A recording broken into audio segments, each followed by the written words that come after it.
Zigzags of Treachery, Part 1. Chapter 1.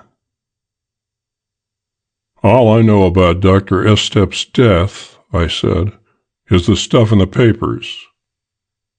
Vance Richmond's lean gray face took on an expression of distaste. "The newspapers aren't always either thorough or accurate.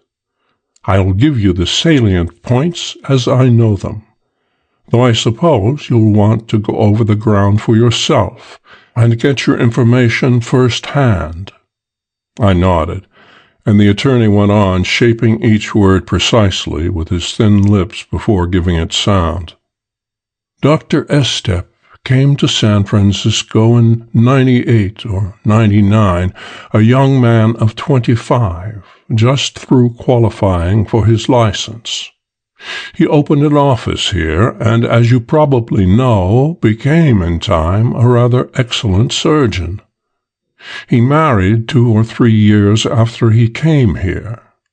There were no children. He and his wife seem to have been a bit happier together than the average.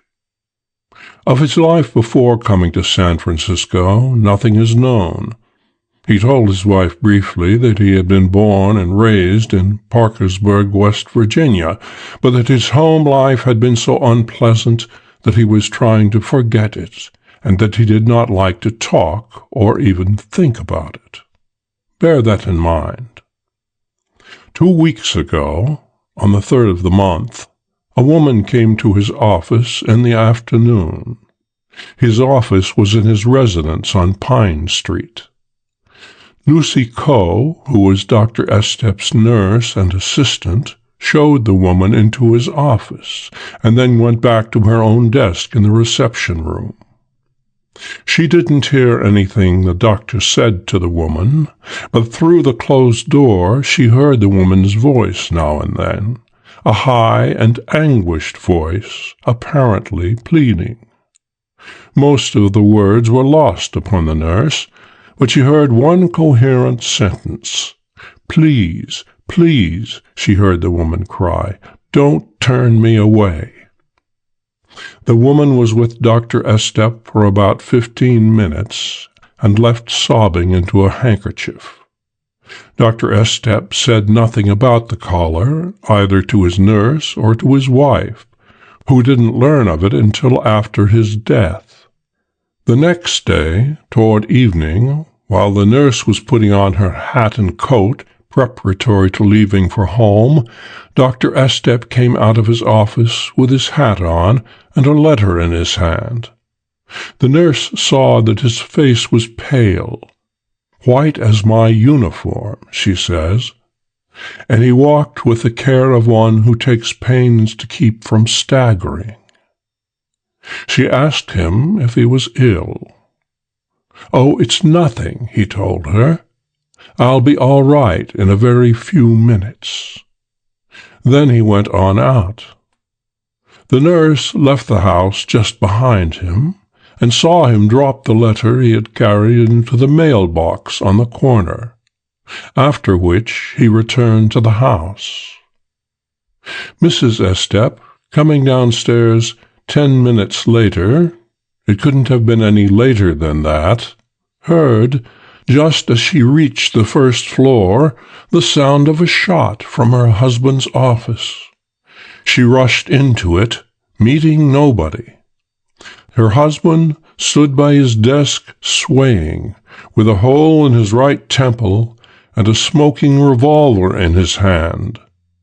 Just as she reached him and put her arms around him, he fell across the desk, dead. "Anybody else? Any of the servants, for instance, able to say that Mrs. Estep didn't go into the office until after the shot?" I asked. The attorney shook his head sharply. "No, damn it. That's where the rub comes in." His voice, after this one flare of feeling, resumed its level, incisive tone, and he went on with his tale. "The next day's papers had account of Dr. Estep's death, and late that morning the woman who had called upon him the day before his death came to the house. She is Dr. Estep's first wife, which is to say, his legal wife. There seems to be no reason, not the slightest, for doubting it, as much as I'd like to. They were married in Philadelphia in '96. She has a certified copy of the marriage record. I had the matter investigated in Philadelphia, and it's a certain fact that Dr. Estep and this woman, Edna Fife was her maiden name, were really married. She says that Estep, after living with her in Philadelphia for 2 years, deserted her. That would have been in '98 or just before he came to San Francisco. She has sufficient proof of her identity, that she really is the Edna Fife who married him, and my agents in the East found positive proof that Estep had practiced for 2 years in Philadelphia. And here is another point. I told you that Estep had said he was born and raised in Parkersburg. I had inquiries made there, but found nothing to show that he had ever lived there, and found ample evidence to show that he had never lived at the address he had given his wife. There is, then, nothing for us to believe except that his talk of an unhappy early life was a ruse to ward off embarrassing questions. Did you do anything toward finding out whether the doctor and his first wife had ever been divorced? I asked. I'm having that taken care of now, but I hardly expect to learn that they had. That would be too crude. To get on with my story, this woman, the first Mrs. Estep, had said that she had just recently learned her husband's whereabouts, and had come to see him in an attempt to effect a reconciliation. When she called upon him the afternoon before his death, he asked for a little time to make up his mind what he should do. He promised to give her his decision in 2 days. My personal opinion, after talking to the woman several times, is that she had learned that he had accumulated some money, and that her interest was more in getting the money than in getting him. But that, of course, is neither here nor there. At first, the authorities accepted the natural explanation of the doctor's death, suicide. But after the first wife's appearance, the second wife, my client, was arrested and charged with murder. The police theory is that after his first wife's visit, Dr. Estep told his second wife the whole story, and that she, brooding over the knowledge that he had deceived her, that she was not his wife at all, finally worked herself up into a rage, went to the office after his nurse had left for the day, and shot him with a revolver that she knew he always kept in his desk.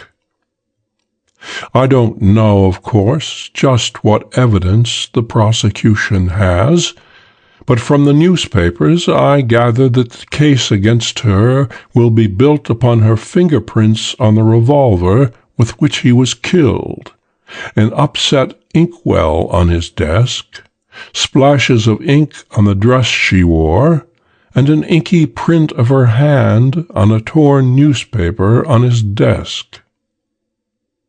Unfortunately, but perfectly naturally, one of the first things she did was to take the revolver out of her husband's hand.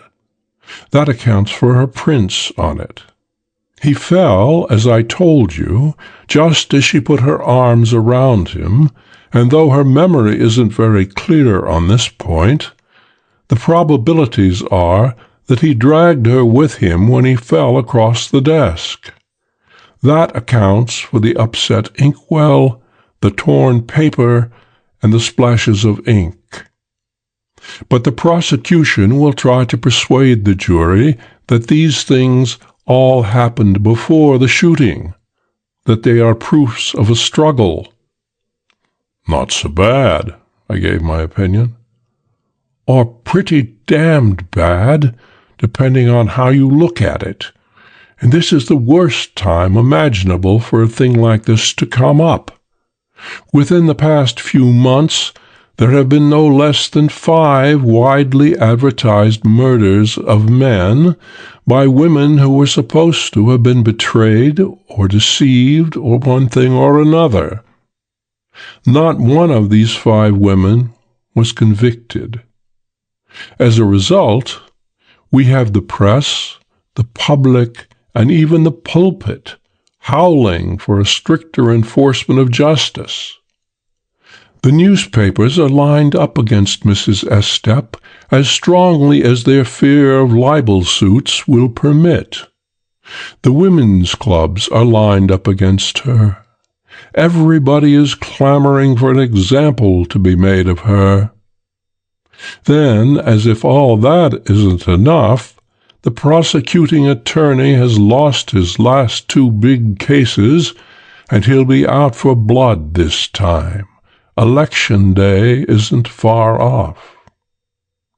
The calm, even precise voice was gone now. In its place was a passionate eloquence. "I don't know what you think," Richmond cried. "You're a detective. This is an old story to you. You are more or less callous, I suppose, and skeptical of innocence in general. But I know that Mrs. Estep didn't kill her husband. I don't say it because she's my client. I was Dr. Estep's attorney and his friend, and if I thought Mrs. Estep guilty, I'd do everything in my power to help convict her.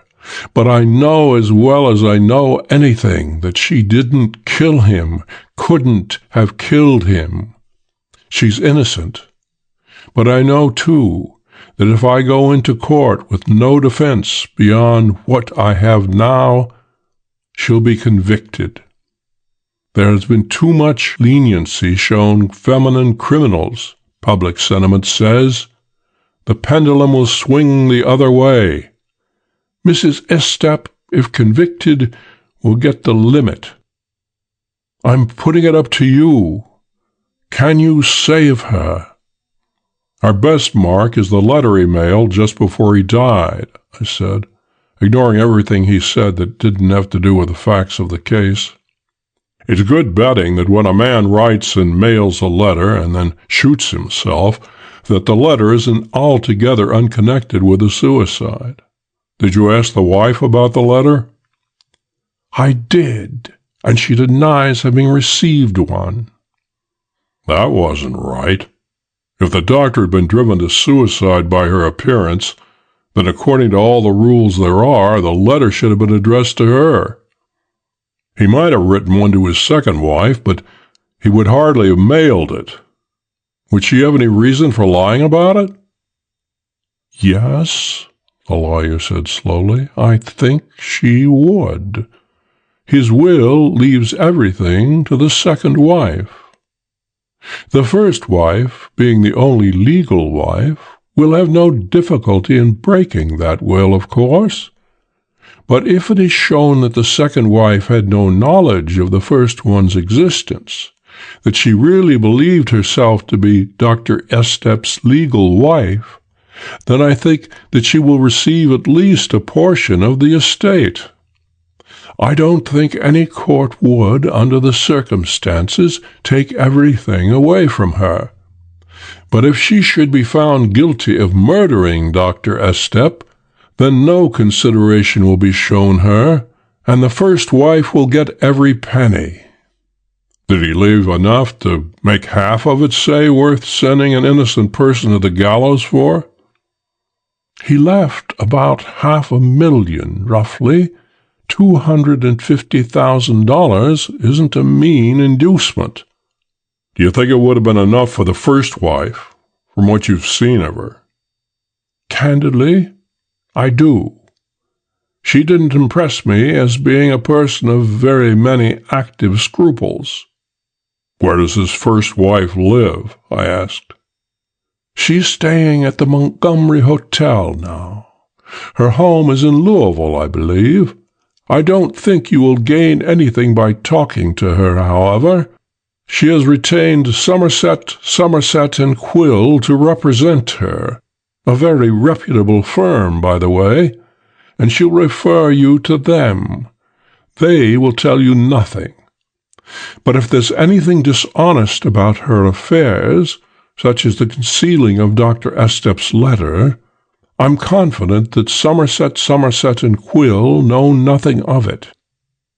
Can I talk to the second Mrs. Estep, your client? Not at present, I'm afraid, though perhaps in a day or two.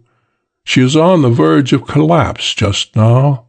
She has always been delicate, and the shock of her husband's death, followed by her own arrest and imprisonment, have been too much for her.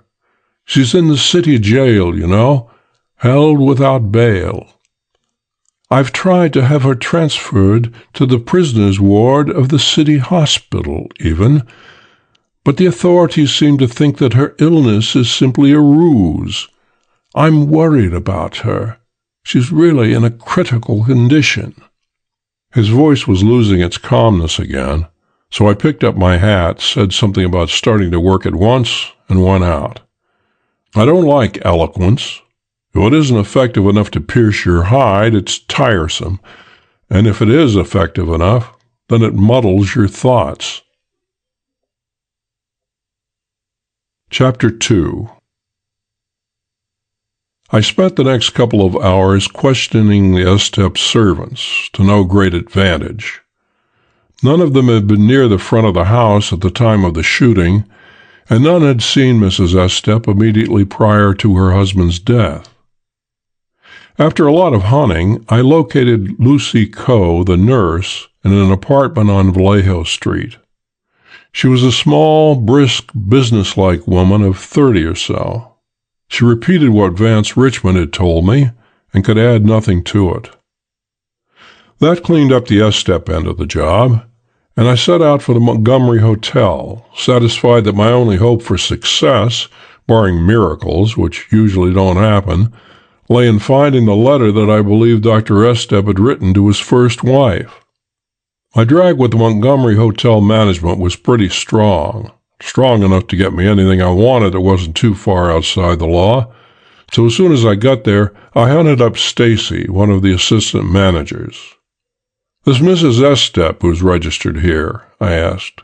"What do you know about her?" "Nothing myself, but if you'll wait a few minutes, I'll see what I can learn." The assistant manager was gone about 10 minutes. "No one seems to know much about her," he told me when he came back. "I've questioned the telephone girls, bellboys, maids, clerks, and the house detective, but none of them could tell me much. She registered from Louisville on the 2nd of the month. She has never stopped here before, and she seems unfamiliar with the city, asks quite a few questions about how to get around. The mail clerks don't remember handling any mail for her, nor do the girls on the switchboard have any record of phone calls for her. She keeps regular hours, usually goes out at 10 or later in the morning and gets in before midnight. She doesn't seem to have any callers or friends." "Will you have her mail watched? Let me know what postmarks and return addresses are on any letters she gets." "Certainly." "And have the girls on the switchboard put their ears up against any talking she does over the wire?" "Yes." "Is she in her room now?" "No, she went out a little while ago." "Fine. I'd like to go up and take a look at her stuff." Stacy looked sharply at me and cleared his throat. "Is it as, important as all that? I want to give you all the assistance I can, but—" "It's this important," I assured him, "that another woman's life depends on what I can learn about this one." "All right," he said. "I'll get the clerk to let us know if she comes in before we're through, and we'll go right up." The woman's room held 2 valises and a trunk, all unlocked, and containing not the least thing of importance, no letters, nothing. So little, in fact, that I was more than half convinced that she had expected her things to be searched. Downstairs again, I planted myself in a comfortable chair within sight of the key rack and waited for a view of this first Mrs. Estep. She came in at 11:15 that night, a large woman of 45 or 50, well-dressed and carrying herself with an air of assurance. Her face was a little too hard to mouth and chin, but not enough to be ugly. Capable-looking woman. A woman who would get what she went after. Chapter 3. 8 o'clock was striking as I went into the Montgomery Hotel the next morning and picked out a chair, this time within eye range of the elevators. At 10:30, Mrs. Estep left the hotel with me in her wake. Her denial that a letter from her husband, written immediately before his death, had come to her didn't fit in with the possibilities as I saw them, and a good motto for the detective business is, when in doubt, shadow 'em. After eating breakfast at a restaurant on O'Farrell Street, she turned toward the shopping district. And for a long, long time, though I suppose it was a lot shorter than it seemed to me, she led me through the most densely packed portions of the most crowded department stores she could find. She didn't buy anything, but she did a lot of thorough looking, with me muddling along behind her trying to act like a little fat guy on an errand for his wife, while stout women bumped me and thin ones prodded me and all sorts got in my way and walked on my feet. Finally, after I had sweated off a couple of pounds, she left the shopping district and cut up through Union Square, walking along casually as if out for a stroll. 3/4 way through, she turned abruptly and retraced her steps, looking sharply at everyone she passed. I was on a bench, reading a stray page from a day-old newspaper when she went by. She walked on down Post Street to Kearny, stopping every now and then to look, or to pretend to look, in store windows, while I ambled along sometimes behind her, sometimes almost by her side, and sometimes in front. She was trying to check up the people around her, trying to determine whether she was being followed or not. But here, in the busy part of town, that gave me no cause for worry.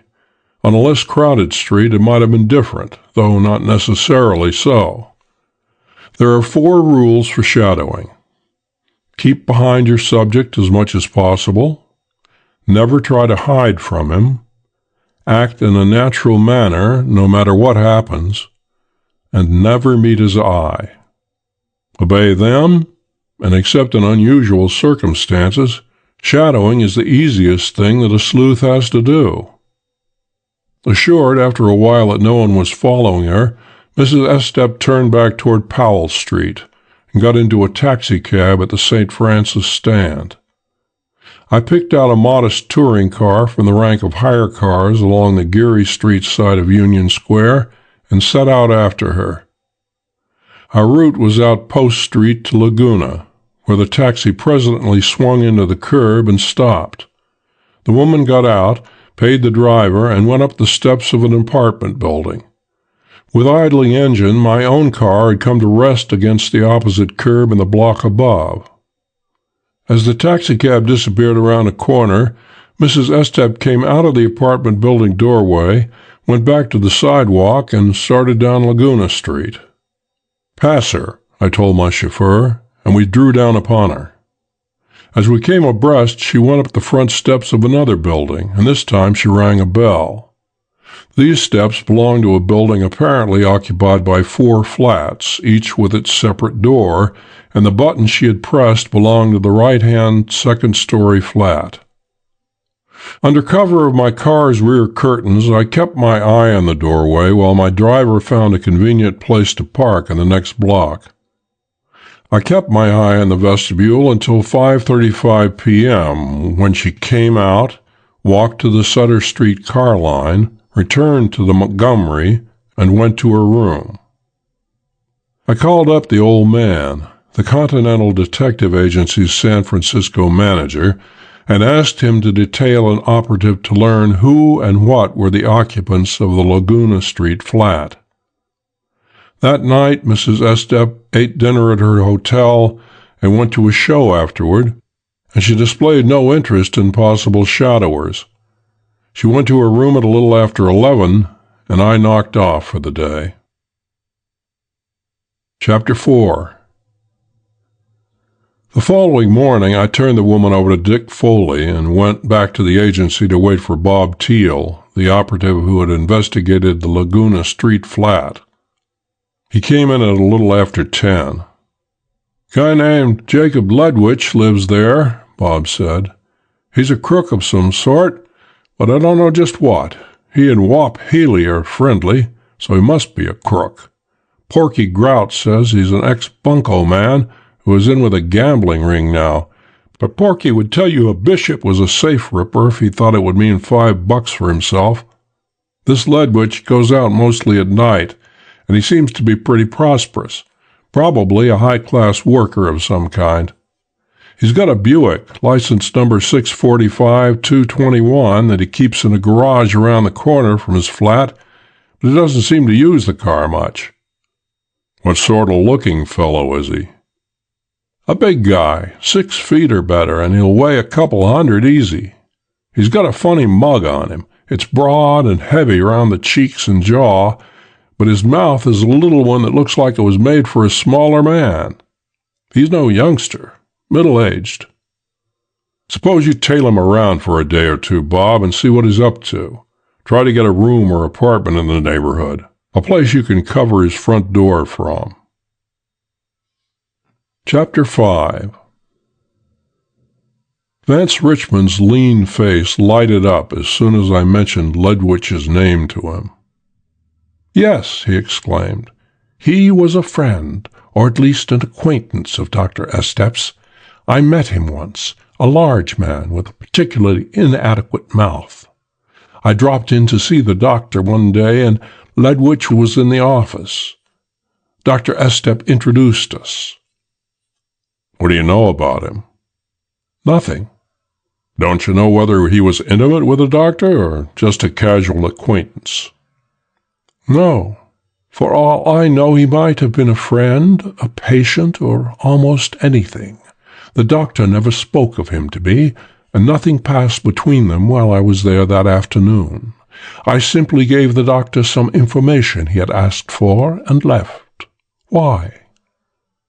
"Dr. Estep's first wife, after going to a lot of trouble to see that she wasn't followed, connected with Ledwich yesterday afternoon, and from what we can learn, he seems to be a crook of some sort." "What would that indicate?" "I'm not sure what it means, but I can do a lot of guessing. Ledwich knew both the doctor and the doctor's first wife.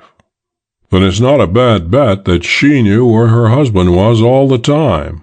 If she did, then it's another good bet that she was getting money from him right along. Can you check up his accounts and see whether he was passing out any money that can't be otherwise accounted for?" The attorney shook his head. "No, his accounts are in rather bad shape, carelessly kept. He must have had more than a little difficulty with his income tax statements." "I see.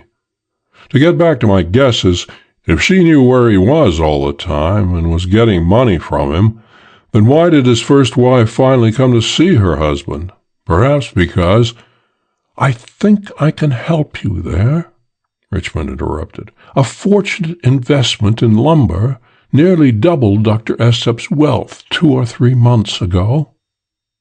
"That's it, then. She learned of it through Ledwich.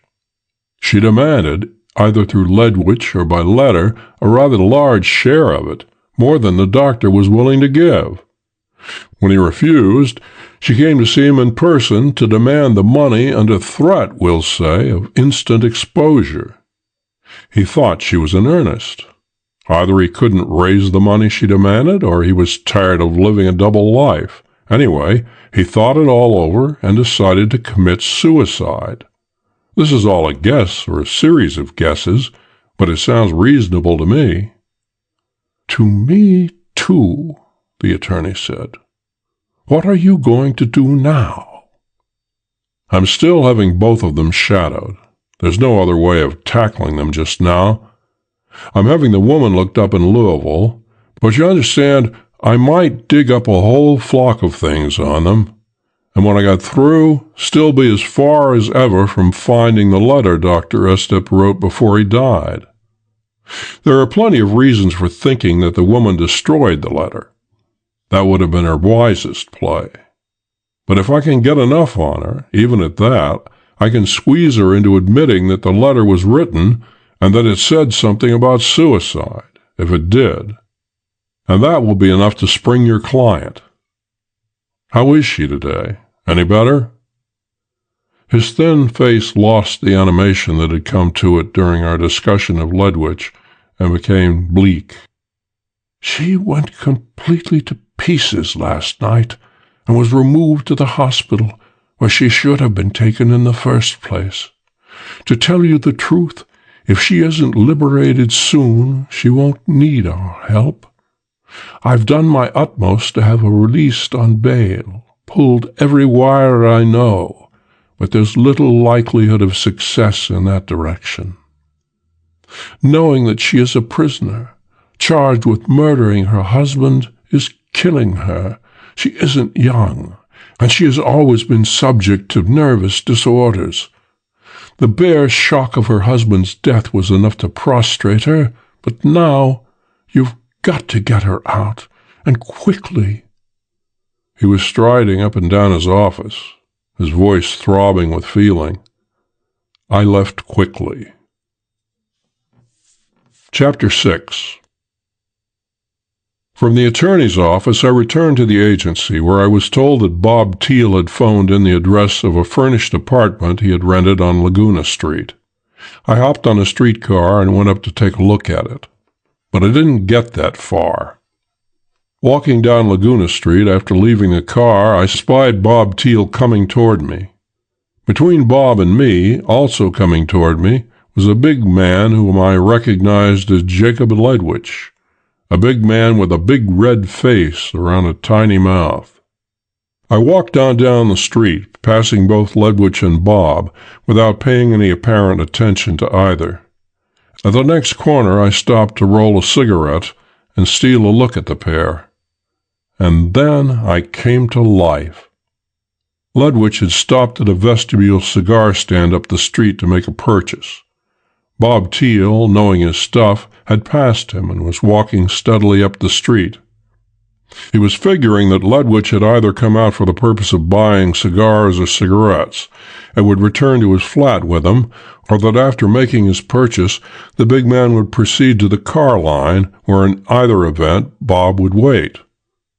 But as Ledwich had stopped before the cigar stand, a man across the street had stepped suddenly into a doorway and stood there, back in the shadows. This man, I now remembered, had been on the opposite side of the street from Bob and Ledwich, and walking in the same direction. He, too, was following Ledwich. By the time Ledwich had finished his business at the stand, Bob had reached Sutter Street, the nearest car line. Ledwich started up the street in that direction. The man in the doorway stepped out and went after him. I followed that one. A ferry-bound car came down Sutter Street just as I reached the corner. Ledwich and I got aboard together. The mysterious stranger fumbled with a shoestring several pavements from the corner until the car was moving again, and then he likewise made a dash for it. He stood beside me on the rear platform, hiding behind a large man in overalls, past whose shoulder he now and then peeped at Ledwich. Bob had gone to the corner above and was already seated, when Ledwich, this amateur detective, there was no doubting his amateur status, and I got on the car. I sized up the amateur while he strained his neck peeping at Ledwich. He was small, this sleuth, and scrawny and frail. His most noticeable feature was his nose, a limp organ that twitched nervously all the time. His clothes were old and shabby, and he himself was somewhere in his 50s. After studying him for a few minutes, I decided that he hadn't tumbled to Bob Teal's part in the game. His attention had been too firmly fixed upon Ledwich, and the distance had been too short thus far for him to discover that Bob was also tailing the big man. So when the seat beside Bob was vacated presently, I chucked my cigarette away, went into the car, and sat down, my back toward the little man with the twitching nose. "Drop off after a couple of blocks and go back to the apartment. Don't shadow Ledwich anymore until I tell you. Just watch his place. There's a bird following him, and I want to see what he's up to," I told Bob in an undertone. He grunted that he understood, and after a few minutes left the car. At Stockton Street, Ledwich got off, the man with the twitching nose behind him and me in the rear. In that formation, we paraded around town all afternoon. The big man had business in a number of pool rooms, cigar stores, and soft drink parlors, most of which I knew for places where you can get a bet down on any horse that's running in North America, whether at Tanforan, Tijuana, or Timonium. Just what Ledwich did in these places I didn't learn. I was bringing up the rear of the procession, and my interest was centered upon the mysterious little stranger. He didn't enter any of the places behind Ledwich, but loitered in their neighborhoods until Ledwich reappeared. He had a rather strenuous time of it, laboring mightily to keep out of Ledwich's sight, and only succeeding because we were downtown, where you can get away with almost any kind of shadowing. He certainly made a lot of work for himself, dodging here and there. After a while, Ledwich shook him. The big man came out of a cigar store with another man. They got into an automobile that was standing beside the curb and drove away, leaving my man standing on the edge of the sidewalk, twitching his nose in chagrin. There was a taxi stand just around the corner, but he either didn't know it or didn't have enough money to pay the fare. I expected him to return to Laguna Street then, but he didn't. He led me down Kearny Street to Portsmouth, where he stretched himself out on the grass, face down, lit a black pipe, and lay looking dejectedly at the Stevenson Monument, probably without seeing it. I sprawled on a comfortable piece of sod some distance away, between a Chinese woman with two perfectly round children and an ancient Portuguese in a gaily checkered suit, and we let the afternoon go by. When the sun had gone low enough for the ground to become chilly, the little man got up, shook himself, and went back up Kearny Street to a cheap lunchroom, where he ate meagerly. Then he entered a hotel a few doors away, took a key from the row of hooks, and vanished down a dark corridor. Running through the register, I found that the key he had taken belonged to a room whose occupant was John Boyd, St. Louis, Missouri, and that he had arrived the day before. This hotel wasn't of the sort where it's safe to make inquiries, so I went down to the street again and came to rest on the least conspicuous nearby corner. Twilight came, and the street and shop lights were turned on. It got dark. The night traffic of Kearny Street went up and down past me. Filipino boys in their too dapper clothes, bound for the inevitable blackjack game. Gaudy women, still heavy-eyed from their day's sleep. Plainclothes men on their way to headquarters to report before going off duty. Chinese going to or from Chinatown. Sailors in pairs looking for action of any sort. Hungry people making for the Italian and French restaurants. Worried people going into the bail bond broker's office on the corner to arrange for the release of friends and relatives whom the police had nabbed. Italians on their homeward journeys from work. Odds and ends of furtive-looking citizens on various shady errands. Midnight came, and no John Boyd, and I called it a day and went home. Before going to bed, I talked with Dick Foley over the wire. He said that Mrs. Estep had done nothing of any importance all day and had received neither mail nor phone calls. I told him to stop shadowing her until I solved John Boyd's game.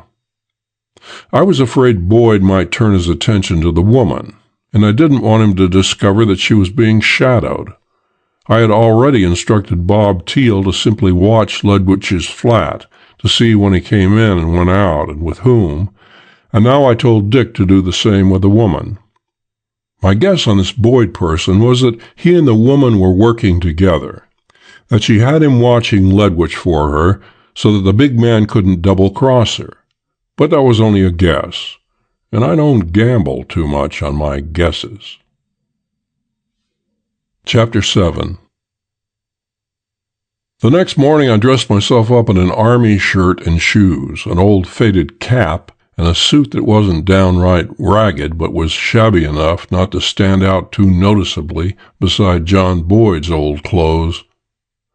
It was a little after 9 o'clock when Boyd left his hotel and had breakfast at the grease joint where he had eaten the night before. Then he went up to Laguna Street, picked himself a corner, and waited for Jacob Ledwich. He did a lot of waiting. He waited all day because Ledwich didn't show until after dark. But the little man was well stocked with patience, I'll say that for him. He fidgeted and stood on one foot and then the other, and then even tried sitting on the curb for a while, but he stuck it out. I took it easy myself.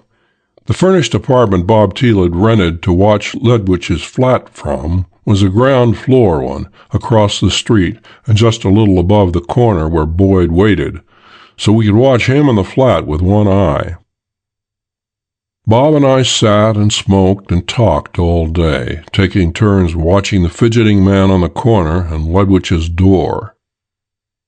Night had just definitely settled when Ledwich came out and started up toward the car line. I slid out into the street and our parade was underway again, Ledwich leading, Boyd following him, and we following him. Half a block of this and I got an idea. I'm not what you call a brilliant thinker. Such results as I get usually are the fruits of patience, industry, and unimaginative plugging, helped out now and then maybe by a little luck. But I do have my flashes of intelligence, and this was one of them. Ledwich was about a block ahead of me, Boyd half that distance. Speeding up, I passed Boyd and caught up with Ledwich. Then I slackened my pace so as to walk beside him, though with no appearance from the rear of having any interest in him. "Jake," I said without turning my head, "there's a guy following you." The big man almost spoiled my little scheme by stopping dead still, but he caught himself in time, and taking his cue from me, kept walking. "Who the hell are you?" he growled. "Don't get funny," I snapped back, still looking and walking ahead. "It ain't my funeral. But I was coming up the street when you came out, and I seen this guy duck behind a pole until you was past, and then follow you up. That got him." "You sure?" "Sure. All you got to do to prove it is to turn the next corner and wait." I was 2 or 3 steps ahead of him by this time. I turned the corner and halted, with my back against the brick building front. Ledwich took up the same position at my side. "Want any help?"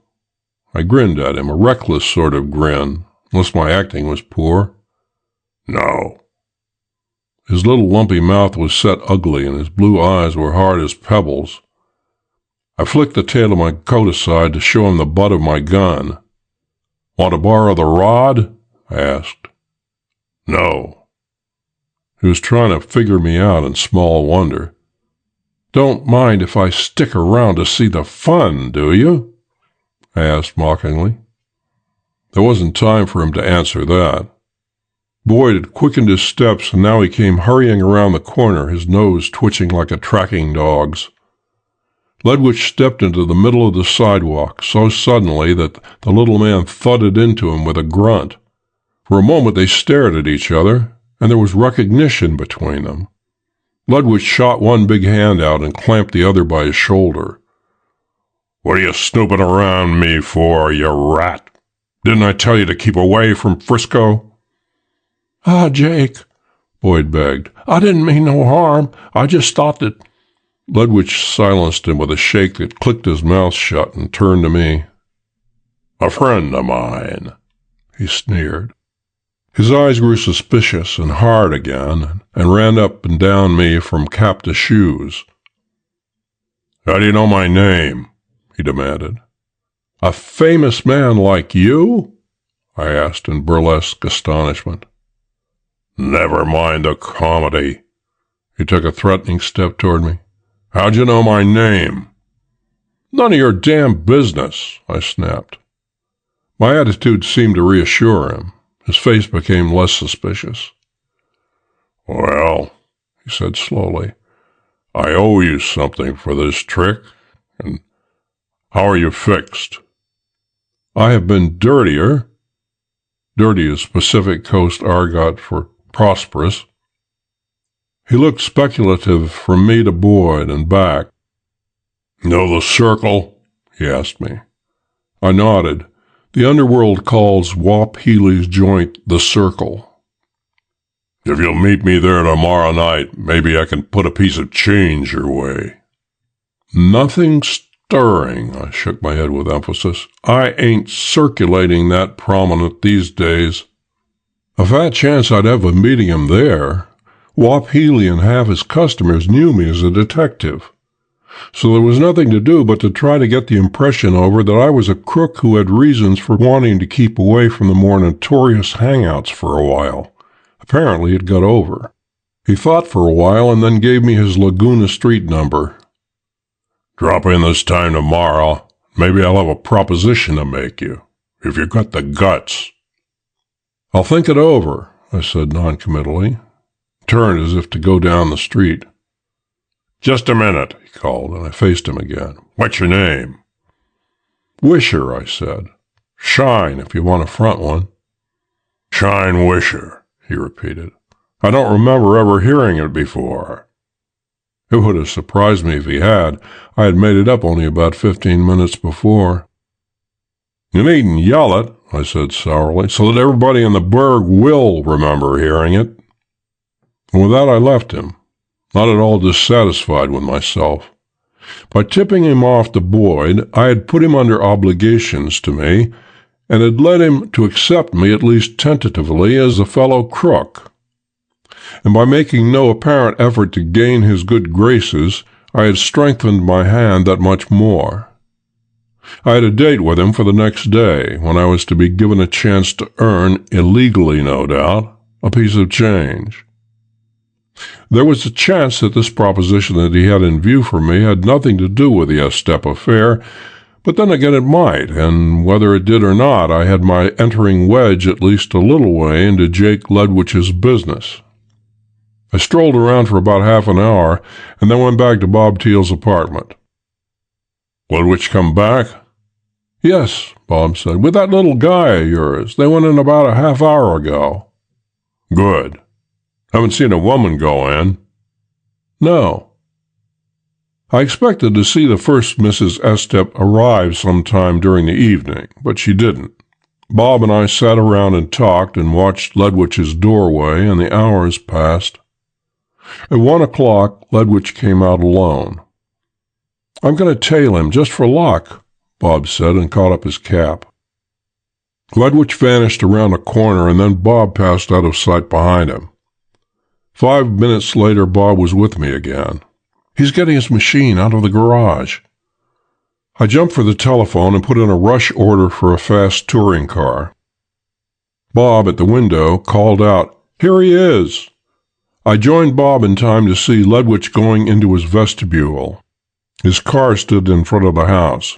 A very few minutes, and Boyd and Ledwich came out together. Boyd was leaning heavily on Ledwich, who was supporting the little man with his arm across his back. We couldn't see their faces in the dark, but the little man was plainly either sick, drunk, or drugged. Ledwich helped his companion into the touring car. The red tail light laughed back at us for a few blocks and then disappeared. The automobile I had ordered arrived 20 minutes later, so we sent it back unused. A little after 3 that morning, Ledwich, alone and afoot, returned from the direction of his garage. He had been gone exactly 2 hours. End of Part 1. Zigzags of Treachery, Part 2, Chapter 8. Neither Bob nor I went home that night, but slept in the Laguna Street apartment. Bob went down to the corner grocer's to get what we needed for breakfast in the morning, and he brought a morning paper back with him. I cooked breakfast while he divided his attention between Ledwich's front door and the newspaper. "Hey," he called suddenly, "look here." I ran out of the kitchen with a handful of bacon. "What is it?" "Listen." Park murder mystery, he read. Early this morning, the body of an unidentified man was found near a driveway in Golden Gate Park. His neck had been broken, according to the police, who said that the absence of any considerable bruises on the body, as well as the orderly condition of the clothes and the ground nearby, show that he did not come to his death through falling or being struck by an automobile. It is believed that he was killed and then carried to the park in an automobile to be left there. Boyd, I said. I bet you, Bob agreed. And at the morgue, a very little while later, we learned that we were correct. The dead man was John Boyd. He was dead when Ledwich brought him out of the house, Bob said. I nodded. He was. He was a little man, and it wouldn't have been much of a stunt for a big bruiser like Ledwich to have dragged him along with one arm the short distance from the door to the curb, pretending to be holding him up, like you do with a drunk. Let's go over to the Hall of Justice and see what the police have got on it, if anything. At the Detective Bureau, we hunted up Ogar, the detective sergeant in charge of the homicide detail, and a good man to work with. The dead man found in the park, I asked. Know anything about him? Ogar pushed back his village constable's hat, a big black hat with floppy brim that belonged in vaudeville, scratched his bullet head, and scowled at me as if he thought I had a joke up my sleeve. Not a damned thing, except that he's dead, he said at last. How'd you like to know who he was last seen with? It wouldn't hinder me in any way in finding out who bumped him off, and that's a fact. How do you like the sound of this? I asked. His name was John Boyd, and he was living at a hotel down in the next block. The last person he was seen with was a guy who was tied up with Dr. Estep's first wife. You know, the Estep whose second wife is the woman you people are trying to prove a murder on. Does that sound interesting? It does, he said. Where do we go first? This Ledwich, he's the fellow who was last seen with Boyd, is going to be a hard bird to shake down. We better try to crack the woman first. The first Mrs. Estep. There's a chance that Boyd was a pal of hers, and in that case, when she finds out that Ledwich rubbed him out, she may open up and spill the works to us. On the other hand, if she and Ledwich are stacked up against Boyd together, then we might as well get her safely placed before we tie into him. I don't want to pull him in before night anyway. I got a date with him, and I want to try to rope him first. Bob Teal made for the door. I'm going up and keep my eye on him until you're ready for him, he called over his shoulder. Good, I said. Don't let him out of town on us. If he tries to blow, have him chucked in the can. In the lobby of the Montgomery Hotel, Ogar and I talked to Dick Foley first. He told us that the woman was still in her room, had had her breakfast sent up. She had received neither letters, telegrams, nor phone calls since we began to watch her. I got a hold of Stacy again. We're going up to talk to this Estep woman, and maybe we'll take her away with us. Will you send up a maid to find out whether she's up and dressed yet? We don't want to announce ourselves ahead of time, and we don't want to burst in on her while she's still in bed or only partly dressed. He kept us waiting about 15 minutes and then told us that Mrs. Estep was up and dressed. We went up to her room, taking the maid with us. The maid rapped on the door. "What is it?" an irritable voice demanded. "The maid. I want to—" The key turned on the inside, and an angry Mrs. Estep jerked the door open. Ogar and I advanced, Ogar flashing his buzzer. "From headquarters," he said. "We want to talk to you." Ogar's foot was where she couldn't slam the door on us, and we were both walking ahead, so there was nothing for her to do but retreat into the room, admitting us, which she did with no pretense of graciousness. We closed the door, and then I threw our big load at her. "Mrs. Estep, why did Jake Ledwich kill John Boyd?" The expressions ran over her face like this. alarm at Ledwidge's name, fear at the word kill, but the name John Boyd brought only bewilderment. "Why did what?" she stammered meaninglessly to gain time. "Exactly," I said. "Why did Jake kill him last night in his flat and then take him in the park and leave him?" Another set of expressions, increased bewilderment until I had almost finished the sentence, and then the sudden understanding of something, followed by the inevitable groping for poise. These things weren't as plain as billboards, you understand, but they were there to be read by anyone who has ever played poker, either with cards or people.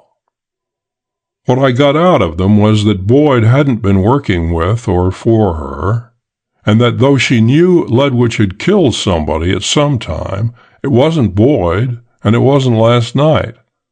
Who then? And when? Dr. Estep? Hardly. There wasn't a chance in the world that if he had been murdered, anyone except his wife had done it, his second wife.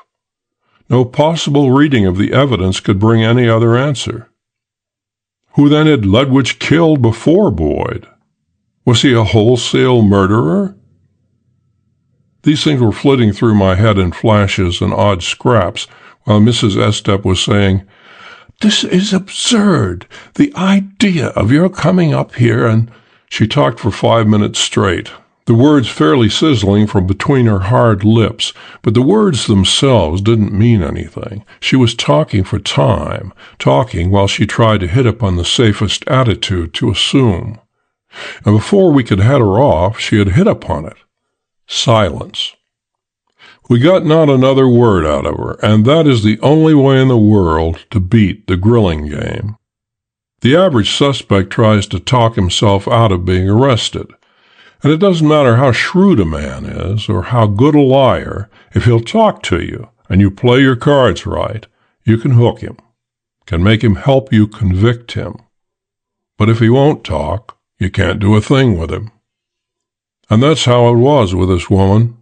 She refused to pay any attention to our questions. She wouldn't speak, nod, grunt, or wave an arm in reply. She gave us a fine assortment of facial expressions, true enough, but we wanted verbal information, and we got none. We weren't easily licked, however. 3 beautiful hours of it we gave her, without rest. We stormed, cajoled, threatened, and at times I think we danced, but it was no go. So in the end, we took her away with us. We didn't have anything on her, but we couldn't afford to have her running around loose until we nailed Ledwidge. At the Hall of Justice, we didn't book her, but simply held her as a material witness, putting her in an office with a matron and one of O'Gar's men, who were to see what they could do with her while we went after Ledwidge. We had her frisked as soon as she reached the hall, of course, and as we expected, she hadn't a thing of importance on her. O'Gar and I went back to the Montgomery and gave her room a thorough overhauling, and found nothing. "Are you sure you know what you're talking about?" the detective sergeant asked as we left the hotel. "It's going to be a pretty joke on somebody if you're mistaken." I let that go by without an answer. "I'll meet you at 6:30, I said, "and we'll go up against Ledwidge." He grunted in approval, and I set out for Vance Richmond's office. Chapter 9. The attorney sprang up from his desk as soon as his stenographer admitted me. His face was leaner and grayer than ever. Its lines had deepened, and there was a hollowness around his eyes. "You've got to do something," he cried huskily. "I have just come from the hospital. Mrs. Estep is on the point of death. A day more of this, 2 days at the most, and she will—" I interrupted him and swiftly gave him an account of the day's happenings and what I expected or hoped to make out of them. But he received the news without brightening and shook his head hopelessly. "But don't you see," he exclaimed when I had finished, "that won't do? I know you can find proof of her innocence in time. I'm not complaining. You've done all that could be expected and more. But all that's no good. I've got to have, well, a miracle, perhaps. Suppose that you do finally get the truth out of Ledwidge and the first Mrs. Estep, or it comes out during their trials for Boyd's murder, or that if you even get to the bottom of the matter in 3 or 4 days, that will be too late. If I can go to Mrs. Estep and tell her that she's free now, she may pull herself together and come through. But another day of imprisonment, 2 days, or perhaps even 2 hours, and she won't need anyone to clear her. Death will have done it. I tell you, she's—" I left Vince Richmond abruptly again. The lawyer was bound upon getting me worked up, and I like my jobs to be simply jobs. Emotions are nuisances during business hours. Chapter 10. At 6:45 that evening, while Elgar remained down the street, I rang Jacob Ledwidge's bell. As I had stayed with Bob Teal in our apartment the previous night, I was still wearing the clothes in which I had made Ledwidge's acquaintance as Shine Wisher. Ledwidge opened the door. "Hello, Wisher," he said without enthusiasm, and led me upstairs. His flat consisted of 4 rooms, I found, running the full length and half the breadth of the building, with both front and rear exits. It was furnished with the ordinary none-too-spotless appointments of the typically moderately priced furnished flat, alike the world over. In his front room we sat down and talked and smoked and sized one another up. He seemed a little nervous. I thought he would have been just as well satisfied if I had forgotten to show up. "About this job you mentioned?" I asked presently. "Sorry," he said, moistening his little lumpy mouth, "but it's all off." Then he added, obviously as an afterthought, "For the present, at least." I guessed from that my job was to have taken care of Boyd, but Boyd had been taken care of for good. He brought out some whiskey after a while, and we talked it over for some time, to no purpose whatever. He was trying not to appear too anxious to get rid of me, and I was cautiously feeling him out. Piecing together things he let fall here and there, I came to the conclusion that he was a former con man who had fallen into an easier game of late years. This was in line, too, with what Porky Grout had told Bob Teal. I talked about myself with the evasiveness that would have been natural to a crook in my situation, and made 1 or 2 carefully planned slips that would lead him to believe that I had been tied up with the Jimmy the Riveter hold-up mob, most of whom were doing long hitches at Walla Walla then. He offered to lend me enough money to tide me over until I could get on my feet again. I told him I didn't need chicken feed so much as a chance to pick up some real jack. The evening was going along, and we were getting nowhere. "Jake," I said casually, outwardly casual, that is, "you took a big chance putting that guy out of the way like you did last night." I meant to stir things up, and I succeeded. His face went crazy. A gun came out of his coat. Firing from my pocket, I shot it out of his hand. "Now behave," I ordered. He sat rubbing his benumbed hand and staring with wide eyes at the smoldering hole in my coat. Looks like a great stunt, this shooting a gun out of a man's hand, but it's a thing that happens now and then. A man who is a fair shot, and that's exactly what I am, no more, no less, naturally and automatically shoots pretty close to the spot upon which his eyes are focused. When a man goes for his gun in front of you, you shoot at him, not at any particular part of him. There isn't time for that. You shoot at him. However, you're more than likely to be looking at his gun, and in that case it isn't altogether surprising if your bullet should hit his gun, as mine had done. but it looks impressive. I beat out the fire around the bullet hole in my coat, crossed the room to where his revolver had been knocked, and picked it up. I started to eject the bullets from it, but instead I snapped it shut again and stuck it in my pocket. Then I retreated to my chair opposite him. "A man oughtn't to act like that," I kidded him. "He's likely to hurt somebody." His little mouth curled up at me. "An elbow, huh?" Putting all the contempt he could in his voice.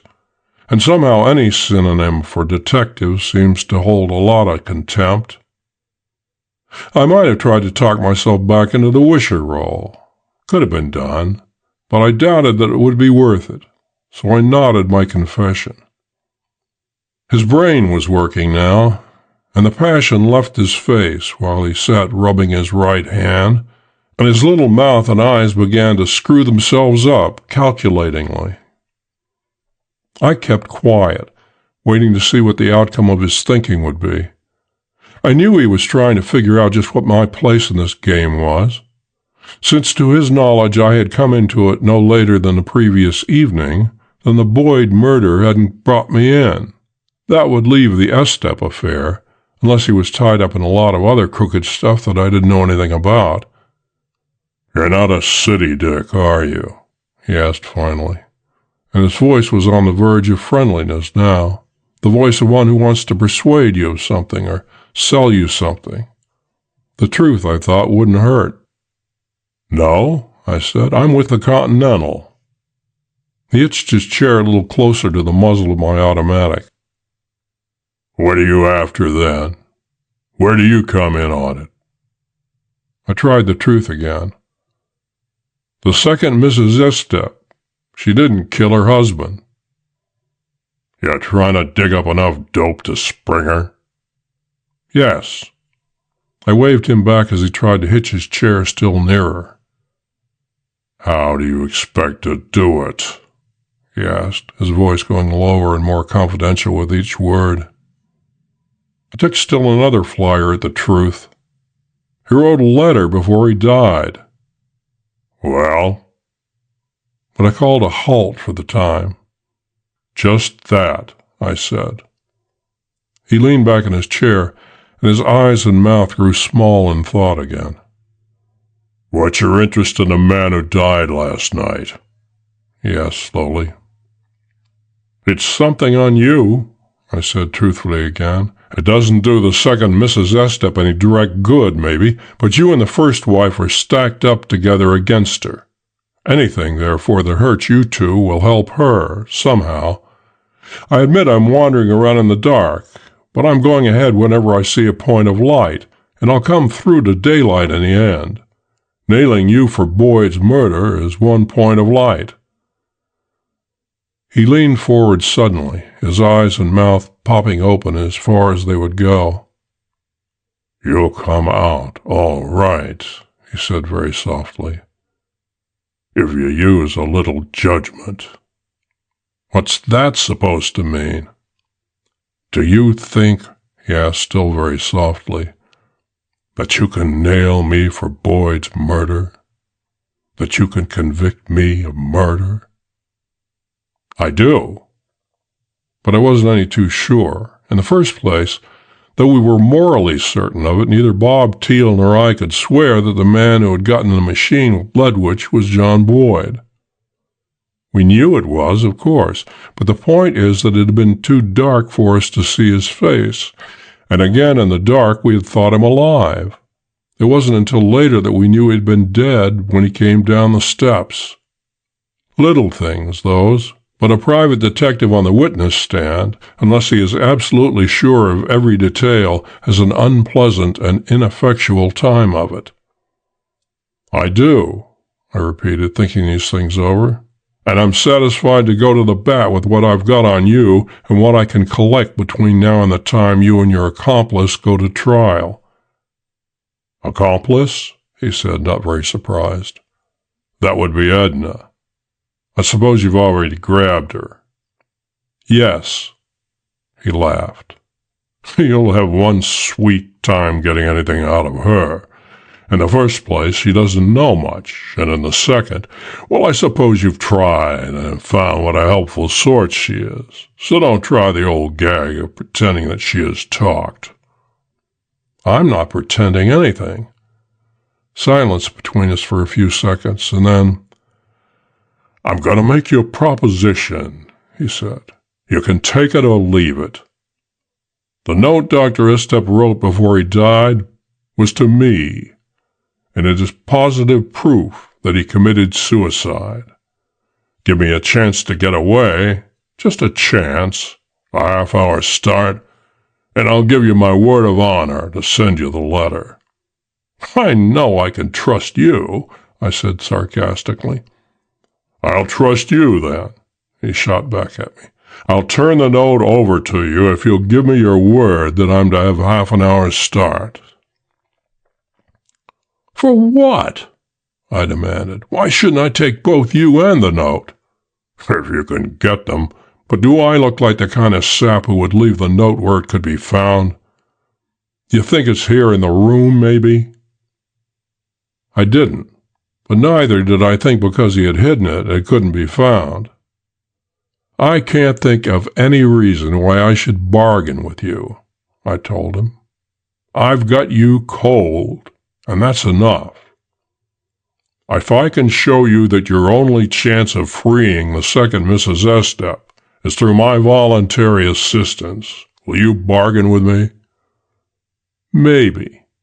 I'll listen to your persuasion anyway." "All right," he said. "I'm going to come clean with you. But most of the things I'm going to tell you can't be proven in court without my help. And if you turn my offer down, I'll have plenty of evidence to convince the jury that these things are all false, that I never said them, and that you are trying to frame me." That part was plausible enough. I've testified before juries all the way from the city of Washington to the state of Washington, and I've never seen one that wasn't anxious to believe that a private detective is a double-crossing specialist who goes around with a cold deck in one pocket, a complete forger's outfit in another, and who counts that day lost in which he railroads no innocent to the hoosgow. Chapter 11. "There was once a young doctor in a town a long way from here," Ledwich began. "He got mixed up in a scandal, a pretty rotten one, and escaped the pen only by the skin of his teeth. The state medical board revoked his license. In a large city not far away, this young doc, one night when he was drunk, as he usually was in those days, told his troubles to a man he had met in a dive. The friend was a resourceful sort, and he offered, for a price, to fix the doc up with a fake diploma so he could set up in practice in some other state. The young doctor took him up, and the friend got the diploma for him. The doc was the man you know as Dr. Estep, and I was the friend. The real Dr. Estep was found dead in the park this morning. That was news, if true. You see," the big man went on, "when I offered to get the phony diploma for the young doc, whose real name doesn't matter, I had in mind a forged one.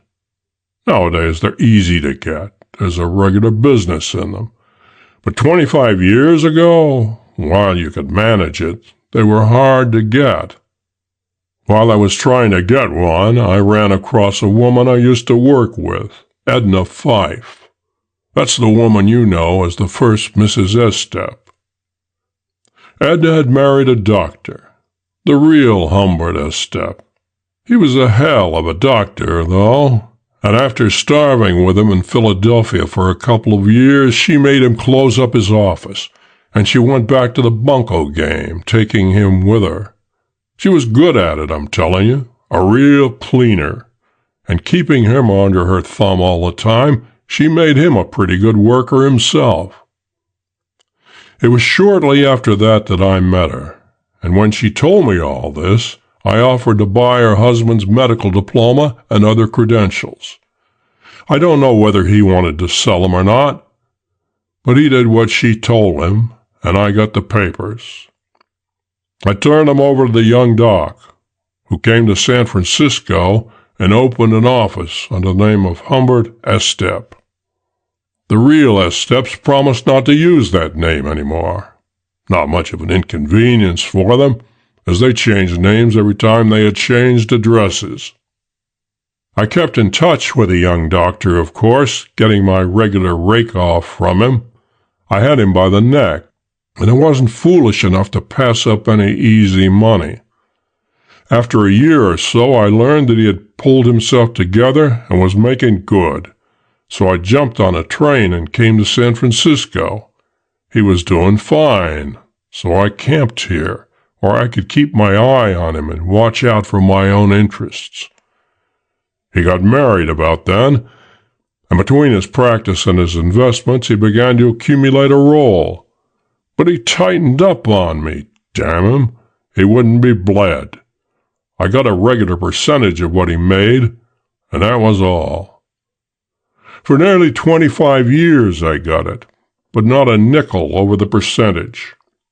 He knew I wouldn't kill the goose that laid the golden eggs, so no matter how much I threatened to expose him, he sat tight, and I couldn't budge him. I got my regular cut, not a nickel more. That went along, as I say, for years. I was getting a living out of him, but I wasn't getting any big money. A few months ago, I learned that he'd cleaned up heavily in a lumber deal, so I made up my mind to take him for what he had. During all these years, I'd got to know the doc pretty well. You do when you're bleeding a man. You get a pretty fair idea of what goes on in his head and what he's most likely to do if certain things should happen, so I knew the doc pretty well. I knew, for instance, that he had never told his wife the truth about his past, that he had stalled her with some lie about being born in West Virginia. That was fine, for me. Then I knew he kept a gun in his desk, and I knew why. It was kept there for the purpose of killing himself if the truth ever came out about his diploma. He figured that if at the first hint of exposure he wiped himself out, the authorities, out of respect for the good reputation he had built up, would hush things up. And his wife, even if she herself learned the truth, would be spared the shame of a public scandal. I can't see myself dying just to spare some woman's feelings, but the doc was a funny guy in some ways, and he was nutty about his wife. That's the way I had him figured out. That's the way things turned out. My plan might sound complicated, but it was simple enough. I got hold of the real Esteps. It took a lot of hunting, but I found them at last. I brought the woman to San Francisco and told the man to stay away.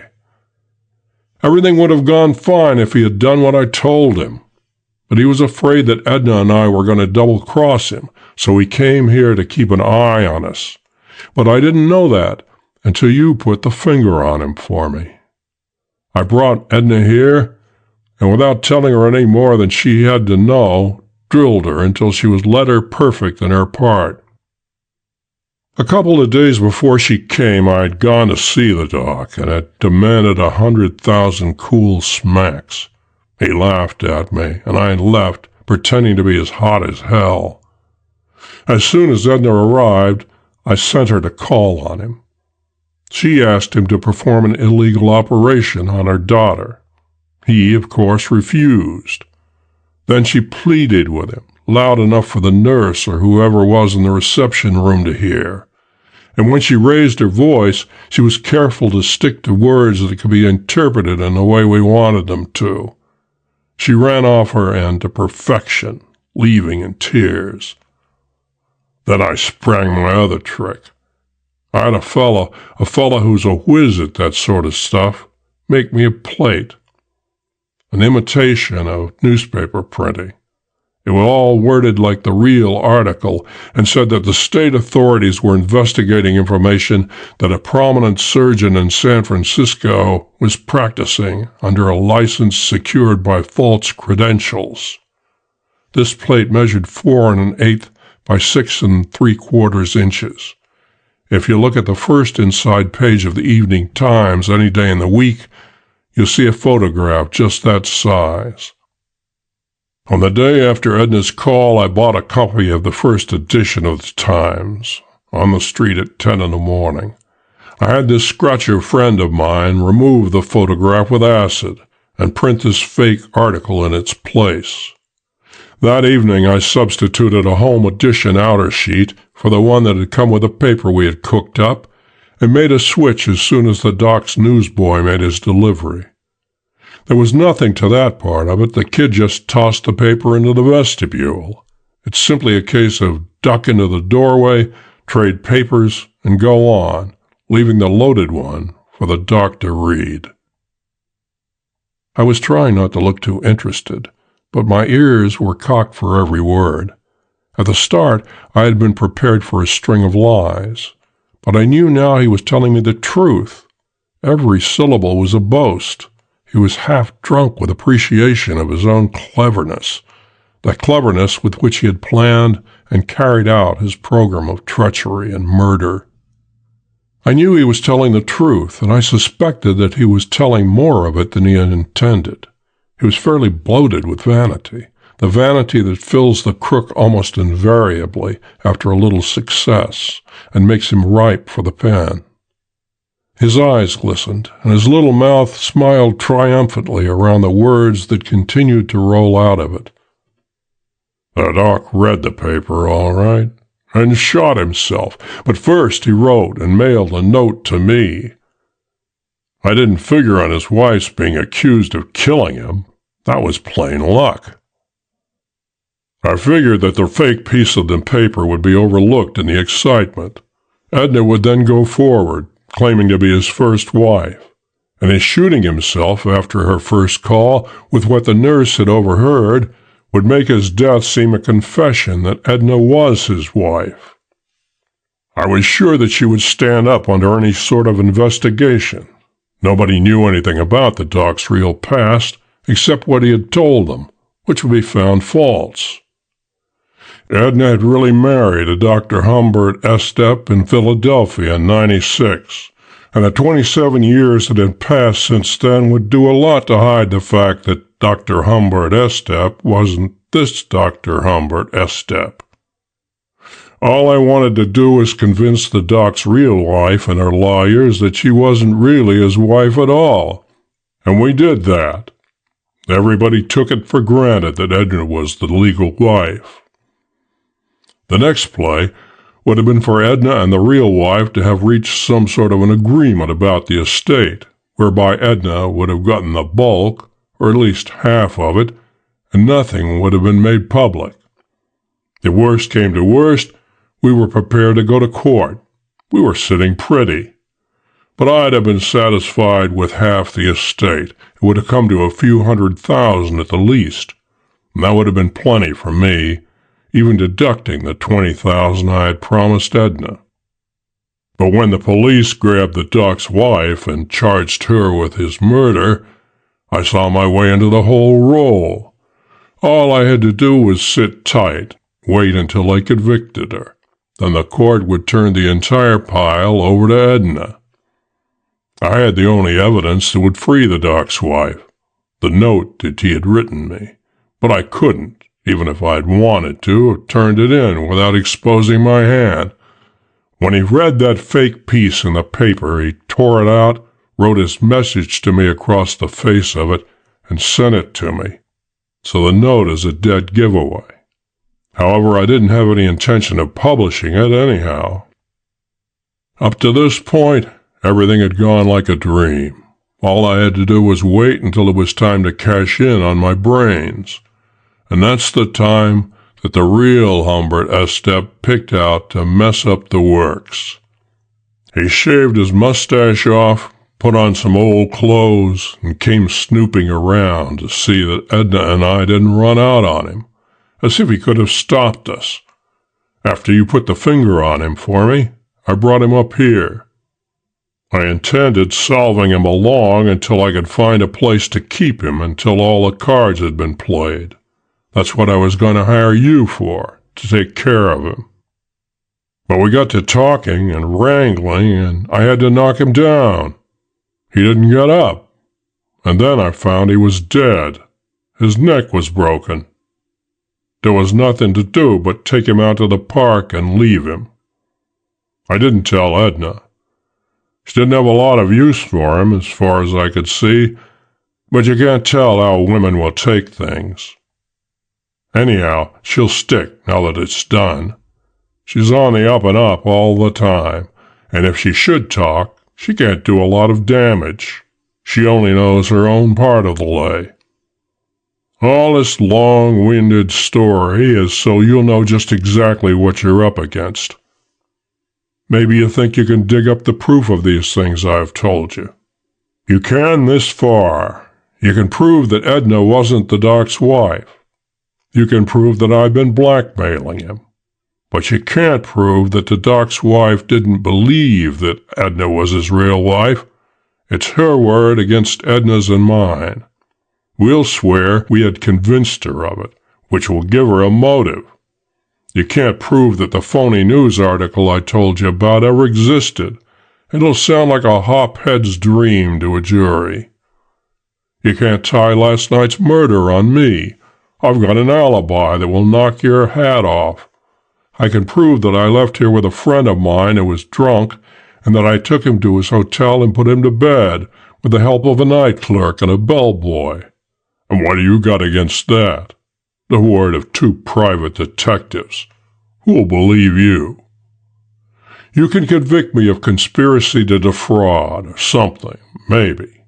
But regardless of that, you can't free Mrs. Estep without my help. Turn me loose, and I'll give you the letter the doc wrote me. It's the goods, right enough, in his own handwriting, written across the face of the fake newspaper story, which ought to fit the torn place in the paper that the police are supposed to be holding. And he wrote that he was going to kill himself, in words almost that plain. That would turn the trick, there was no doubt of it, and I believed Letwich's story. The more I thought it over, the better I liked it. It fitted into the facts everywhere. But I wasn't enthusiastic about giving this big crook his liberty. "Don't make me laugh," I said. "I'm going to put you away and free Mrs. Estep, both." "Go ahead and try it. You're up against it without the letter, and you don't think a man with brains enough to plan a job like this one would be foolish enough to leave the note where it could be found, do you?"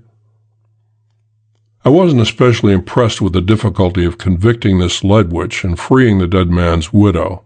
His scheme, that cold-blooded zigzag of treachery for everybody he had dealt with, including his latest accomplice, Edna Estep, wasn't as airtight as he thought it. A week in which to run out a few lines in the East, but a week was just what I didn't have. Vance Richmond's words were running through my head. "But another day of imprisonment, 2 days, or perhaps even 2 hours, and she won't need anyone to clear her. Death will have done it." If I was going to do Mrs. Estep any good, I had to move quick, law or no law. Her life was in my fat hands. This man before me, his eyes bright and hopeful now, and his mouth anxiously pursed, was thief, blackmailer, double-crosser, and at least twice a murderer. I hated to let him walk out, but there was the woman dying in a hospital. Chapter 12. Keeping my eye on Letwich, I went to the telephone and got Vance Richmond on the wire at his residence. "How is Mrs. Estep?" I asked. "Weaker. I talked with the doctor half an hour ago, and he says—" I cut in on him. I didn't want to listen to the details. "Get over to the hospital and be where I can reach you by phone. I may have news for you before the night is over." What? Is there a chance? Are you—" I didn't promise him anything. I hung up the receiver and spoke to Ledwich. "I'll do this much for you. Slip me the note and I'll give you your gun and put you out the back door. There's a bull on the corner out front and I can't take you past him." He was on his feet, beaming. "Your word on it?" he demanded. "Yes, get going." He went past me to the phone, gave a number, which I made a note of, and then spoke hurriedly into the instrument. "This is Schuler. Put a boy in a taxi with the envelope I gave you to hold for me and send him out here right away." He gave his address, said yes twice, and hung up. There was nothing surprising about his unquestioning acceptance of my word. He couldn't afford to doubt that I'd play fair with him. And also, all successful bunco men come in time to believe that the world, except for themselves, is populated by a race of human sheep who may be trusted to conduct themselves with true sheep-like docility. 10 minutes later, the doorbell rang. We answered it together, and Ledwich took a large envelope from a messenger boy, while I memorized the number on the boy's cap. Then we went back to the front room. Ledwich slit the envelope and passed its contents to me, a piece of rough-torn newspaper.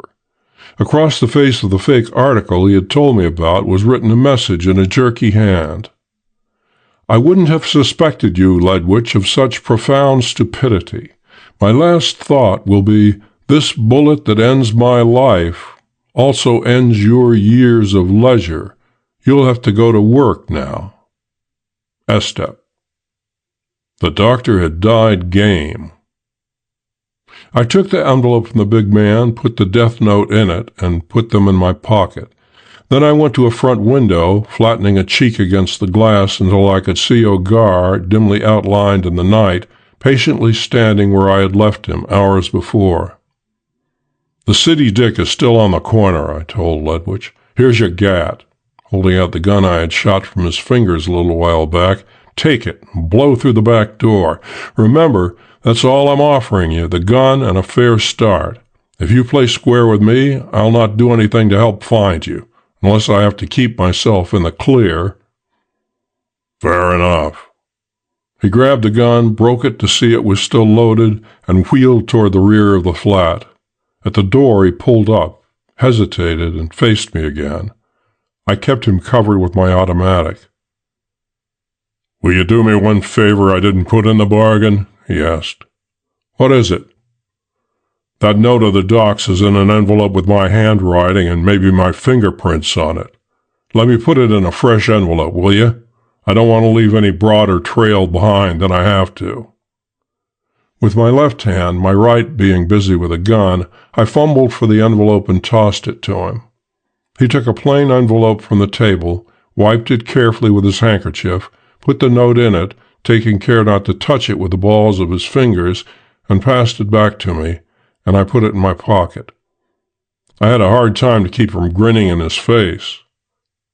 That fumbling with the handkerchief told me that the envelope in my pocket was empty, that the death note was in Ledwich's possession. Though I hadn't seen it pass there, he had worked one of his bunco tricks upon me.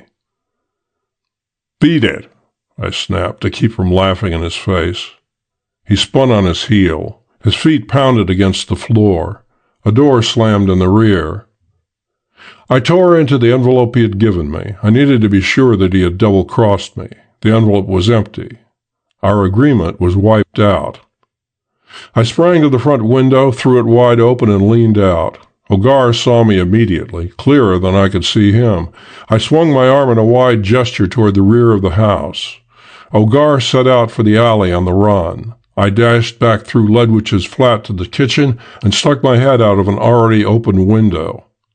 I could see Ledwich against the whitewashed fence, throwing the back gate open, plunging through it into the alley. Ogar's squat bulk appeared under a light at the end of the alley. Ledwich's revolver was in his hand. Ogar's wasn't, not quite. Ledwich's gun swung up. The hammer clicked. Ogar's gun coughed fire. Ledwich fell with a slow, revolving motion over against the white fence, gasped once or twice, and went down in a pile. I walked slowly down the stairs to join Ogar, slowly, because it isn't a nice thing to look at a man you've deliberately sent to his death, not even if it's the surest way of saving an innocent life, and if the man who dies is a Jake Ledwich, altogether treacherous. "How come?" Ogar asked when I came into the alley where he stood looking down at the dead man. "He got out on me," I said simply. "He must have." I stooped down and searched the dead man's pockets till I found the suicide note still crumpled in the handkerchief. Ogar was examining the dead man's revolver. "Look it!" he exclaimed. "Maybe this ain't my lucky day. He snapped at me once and the gun missed fire. No wonder. Somebody must have been using an axe on it. The firing pins broke clean off." "Is that so?" I asked, just as if I hadn't discovered, when I first picked the revolver up, that the bullet which had knocked it out of Ledwich's hand had made it harmless. End of Zigzags of Treachery, Part 2. The Girl with the Silver Eyes, Part 1.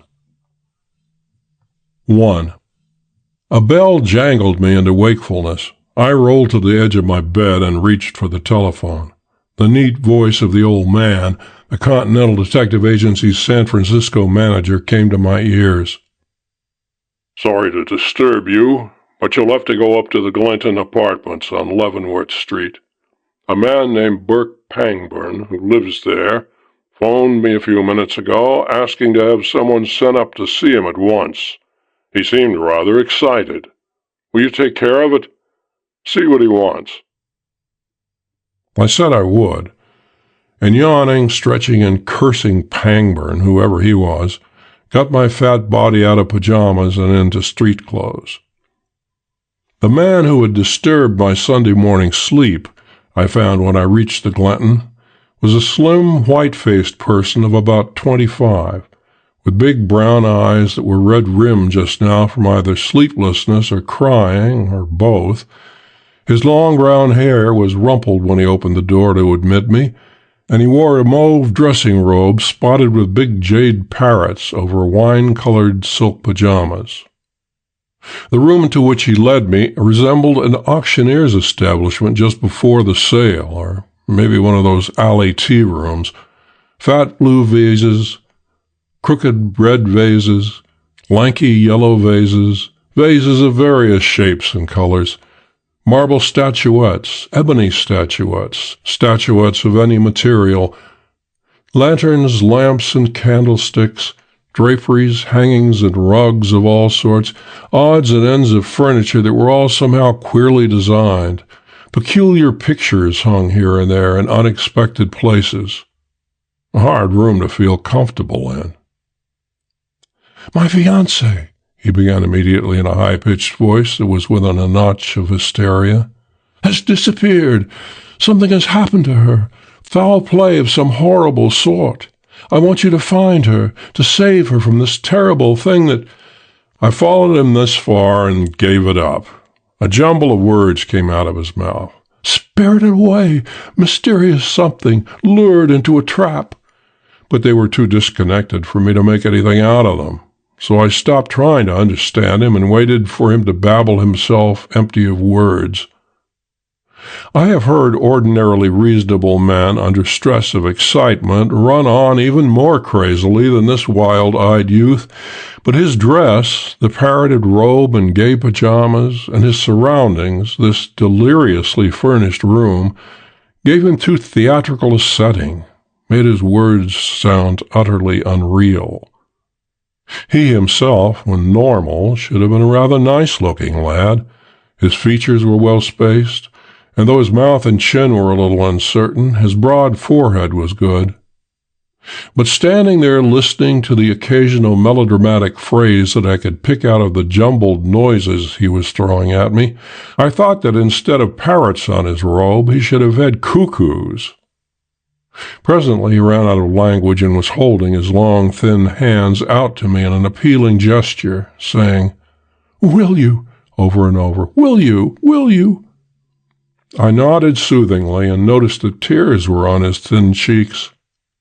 "Suppose we begin at the beginning," I suggested, sitting down carefully on a carved bench affair that didn't look any too strong. "Yes, yes." He was standing legs apart in front of me, running his fingers through his hair. "The beginning. I had a letter from her every day until—" "That's not the beginning," I objected. "Who is she? What is she?" "She's Jeannie Delano," he exclaimed in surprise at my ignorance. "And she is my fiancée. And now she is gone, and I know that—" The phrases "victim of foul play," "into a trap," and so on began to flow hysterically out again. Finally, I got him quieted down, and sandwiched in between occasional emotional outbursts, got a story out of him that amounted to this. This Burke Pangburn was a poet. About 2 months before, he had received a note from a Jeannie Delano, forwarded from his publishers, praising his latest book of rhymes. Jeannie Delano happened to live in San Francisco, too, though she hadn't known that he did. He had answered her note and had received another. After a little of this, they met. If she really was as beautiful as he claimed, then he wasn't to be blamed for falling in love with her. But whether or not she was really beautiful, he thought she was, and he had fallen hard. This Delano girl had been living in San Francisco for only a little while, and when the poet met her, she was living alone in an Ashbury Avenue apartment. He did not know where she came from or anything about her former life. He suspected from certain indefinite suggestions and peculiarities of conduct, which he couldn't put into words, that there was a cloud of some sort hanging over the girl, that neither her past nor her present were free from difficulties. But he hadn't the least idea what those difficulties might be. He hadn't cared. He knew absolutely nothing about her, except that she was beautiful, and he loved her, and she had promised to marry him. Then, on the 3rd of the month, exactly 21 days before this Sunday morning, the girl had suddenly left San Francisco. He had received a note from her by messenger. This note, which he showed me after I had insisted point-blank on seeing it, read, "Burke, love, have just received a wire and must go east on next train. Tried to get you on the phone, but couldn't. Will write you as soon as I know what my address will be, if anything." These 2 words were erased and could be read only with great difficulty.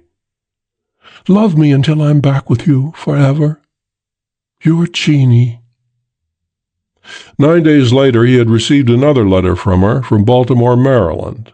This one, which I had a still harder time getting to look at, read, "Dearest Poet, it seems like 2 years since I have seen you, and I have a fear that it's going to be between 1 and 2 months before I see you again.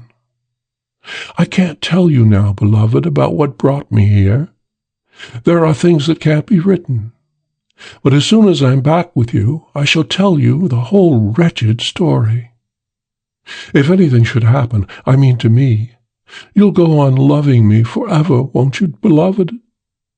But that's foolish. Nothing is going to happen. I'm just off the train and tired from traveling. Tomorrow I shall write you a long, long letter to make up for this. My address here is 215 North Stricker Street. Please, mister, at least 1 letter a day. Your own, Jeannie." For 9 days he had had a letter from her each day, with 2 on Monday to make up for the none on Sunday. And then her letters had stopped, and the daily letters he had sent to the address she gave, 215 North Stricker Street, had begun to come back to him, marked "Not Known." He had sent a telegram, and the telegraph company had informed him that its Baltimore office had been unable to find a Jeannie Delano at the North Stricker Street address. For 3 days he had waited, expecting hourly to hear from the girl, and no word had come. Then he had bought a ticket for Baltimore. "But," he wound up, "I was afraid to go. I know she's in some sort of trouble. I can feel that. But I'm a silly poet. I can't deal with mysteries. Either I would find nothing at all, or if by luck I did stumble on the right track, the probabilities are that I would only muddle things, add fresh complications, perhaps endanger her life still further. I can't go blundering at it in that fashion without knowing whether I'm helping or harming her. It's a task for an expert in that sort of thing, so I thought of your agency. You'll be careful, won't you? It may be, I don't know, that she won't want assistance. It may be that you can help her without her knowing anything about it. You are accustomed to that sort of thing. You can do it, can't you?" 2. I turned the job over and over in my mind before answering him.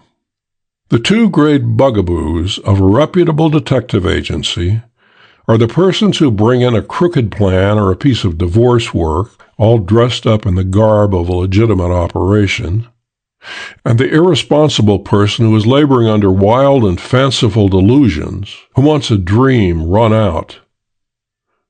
This poet, sitting opposite me now, twining his long white fingers nervously together, was, I thought, sincere, but I wasn't so sure of his sanity. "Mr. Pangburn," I said after a while, "I'd like to handle this thing for you, but I'm not sure that I can. The Continental is rather strict, and while I believe this thing is on the level, still I'm only a hired man and have to go by the rules. Now, if you could give us the endorsement of some firm or person of standing, a reputable lawyer, for instance, or any legally responsible party, we'd be glad to go ahead with the work. Otherwise, I am afraid—" "But I know she's in danger," he broke out. "I know that, and I can't be advertising her plight, airing her affairs to everyone."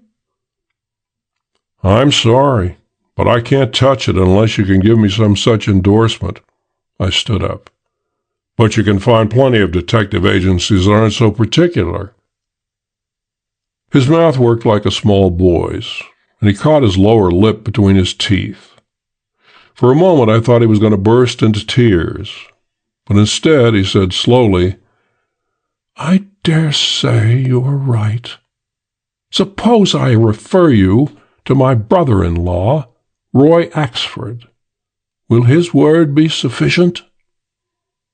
"Yes." Roy Axford, R.F. Axford, was a mining man who had a finger in at least half of the big business enterprises of the Pacific coast, and his word on anything was commonly considered good enough for anybody. "If you can get in touch with him now," I said, "and arrange for me to see him today, I can get started without much delay." Pangburn crossed the room and dug a telephone out from among a heap of his ornaments. Within a minute or two he was talking to someone who he called Rita. "Is Roy home? Will he be home this afternoon? No, you can give him a message for me, though. Tell him I'm sending a gentleman up to see him this afternoon on a personal matter, personal with me, and that I'll be very grateful if he'll do what I want. Yes. You'll find out, Rita. It isn't a thing to talk about over the phone. Yes, thanks." He pushed the telephone back into its hiding place and turned to me. "He'll be at home until 2:00. Tell him what I told you, and if he seems doubtful, have him call me up. You'll have to tell him the whole thing. He doesn't know anything at all about Miss Delano." "All right. Before I go, I want a description of her." "She's beautiful," he exclaimed. "The most beautiful woman in the world." "That would look nice on a reward circular." "That isn't exactly what I want," I told him. "How old is she?" 22. "Height?" "About 5 feet 8 inches, or possibly 9. "Slender, medium, or plump?"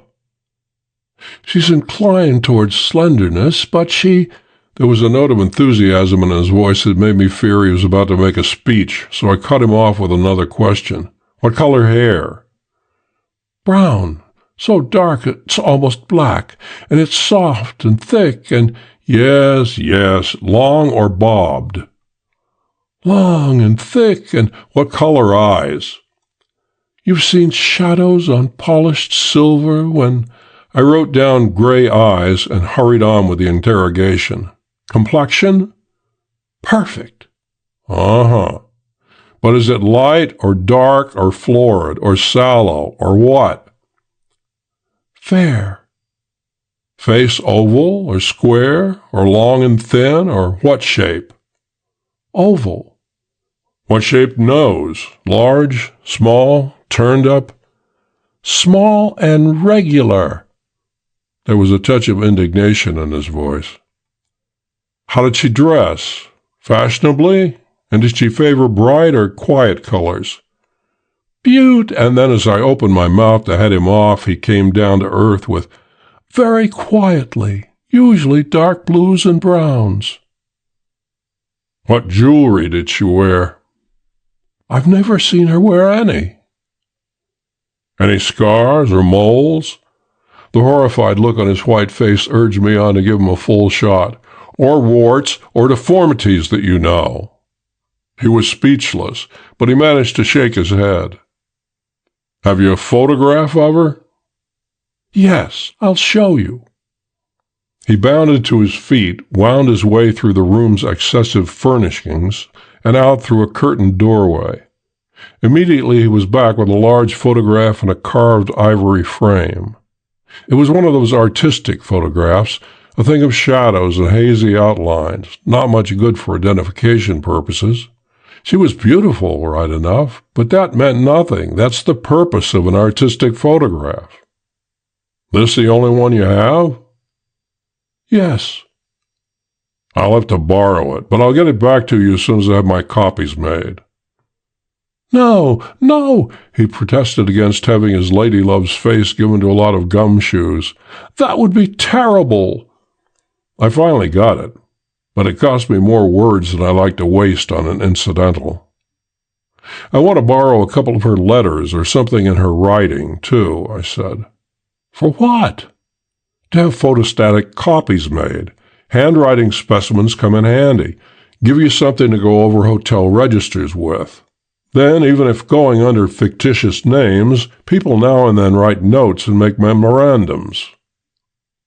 We had another battle, out of which I came with 3 envelopes and 2 meaningless sheets of paper, all bearing the girl's angular writing. "She have much money?" I asked, when the disputed photograph and handwriting specimens were safely tucked away in my pocket. "I don't know. It's not the sort of thing that one would pry into. She wasn't poor, that is, she didn't have to practice any petty economies, but I have the faintest idea as to the amount of her income or its source. She had an account at the Golden Gate Trust Company, but naturally I don't know anything about its size." "Many friends here?" "That's another thing I don't know. I think she knew a few people here, but I don't know who they were. You see, when we were together, we never talked about anything but ourselves. You know what I mean? There was nothing we were interested in but each other. We were simply—" "Can't you even make a guess at where she came from or who she was?" "No, those things don't matter to me. She was Jeannie Delano, and that was enough for me." "Did you and she ever have any financial interests in common? I mean, was there ever any transaction in money or other valuables in which both of you were interested?" What I meant, of course, was, had she got into him for a loan, or had she sold him something, or got money out of him in any other way? He jumped to his feet, and his face went fog-gray. Then he sat down again, slumped down, and blushed scarlet. "Pardon me," he said thickly. "You don't know her, and of course you must look at the thing from all angles. No, There was nothing like that. I'm afraid you're going to waste time if you're going to work on the theory that she was an adventuress. There was nothing like that. She was a girl with something terrible hanging over her, something that called her to Baltimore suddenly, something that has taken her away from me. Money? What could money have to do with it? I love her. 3. R.F. Axford received me in an office-like room in his Russian Hill residence. A big blond man, whose 48 or 9 years had not blurred the outlines of an athlete's body.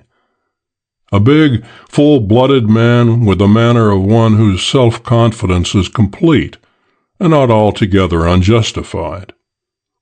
"What's that Burke been up to now?" he asked amusedly when I told him who I was. His voice was a pleasant, vibrant bass. I didn't give him all the details. He was engaged to marry a Jeannie Delano who went east about 3 weeks ago and then suddenly disappeared. He knows very little about her, thinks something has happened to her, and wants her found. "Again?" His shrewd blue eyes twinkled. "And to a Jeannie this time. She's the 5th within a year, to my knowledge, and no doubt I missed one or two who were current while I was in Hawaii. But where do I come in?" I asked him for a responsible endorsement. I think he's all right, but he isn't, in the strictest sense, a responsible person. He referred me to you. "You're right about his not being, in the strictest sense, a responsible person." The big man screwed up his eyes and mouth in thought for a moment. Then, "Do you think that something has really happened to the girl? Or is Burke imagining things?" "I don't know. I thought it was a dream at first, but in a couple of her letters there are hints that something was wrong." "You might go ahead and find her, then," Axford said. "I don't suppose any harm will come from letting him have his Jeannie back. It will at least give him something to think about for a while." "I have your word for it, then, Mr. Axford, that there will be no scandal or anything of the sort connected with the affair?" "Assuredly. Burke is all right, you know. It's simply that he is spoiled. He has been in rather delicate health all his life, and then he has an income that suffices to keep him modestly, with a little over to bring out books of verse and buy doodahs for his rooms. He takes himself a little too solemnly. He's too much the poet. But he's sound at bottom." "I'll go ahead with it, then," I said, getting up. "By the way, the girl has an account at the Golden Gate Trust Company, and I'd like to find out as much about it as possible, especially where her money came from. Clement, the cashier, is a model of caution when it comes to giving out information about depositors. If you could put in a word for me, it would make my way smoother." "Be glad to." He wrote a couple of lines across the back of a card and gave it to me, and promising to call on him if I needed further assistance, I left. 4. I telephoned Pangburn that his brother-in-law had given the job his approval. I sent a wire to the agency's Baltimore branch, giving what information I had. Then I went up to Ashbury Avenue to the apartment house in which the girl had lived. The manager, an immense Mrs. Clute in rustling black, knew little, if any, more about the girl than Pangburn. The girl had lived there for 2.5 months. She had occasional callers, but Pangburn was the only one that the manager could describe to me. The girl had given up the apartment on the 3rd of the month, saying that she had been called east, and she had asked the manager to hold her mail until she sent her new address. 10 days later, Mrs. Clute had received a card from the girl, instructing her to forward her mail to 215 North Stricker Street, Baltimore, Maryland. There had been no mail to forward. The single thing of importance that I learned at the apartment house was that the girl's 2 trunks had been taken away by a green transfer truck. Green was the color used by one of the city's largest transfer companies.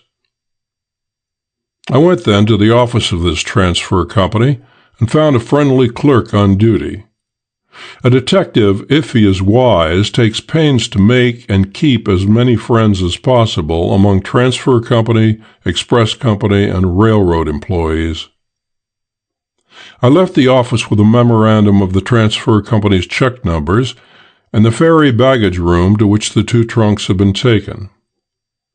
At the ferry building, with this information, it didn't take me many minutes to learn that the trunks had been checked to Baltimore. I sent another wire to the Baltimore branch, giving the railroad check numbers.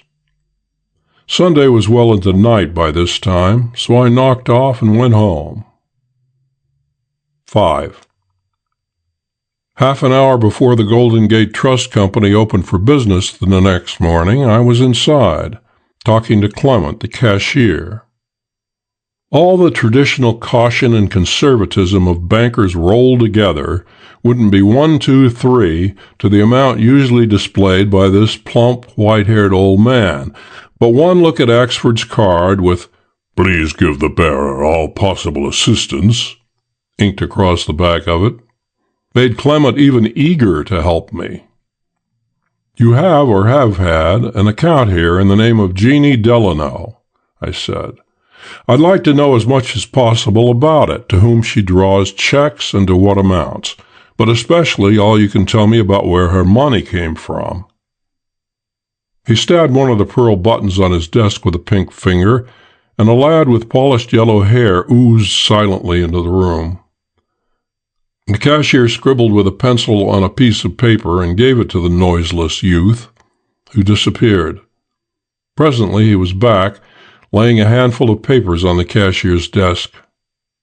Clement looked through the papers and then up at me. "Miss Delano was introduced here by Mr. Burke Pangburn on the 6th of last month, and opened an account with $850 in cash. She made the following deposits after that: $400 on the 10th, $250 on the 21st, $300 on the 26th, $200 on the 30th, and $20,000 on the 2nd of this month. All of these deposits, except the last, were made with cash. The last one was a check, which I have here." He handed it to me, a Golden Gate Trust Company check. "Pay to the order of Jeannie Delano, $20,000. Signed Burke Pangburn." It was dated the 2nd of the month. "Burke Pangburn?" I exclaimed a little stupidly. "Was it usual for him to draw checks to that amount?" "I think not, but we shall see." He stabbed the pearl button again, ran his pencil across another slip of paper, and the youth with the polished yellow hair made a noiseless entrance, exit, entrance, and exit. The cashier looked through the fresh batch of papers that had been brought to him. "On the 1st of the month, Mr. Pangburn deposited $20,000, a check against Mr. Axford's account here." "Now how about Miss Delano's withdrawals?" I asked. He picked up the papers that had to do with her account again. "Her statement and canceled checks for last month haven't been delivered to her yet. Everything is here. A check for $85 to the order of H.K. Clute on the 15th of last month, one to cash for $300 on the 20th, and another of the same kind for $100 on the 25th. Both of these checks were apparently cashed here by her. On the 3rd of this month, she closed out her account with a check to her own order for $21,515. And that check was cashed here by her." I lighted a cigarette and let these figures drift around in my head. None of them, except those that were fixed to Pangburn's and Axford's signatures, seemed to be of any value to me. The Clute check, The only one the girl had drawn in anyone else's favor had almost certainly been for rent. "This is the way of it," I summed up aloud. On the 1st of the month, Pangburn deposited Axford's check for $20,000. The next day, he gave a check to that amount to Miss Delano, which she deposited. On the following day, she closed her account, taking between $21,000 and $22,000 in currency. "Exactly," the cashier said. 6. Before going up to the Glenton apartments to find out why Pangburn hadn't come clean with me about the $20,000, I dropped in at the agency to see if any word had come from Baltimore. One of the clerks had just finished decoding a telegram. It read, "Baggage arrived, Mount Royal Station on 8th. Taken away same day. Unable to trace. 215 North Stricker Street is Baltimore Orphan Asylum. Girl not known there. Continuing our efforts to find her." The old man came in from luncheon as I was leaving. I went back into his office with him for a couple of minutes. "Did you see Pangburn?" he asked. "Yes, I'm working on his job now, but I think it's a bust." "What is it?" "Pangburn is R.F. Axford's brother-in-law. He met a girl a couple of months ago and fell for her. She sizes up as a worker. He doesn't know anything about her. The 1st of the month he got $20,000 from his brother-in-law and passed it over to the girl. She blew, telling him that she had been called to Baltimore and giving him a phony address that turns out to be an orphan asylum. She sends her trunks to Baltimore and sent him some letters from there, but a friend could have taken care of the baggage and could have remailed the letters for her. Of course, she would have needed a ticket to check the trunks on, but in a $20,000 game, that would be a small expense. Pangburn held out on me. He didn't tell me a word about the money. Ashamed of being easy pickings, I reckon. I'm going to the bat with him on it now." The old man smiled his mild smile that might mean anything, and I left. 7. 10 minutes of ringing Pangburn's bell brought no answer. The elevator boy told me he thought Pangburn hadn't been in all night. I put a note in his box and went down to the railroad company's offices, where I arranged to be notified if an unused Baltimore-San Francisco ticket was turned in for redemption. That done, I went up to the Chronicle office and searched the files for weather conditions during the past month, making a memorandum of 4 days upon which it had rained steadily day and night. I carried my memorandum to the offices of the 3 largest taxicab companies. This was a trick that had worked well for me before. The girl's apartment was some distance from the streetcar line, and I was counting upon her having gone out or having had a caller on one of those rainy dates. In either case, it was very likely that she or her caller had left in a taxi in preference to walking through the rain to the car line. The taxicab company's daily records would show any calls from her address and the fare's destinations. The ideal trick, of course, would have been to have had the records searched for the full extent of the girl's occupancy of the apartment, but no taxicab company would stand for having that amount of work thrust upon them, unless it was a matter of life and death. It was difficult enough for me to persuade them to turn clerks loose on the 4 days I had selected. I called up Pangburn again after I left the last taxicab office, but he was not at home.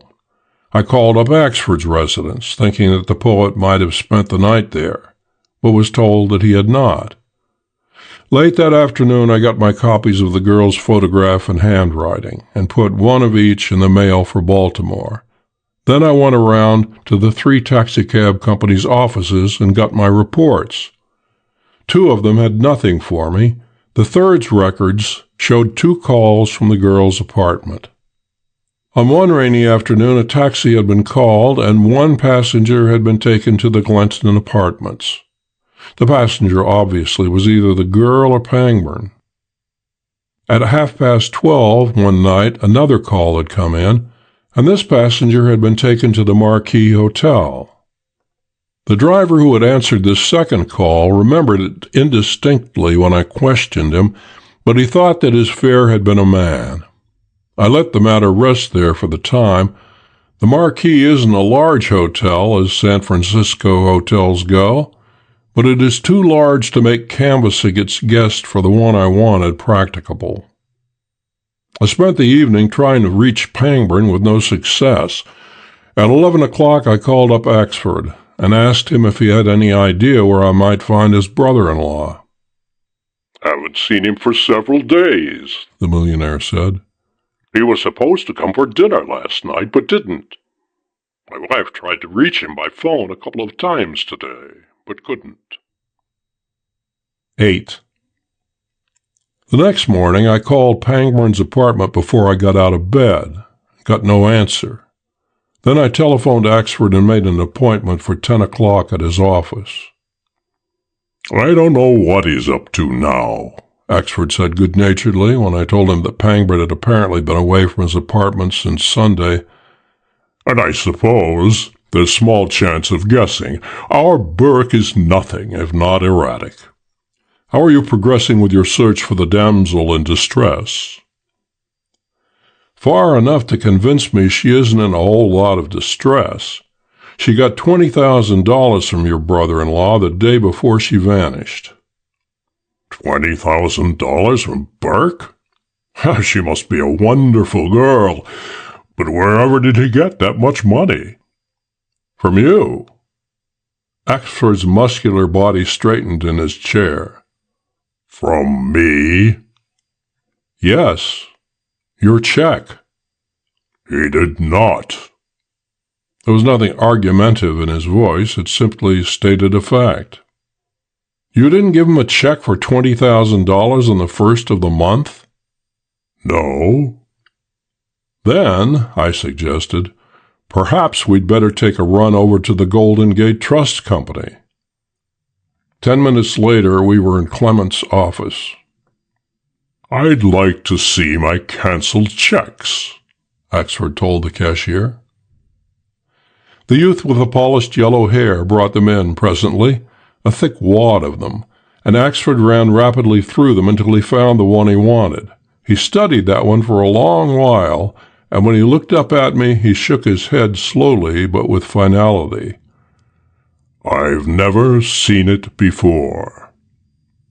Clement mopped his head with a white handkerchief and tried to pretend that he wasn't burning up with curiosity and fears that his bank had been gypped.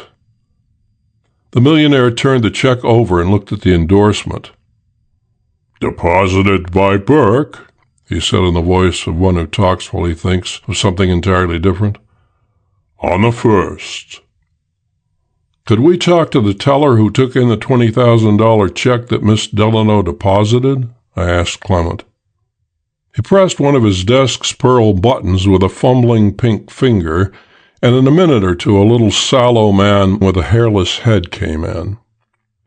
"Do you remember taking a check for $20,000 from Miss Jeannie Delano a few weeks ago?" I asked him. Yes, sir, perfectly." "Just what do you remember about it?" "Well, sir, Miss Delano came to my window with Mr. Burke Pangburn. It was his check. I thought it was a large check for him to be drawing, but the bookkeeper said he had enough money in his account to cover it.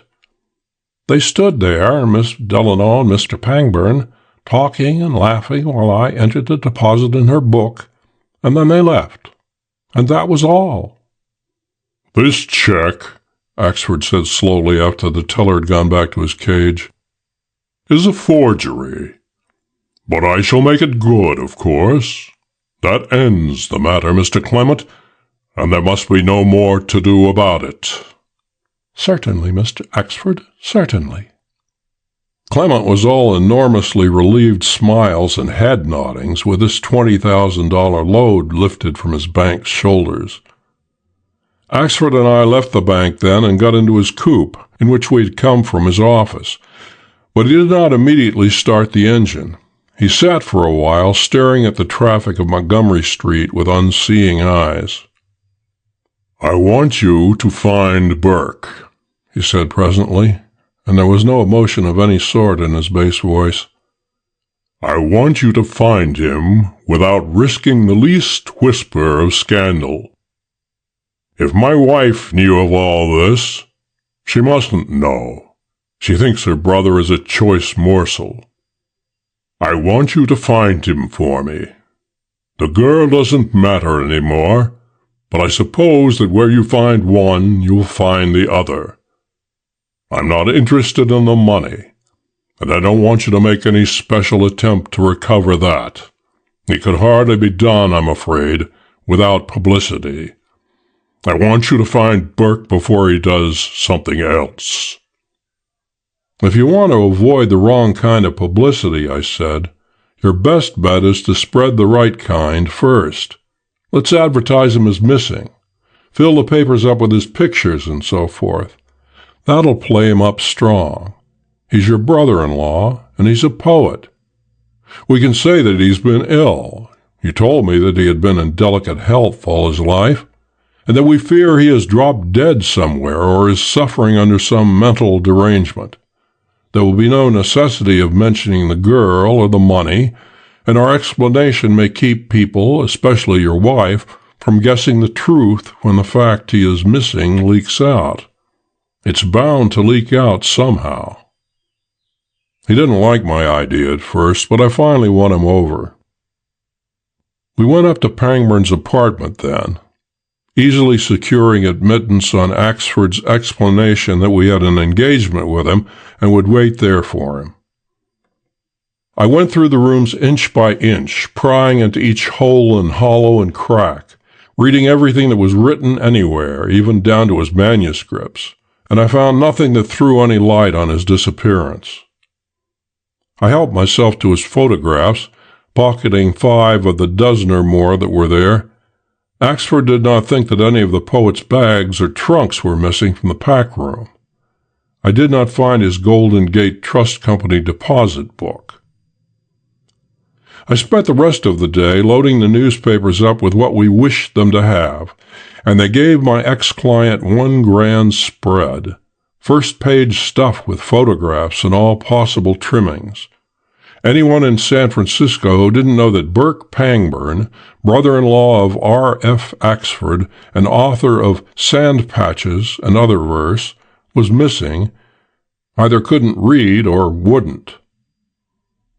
9. The advertising brought results. By the following morning, reports were rolling in from all directions with dozens of people who had seen the missing poet in dozens of places. A few of these reports looked promising, or at least possible, but the majority were ridiculous on their faces. I came back to the agency from running out one that had, until run out, looked good, to find a note on my desk asking me to call up Axford. "Can you come down to my office now?" he asked when I got him on the wire. There was a lad of 21 or 2 with Axford when I was ushered into his office, a narrow-chested, dandified lad of the sporting clerk type. "This is Mr. Fall, one of my employees," Axford told me. "He says he saw Burke Sunday night." "Where?" I asked Fall. "Going into a roadhouse near Half Moon Bay." "Sure it was him?" "Absolutely. I've seen him come in here to Mr. Axford's office to know him. It was him, all right." "How'd you come to see him?" "I was coming in from further down the shore with some friends, and we stopped at the roadhouse to get something to eat. As we were leaving, a car drove up, and Mr. Pangborn and a girl or woman, I didn't notice her particularly, got out and went inside. I didn't think anything of it until I saw in the paper last night that he hadn't been seen since Sunday. So then I thought to myself that—" "What roadhouse was this?" I cut in, not being interested in his mental processes. "The White Shack." "About what time?" Somewhere between 11:30 and midnight, I guess. He see you? No, I was already in our car when he drove up. I don't think he'd know me anyway. What did the woman look like? I don't know. I didn't see her face, and I can't remember how she was dressed or even if she was short or tall. That was all Fall could tell me. We shooed him out of the office, and I used Axford's telephone to call up Wap Healy's dive in North Beach and leave word that when Porky Grout came in, he was to call up Jack. That was a standing arrangement by which I got word to Porky whenever I wanted to see him without giving anybody a chance to tumble to the connection between us. Know the White Shack? I asked Axford when I was through phoning. I know where it is, but I don't know anything about it. Well, it's a tough hole, run by Tin Star Joplin, an ex-Yeg who invested his winnings in the place when Prohibition made the Roadhouse game good. He makes more money now than he ever heard in his piking safe-ripping days. Retailing liquor is a sideline with him. His real profit comes from acting as a relay station for the booze that comes through Half Moon Bay for points beyond, and the dope is that half the booze put ashore by the Pacific Rum Fleet is put ashore in Half Moon Bay. The White Shack is a tough hole, and it's no place for your brother-in-law to be hanging around. I can't go down there myself without stirring things up. Joplin and I are old friends, but I've got a man I can put in there for a few nights. Pangburn may be a regular visitor, or he may even be staying there. He wouldn't be the first one Joplin had ever let hide out there. I'll put this man of mine in the place for a week, anyway, and see what he can find. It's all in your hands, Axford said. Find Burke without scandal. That's all I ask. 10. From Axford's office, I went straight to my rooms, left the outer door unlocked, and sat down to wait for Porky Grout. I had waited an hour and a half when he pushed the door open and came in. "Lo, how's tricks?" He swaggered to a chair, leaned back in it, put his feet on the table, and reached for a pack of cigarettes that lay there. That was Porky Grout. A pasty-faced man in his 30s, neither large nor small, always dressed flashily, even if sometimes dirtily, and trying to hide an enormous cowardice behind a swaggering carriage, a blustering habit of speech, and an exaggerated pretense of self-assurance. But I had known him for 3 years, so now I crossed the room and pushed his feet roughly off the table, almost sending him over backward. "What's the idea?" He came to his feet, crouching and snarling. "Where do you get that stuff? Do you want to smack in a—" I took a step toward him. He sprang away across the room. "I didn't mean nothing. I was only kidding." "Shut up and sit down," I advised him. I had known this Porky Grout for 3 years, and had been using him for nearly that long, and I didn't know a single thing that could be said in his favor. He was a coward, he was a liar, he was a thief and a hophead, he was a traitor to his kind, and if not watched, to his employers. A nice bird to deal with. But detecting is a hard business, and you use whatever tools come to hand. This Porky was an effective tool if handled right, which meant keeping your hand on his throat all the time and checking up every piece of information he brought in. His cowardice was, for my purpose, his greatest asset. It was notorious throughout the criminal coast, and though nobody, crook or not, could possibly think him a man to be trusted, nevertheless he was not actually distrusted. Many of his fellows thought him too much the coward to be dangerous. They thought he would be afraid to betray them, afraid of the summary vengeance that crookdom visits upon the squealer. But they didn't take into account Porky's gift for convincing himself that he was a lion-hearted fellow when no danger was near. So he went freely where he desired and where I sent him, and brought me otherwise unobtainable bits of information upon matters in which I was interested. For nearly 3 years I'd used him with considerable success, paying him well, and keeping him under my heel. Informant was the polite word that designated him in my reports. The underworld has even less lovely names than the common stool pigeon to denote his kind. "I have a job for you," I told him, now that he was seated again with his feet on the floor. His loose mouth twitched up at the left corner, pushing that eye into a knowing squint. "I thought so." He always says something like that. "I want you to go down to Half Moon Bay and stick around Tin-Starred Joplin's joint for a few nights. Here are 2 photos," sliding one of Pangburn and one of the girl across the table. "Their names and descriptions are written on the backs. I want to know if either of them shows up down there, what they're doing, and where they're hanging out. It may be that Tin Star is covering them up." Porky was looking knowingly from one picture to the other. "I think I know this guy," he said out of the corner of his mouth that twitches. That's another thing about Porky. You can't mention a name or give a description that won't bring that same remark, even though you make 'em up. "Here's some money." I slid some bills across the table. "If you're down there more than a couple of nights, I'll get some more to you. Keep in touch with me, either over this phone or the undercover one at the office. And remember this, lay off the stuff. If I come down there and find you all snowed up, I promise that I'll tip Joplin off to you." He had finished counting the money by now. There wasn't a whole lot to count, and he threw it contemptuously back on the table.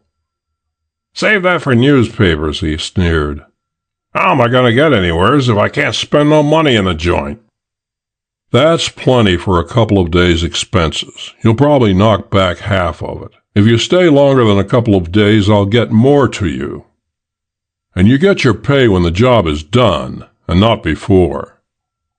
He shook his head and got up. "I'm tired of piking along with you. You can turn your own jobs. I'm through." "If you don't get down to Half Moon Bay tonight, you are through," I assured him, letting him get out of the threat whatever he liked. After a little while, of course, he took the money and left. The dispute over expense money was simply a preliminary that went with every job I sent about on. End of The Girl with the Silver Eyes, Part 1. The Girl with the Silver Eyes, Part 2. 11.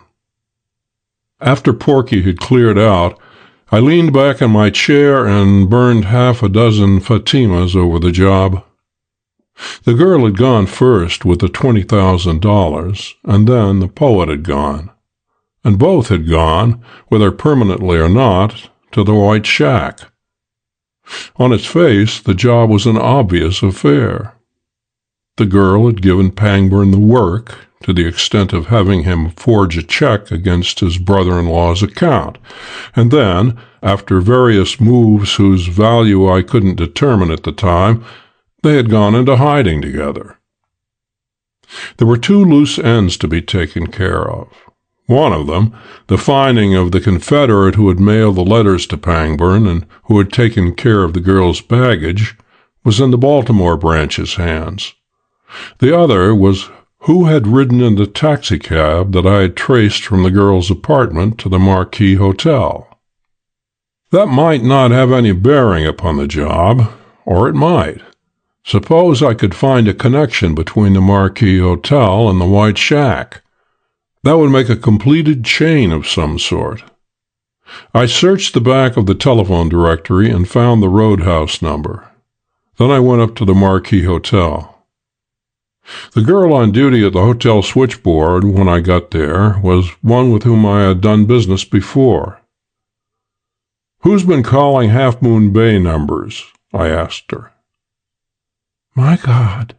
She leaned back in her chair and ran a pink hand gently over the front of her rigidly waved red hair. "I got enough to do without remembering every call that goes through. This ain't a boarding house.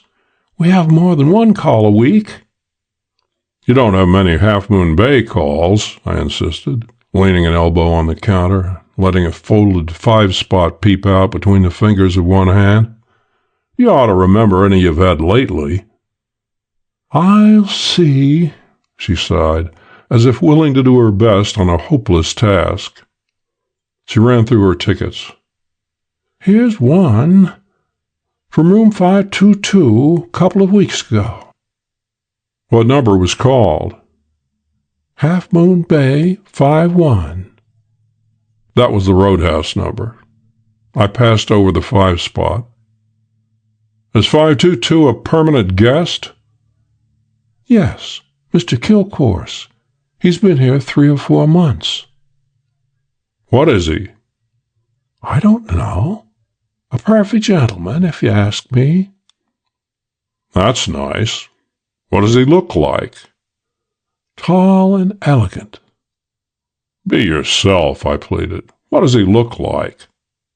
"He's a young man, but his hair is turning gray. He's dark and handsome. Looks like a movie actor." "Bull, Montana?" I asked as I moved off toward the desk. The key to 522 was in its place in the rack. I sat down where I could keep an eye on it. Perhaps an hour later, a clerk took it out and gave it to a man who did look something like an actor. He was a man of 30 or so, with dark skin and dark hair that showed gray around the ears. He stood a good 6 feet of fashionably dressed slenderness.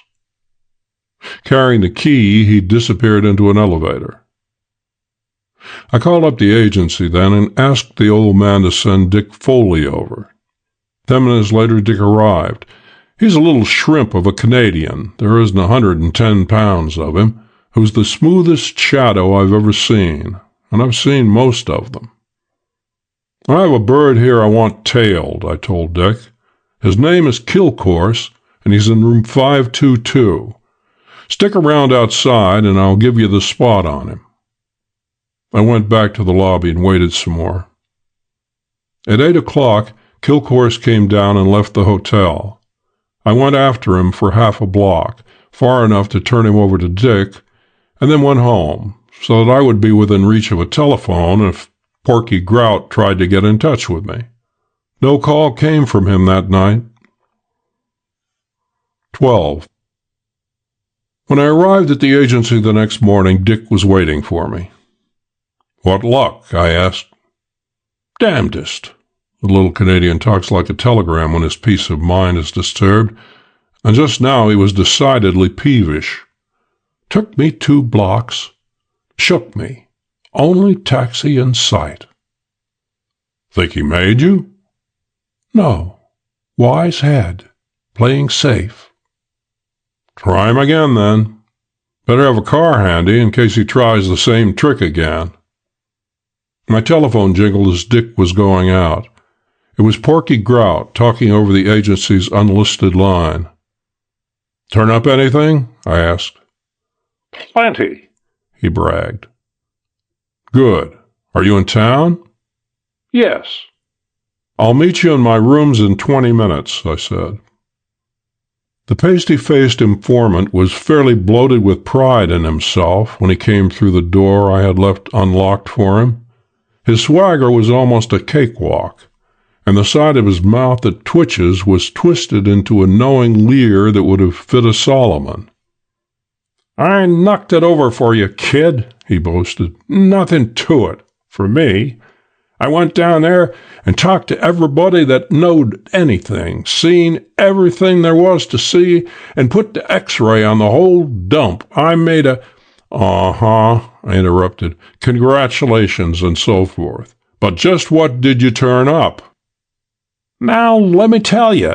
He raised a dirty hand in a traffic cop sort of gesture and blew a stream of cigarette smoke at the ceiling. "Don't crowd me. I'll give you all the dope." "Sure," I said. "I know. You're great, and I'm lucky to have you knock off my jobs for me and all that. But is Pangburn down there?" "I'm getting around to that. I went down there and—" "Did you see Pangburn?" "As I was saying, I went down there and—" "Porky," I said, "I don't give a damn what you did. Did you see Pangburn?" "Yes, I seen him." Fine. Now what did you see? He's camping down there with Tin Star. Him and the broad that you gave me a picture of are both there. She's been there a month. I didn't see her, but one of the waiters told me about her. I seen Pangburn myself. They don't show themselves much, stick back in Tin Star's part of the joint, where he lives, most of the time. Pangburn's been there since Sunday. I went down there and... Learn who the girl is or anything about what they're up to? No, I went down there and... All right, went down there again tonight. Call me up as soon as you know positively Pangburn is there, that he hasn't gone out. Don't make any mistakes. I don't want to come down there and scare them up on a false alarm. Use the agency's undercover line and just tell whoever answers that you won't be in town until late. That'll mean that Pangburn is there, and it'll let you call up from Joplin's without giving the play away. I got to have more dough, he said as he got up. It cost... I'll file your application, I promised. Now beat it, and let me hear from you tonight the minute you're sure Pangburn is there. Then I went up to Axford's office. I think I have a line on him, I told the millionaire. I hope to have him where you can talk to him tonight. My man says he was there at the White Shack last night and is probably living there. If he's there tonight, I'll take you down if you want. Why can't we go down now? No, the place is too dead in the daytime for my man to hang around without making himself conspicuous. And I don't want to take any chances on either you or me showing ourselves there until we're sure we're coming face to face with Pangburn. What do you want me to do, then? Have a fast car ready tonight, and be ready to start as soon as I get word to you. Righto. I'll be at home after 5:30. Phone me as soon as you're ready to go, and I'll pick you up. 13. At 9:30 that evening, I was sitting beside Axford on the front seat of a powerfully engined foreign car, and we were roaring down a road that led to Half Moon Bay. Porky's telephone call had come. Neither of us talked much during that ride, and the imported monster under us made it a rather short ride. Axford sat comfortable and relaxed at the wheel, but I noticed for the first time that he had a rather heavy jaw. The White Shack is a large building, square-built, of imitation stone. It is set away back from the road and is approached by two curving driveways, which together make a semicircle whose diameter is the public road. The center of this semicircle is occupied by sheds under which Joplin's patrons stow their cars, and here and there about the sheds are flower beds and clumps of shrubbery. We were still going at a fair clip when we turned into one end of this semicircle driveway, and Axford slammed on his brakes, and the big machine threw us into the windshield as it jolted into an abrupt stop, barely in time to avoid smashing into a cluster of people who had suddenly loomed up before us. In the glow from our headlights, faces stood sharply out, white, horrified faces, furtive faces, faces that were callously curious. Below the faces, white arms and shoulders showed, and bright gowns and jewelry, against the duller background of masculine clothing. This was the first impression I got, and then by the time I had removed my face from the windshield, I realized that this cluster of people had a core, a thing about which it centered. I stood up, trying to look over the crowd's heads, but I could see nothing. Jumping down to the driveway, I pushed through the crowd. Face down on the white gravel, a man sprawled, a thin man in dark clothes, and just above his collar, where the head and neck join, was a hole. I knelt to peer into his face. Then I pushed through the crowd again, back to where Axford was just getting out of the car, the engine of which was still running. Pangburn is dead. Shot. 14. Methodically, Axford took off his gloves, folded them, and put them in a pocket. Then he nodded his understanding of what I had told him, and walked toward where the crowd stood around the dead poet. I looked after him until he had vanished in the throng. Then I went winding through the outskirts of the crowd, hunting for Porky Grout. I found him standing on the porch, leaning against a pillar. I passed where he could see me and went on around to the side of the roadhouse that afforded most shadow. In the shadows, Porky joined me. The night wasn't cool, but his teeth were chattering. "Who got him?" I demanded. "I don't know," he whined, and that was the first thing of which I had ever known him to confess complete ignorance. "I was inside, keeping an eye on the others." "What others?" "Tin Star and some guy I'd never seen before in the Broad. I didn't think the kid was going out. He didn't have no hat." "What do you know about it?" "A little while after I phoned you, the girl and Pangburn came out from Joplin's part of the joint and sat down at a table around on the other side of the porch where it's fairly dark. They eat for a while, and then this other guy comes over and sits down with them. I don't know his name, but I think I've saw him around town. He's a tall guy, all rung up in fancy rags." "That would be Kilcourse." "They talk for a while, and then Joplin joins them. They sit around the table laughing and talking for maybe a quarter of an hour. Then Pangburns gets up and goes indoors. I got a table that I can watch him from, and the place is crowded, and I'm afraid I'll lose my table if I leave it, so I don't follow the kid. He ain't got no hat, and I figure he ain't going nowhere. But he must have gone through the house and out front, because pretty soon there's a noise I thought was an auto backfire, and then the sound of a car getting away quick. And then some guy squawks that there's a dead man outside. Everybody runs out, and it's Pangburn." "You dead sure that Joplin, Kilcourse, and the girl were all at the table when Pangburn was killed?" "Absolutely," Porky said. "If this dark guy's name is Kilcourse." "Where are they now?" "Back in Joplin's hangout.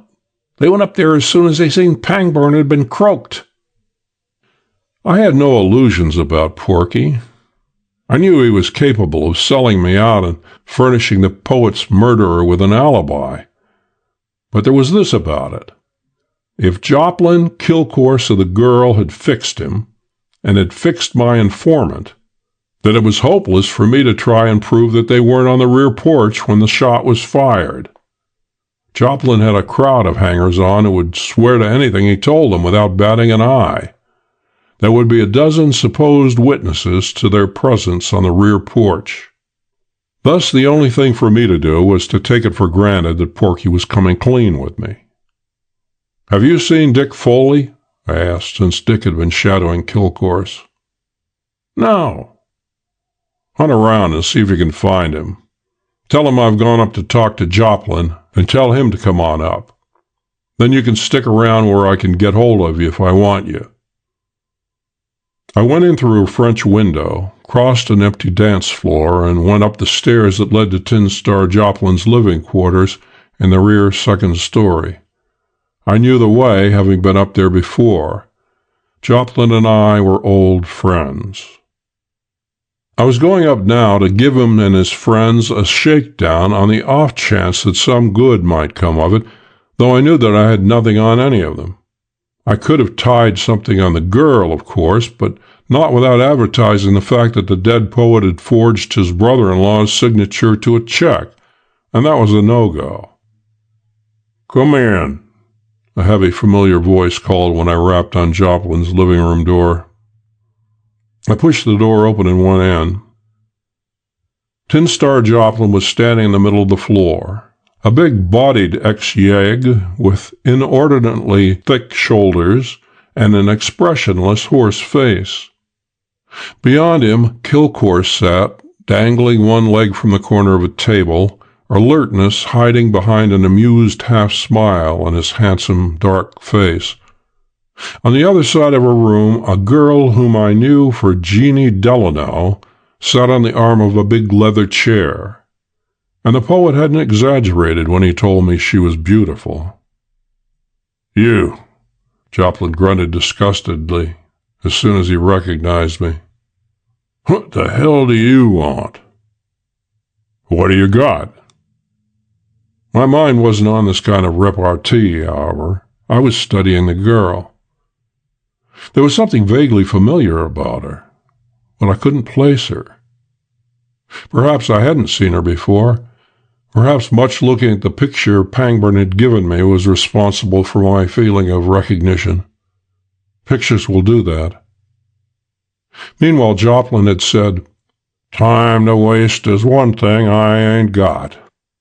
And I had said, if you'd saved up all the time different judges have given you, you'd have plenty. I had seen the girl somewhere before. She was a slender girl, in a glistening blue gown that exhibited a generous spread of front, back, and arms that were worth showing. She had a mass of dark brown hair above an oval face of the color that pink ought to be. Her eyes were wide-set and of a gray shade that wasn't altogether unlike the shadows on polished silver that the poet had compared them to. I studied the girl, and she looked back at me with level eyes, and still I couldn't place her. Kilcourse sat dangling a leg from the table corner. Joplin grew impatient. "Will you stop gandering at the girl and tell me what you want of me?" he growled. The girl smiled then, a mocking smile that bared the edges of razor-sharp little animal teeth, and with the smile I knew her. Her hair and skin had fooled me.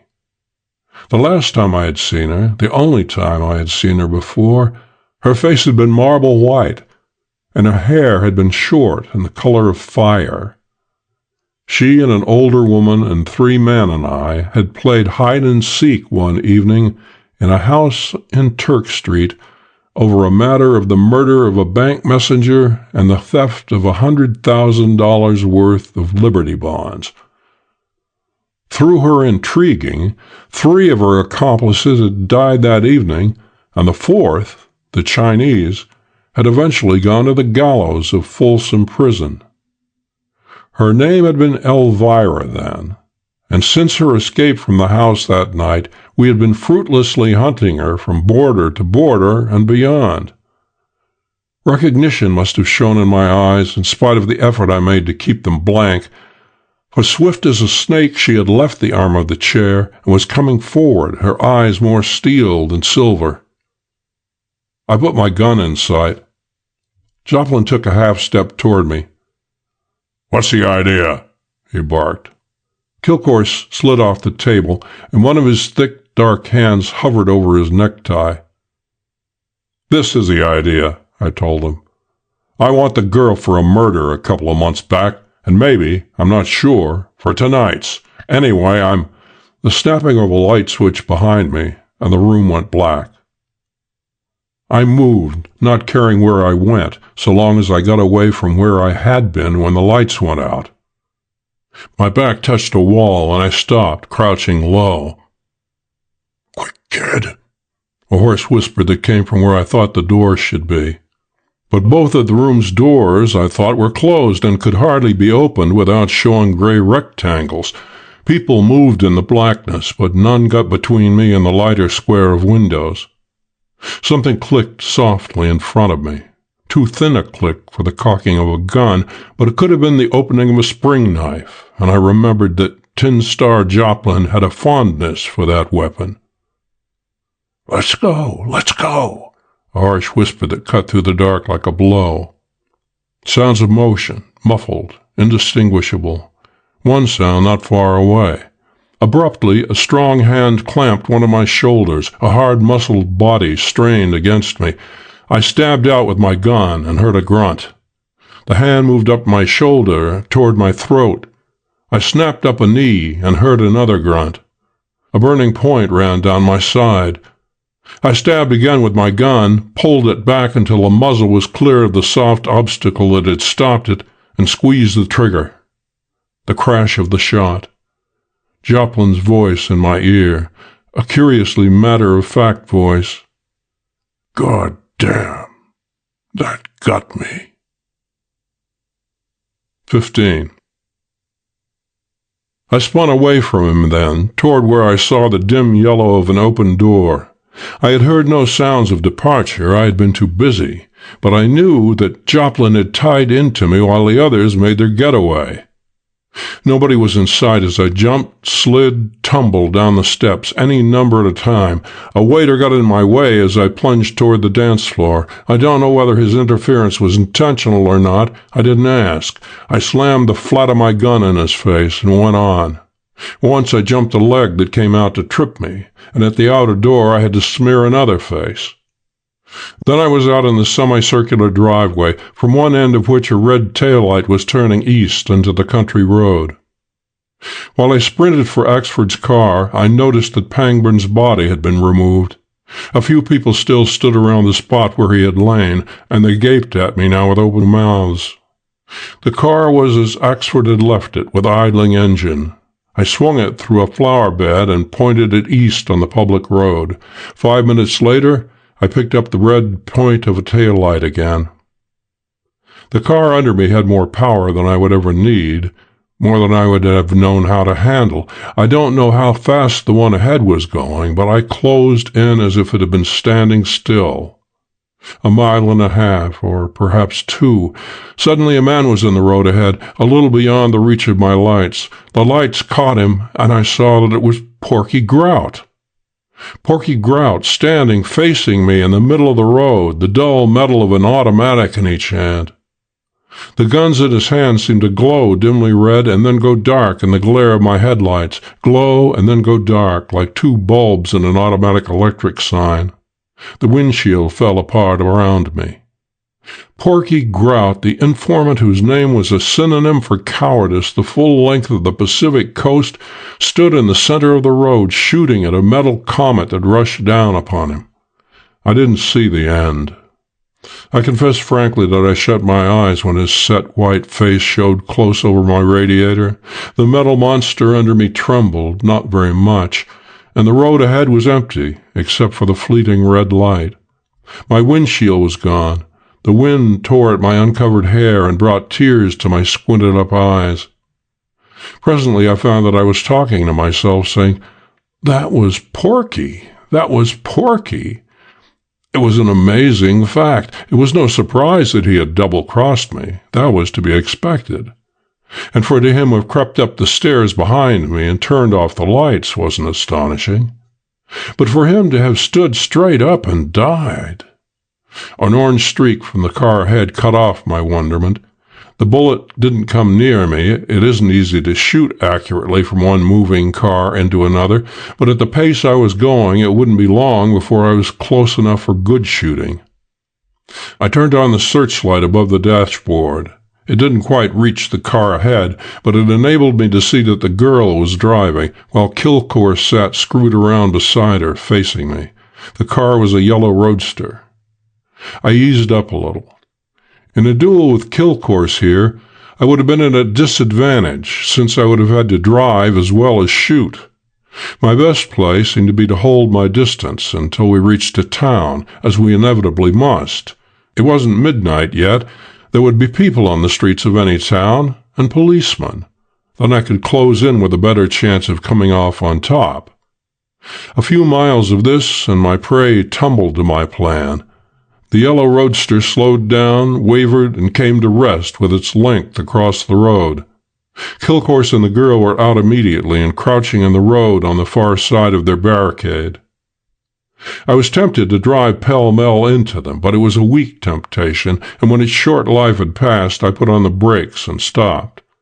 Then I fiddled with my searchlight until it bore full upon the roadster.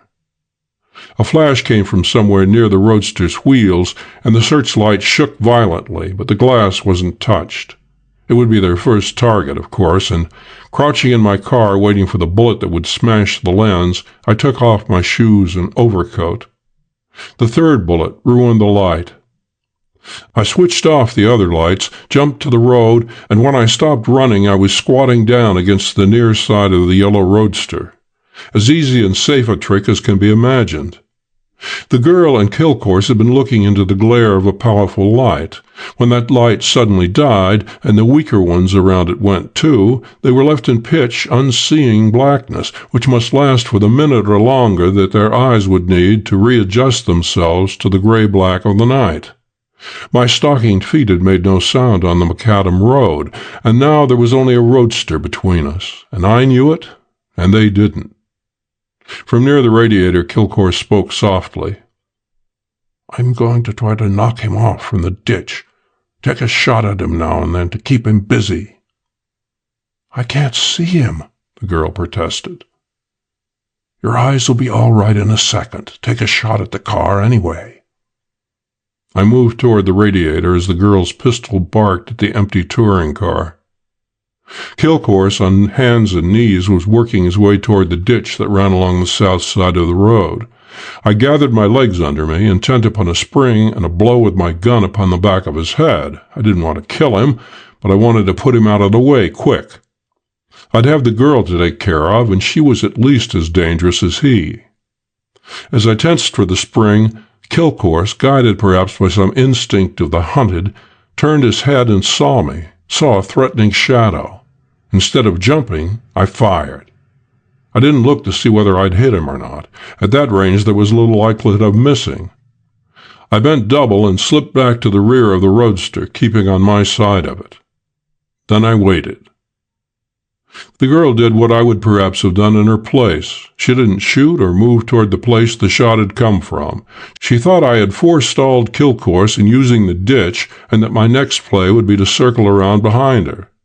To offset this, she moved around the rear of the roadster so that she could ambush me from the side nearest Axford's car.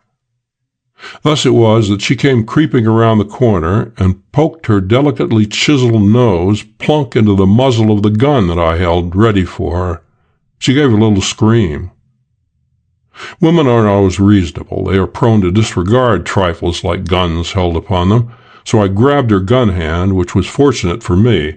As my hand closed around the weapon, she pulled the trigger, catching a chunk of my forefinger between hammer and frame. I twisted the gun out of her hand, released my finger. But she wasn't done yet. With me standing there holding a gun not 4 inches from her body, she turned and bolted off toward where a clump of trees made a jet-black blot to the north. When I recovered from my surprise at this amateurish procedure, I stuck both her gun and mine in my pockets and set out after her, tearing the soles of my feet at every step. She was trying to get over a wire fence when I caught her. 16. "Stop playing, will you?" I said crossly, as I set the fingers of my left hand around her wrist, started to lead her back to the roadster. "This is a serious business. Don't be so childish." "You are hurting my arm." I knew I wasn't hurting her arm, and I knew this girl for the direct cause of 4 or perhaps 5 deaths. Yet I loosened my grip on her wrist until it wasn't much more than a friendly clasp. She went back willingly enough to the roadster, where, still holding her wrist, I switched on the lights. Kilcourse lay just beneath the headlight's glare, huddled on his face with one knee drawn up under him. I put the girl squarely in the line of light. "Now stand there," I said, "and behave. The first break you make, I'm going to shoot a leg out from under you." And I meant it. I found Kilcourse's gun, pocketed it, and knelt beside him. He was dead, with a bullet hole above his collarbone. "Is he—" Her mouth trembled. "Yes." She looked down at him and shivered a little. "Poor fag," she whispered. I've gone on record as saying that this girl was beautiful. And standing there in the dazzling white of the headlights, she was more than that. She was a thing to start crazy thoughts, even in the head of an unimaginative middle-aged thief-catcher. She was... Anyway, I suppose that's why I scowled at her and said, "Yes, poor fag, and poor hook, and poor tie, and poor kind of a Los Angeles bank messenger, and poor Burke, calling the roll, so far as I knew it, of men who had died loving her. She didn't flare up. Her big gray eyes lifted, and she looked at me with a gaze that I couldn't fathom, and her lovely oval face under the mass of brown hair, which I knew was phony, was sad. "I suppose you do think," she began, but I had had enough of this. I was uncomfortable along the spine. "Come on," I said. "We'll leave Kilcourse and the roadster here for the present." She said nothing, but went with me to Axford's big machine and sat in silence while I laced my shoes. I found a robe on the back seat and gave it to her. "Better wrap this around your shoulders. The windshield is gone. It'll be cool." She followed my suggestion without a word, but when I had edged our vehicle around the rear of the roadster and had straightened out on the road again, going east, she laid a hand on my arm. "Aren't we going back to the White Shack?" "No.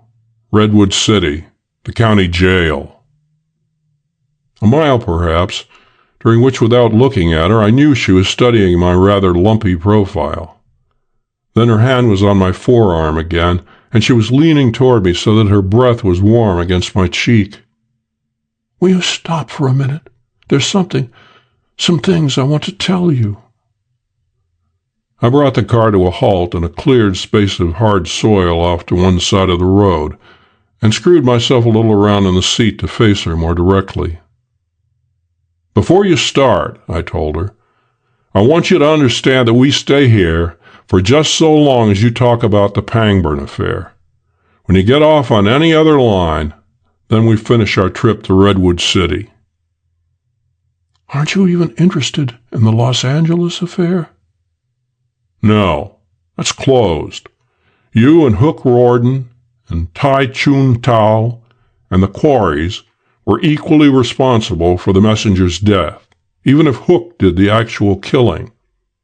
Hook and the Quarries passed out the night we had our party at Turk Street. Tai was hanged last month. Now I've got you. We had enough evidence to swing the Chinese, and we've got even more against you.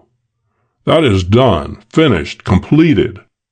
If you want to tell me anything about Pangburn's death, I'll listen. Otherwise," I reached for the self-starter. A pressure of her fingers on my arm stopped me. "I do want to tell you about it," she said earnestly. "I want you to know the truth about it. You'll take me to Redwood City, I know. Don't think that I expect that I have any foolish hopes. But I'd like you to know the truth about this thing. I don't know why I should care, especially what you think, but—" Her voice dwindled off to nothing. 17. Then she began to talk very rapidly, as people talk when they fear interruptions before their stories are told. And she sat leaning slightly forward so that her beautiful oval face was very close to mine. "After I ran out of the Turk Street house that night, while you were struggling with Tai, my intention was to get away from San Francisco. I had a couple of $1,000, enough to carry me any place.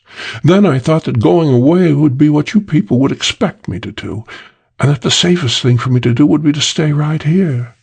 It isn't hard for a woman to change her appearance. I had bobbed red hair, white skin, and wore gay clothes. I simply dyed my hair, bought these transformations to make it look long, put color on my face, and bought some dark clothes. Then I took an apartment on Ashbury Avenue under the name of Jeannie Delano, and I was an altogether different person. But while I knew I was perfectly safe from recognition anywhere, I felt more comfortable staying indoors for a while, and to pass the time I read a good deal. That's how I happened to run across Burke's book. Do you read poetry?" I shook my head. An automobile going down toward Half Moon Bay came into sight just then, the first one we'd seen since we left the White Shack. She waited until it had passed before she went on, still talking rapidly. "Burke wasn't a genius, of course, but there was something about some of his things something that got inside me.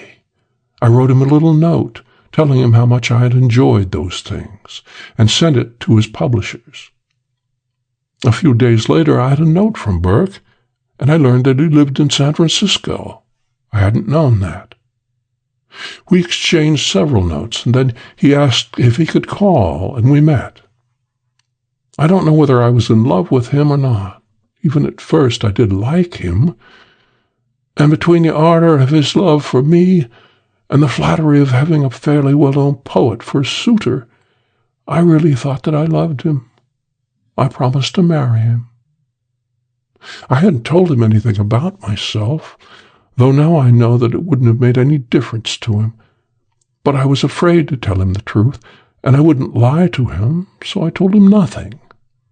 Then Fag Kilcourse saw me one day on the street, and knew me in spite of my new hair, complexion, and clothes. Fag hadn't much brains, but he had eyes that could see through anything. I don't blame Fag. He acted according to his code. He came up to my apartment, having followed me home, and I told him that I was going to marry Burke and be a respectable housewife. That was dumb of me. Fag was square.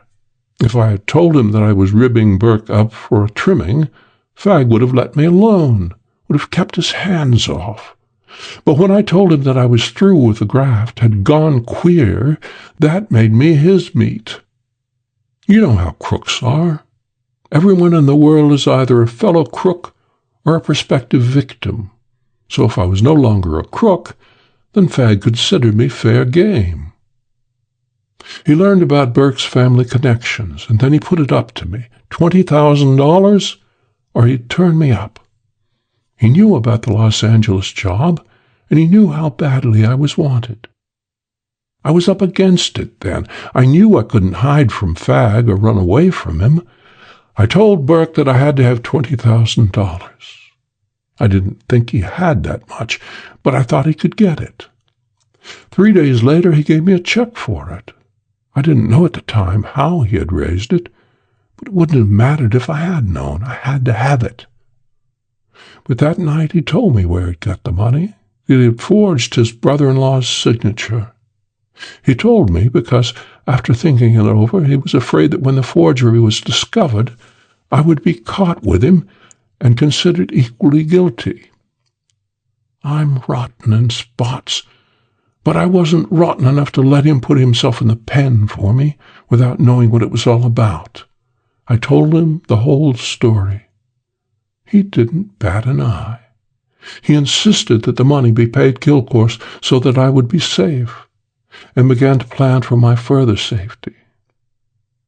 Burke was confident that his brother-in-law wouldn't send him over for forgery, but to be on the safe side, he insisted that I move and change my name again and lay low until we knew how Axford was going to take it.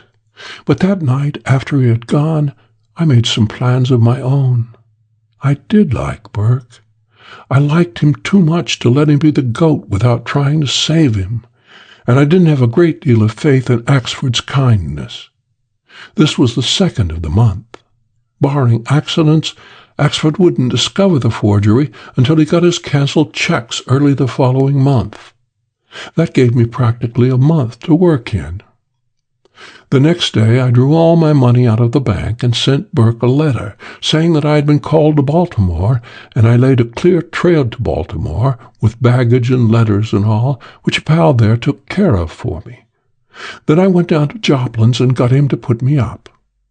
I let Fag know I was there, and when he came down I told him I expected to have the money for him in a day or two. He came down nearly every day after that, and I stalled him from day to day, and each time it got easier. But my time was getting short. Pretty soon Burke's letters would be coming back from the phony address I had given him, and I wanted to be on hand to keep him from doing anything foolish. And I didn't want to get in touch with him until I could give him the $20,000, so he could square the forgery before Axford learned of it from his cancelled checks. Fag was getting easier and easier to handle, but I still didn't have him where I wanted him. He wasn't willing to give up the $20,000, which I was, of course, holding all this time, until I promised to stick with him for good. And I still thought I was in love with Burke, and I didn't want to tie myself up with Fag, even for a little while. Then Burke saw me on the street one Sunday night. I was careless, and drove into the city in Joplin's roadster, the one back there. And as luck would have it, Burke saw me. I told him the truth, the whole truth, and he told me that he had just hired a private detective to find me. He was like a child in some ways. It hadn't occurred to him that the sleuth would dig up anything about the money, but I knew the forged check would be found in a day or two at the most. I knew it. When I told Burke that, he went to pieces. All his faith in his brother-in-law's forgiveness went. I couldn't leave him the way he was. He'd have babbled the whole thing to the first person he met. So I brought him back to Joplin's with me. My idea was to hold him there for a few days until we could see how things were going. If nothing appeared in the papers about the check, then we could take it for granted that Axford had hushed the matter up, and Burke could go home and try to square himself. On the other hand, if the papers got the whole story, then Burke would have to look for a permanent hiding place, and so would I. Tuesday evenings and Wednesday mornings' papers were full of the news of his disappearance, but nothing was said about the check. That looked good. But we waited another day for good measure. Fag Kilcourse was in on the game by this time, of course, and I had to pass over the $20,000, but I still had hopes of getting it, or most of it, back, so I continued to string him along.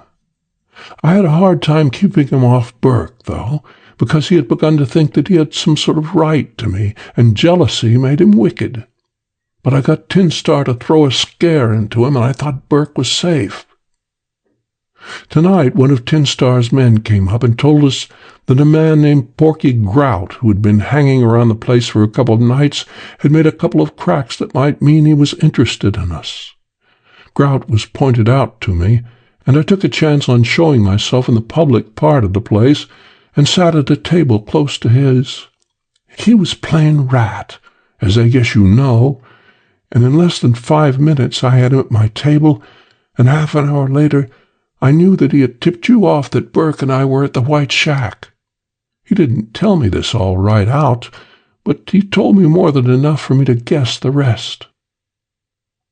I went up and told the others.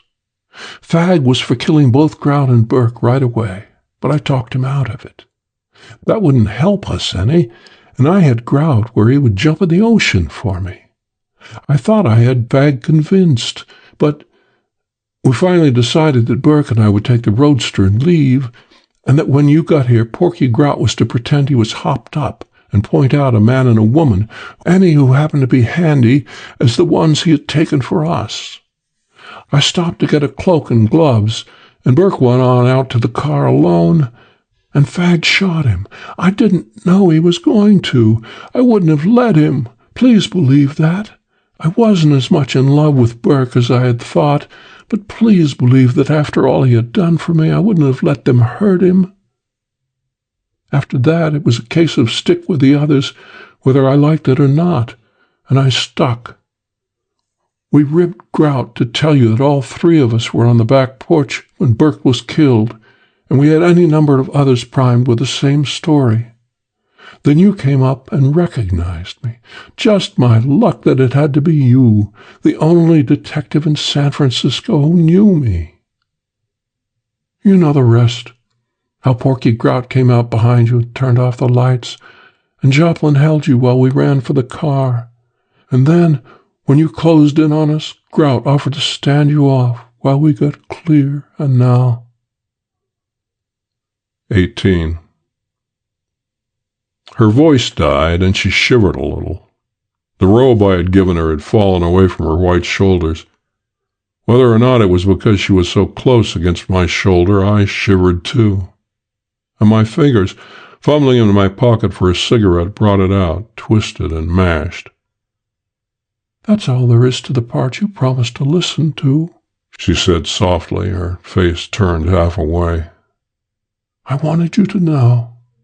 You're a hard man, but somehow I cleared my throat, and the hand that held the mangled cigarette was suddenly steady. "Now don't be crude, sister," I said. Your work has been too smooth so far to be spoiled by rough stuff now." She laughed, a brief laugh that was bitter and reckless, just a little weary. And she thrust her face still closer to mine, and the gray eyes were soft and placid. "Little fat detective whose name I don't know." Her voice had a tired huskiness in it, and a tired mockery. "You think I am playing a part, don't you? You think I am playing for liberty. Perhaps I am. I certainly would take it if it were offered me. But men have thought me beautiful, and I have played with them. Women are like that. Men have loved me, and doing what I liked with them, I have found men contemptible. And then comes this little fat detective, whose name I don't know, and he acts as if I were a hag, an old squaw. Can I help then being piqued into some sort of feeling for him? Women are like that. Am I so homely that any man has a right to look at me without even interest? Am I ugly?" I shook my head. "You're quite pretty," I said, struggling to keep my voice as casual as the words. "You beast!" she spat, and then her smile grew gentle again. "And yet, it is because of that attitude that I sit here and turn myself inside out for you. If you were to take me in your arms and hold me close to the chest that I am already leaning against, and if you were to tell me that there is no jail ahead for me just now, I would be glad, of course. But though for a while you might hold me, you would then be only one of the men with which I am familiar, men who love and are used and are succeeded by other men. But because you do none of these things, because you are a wooden block of a man, I find myself wanting you. Would I tell you this, little fat detective, if I were playing a game?" I grunted noncommittally and forcibly restrained my tongue from running out to moisten my dry lips. "I'm going to this jail tonight. If you were the same hard man who has goaded me into whining love into his uncaring ears. But before that, can't I have one wholehearted assurance that you think me a little more than quite pretty? Or at least a hint that if I were not a prisoner, your pulse might beat a little faster when I touch you.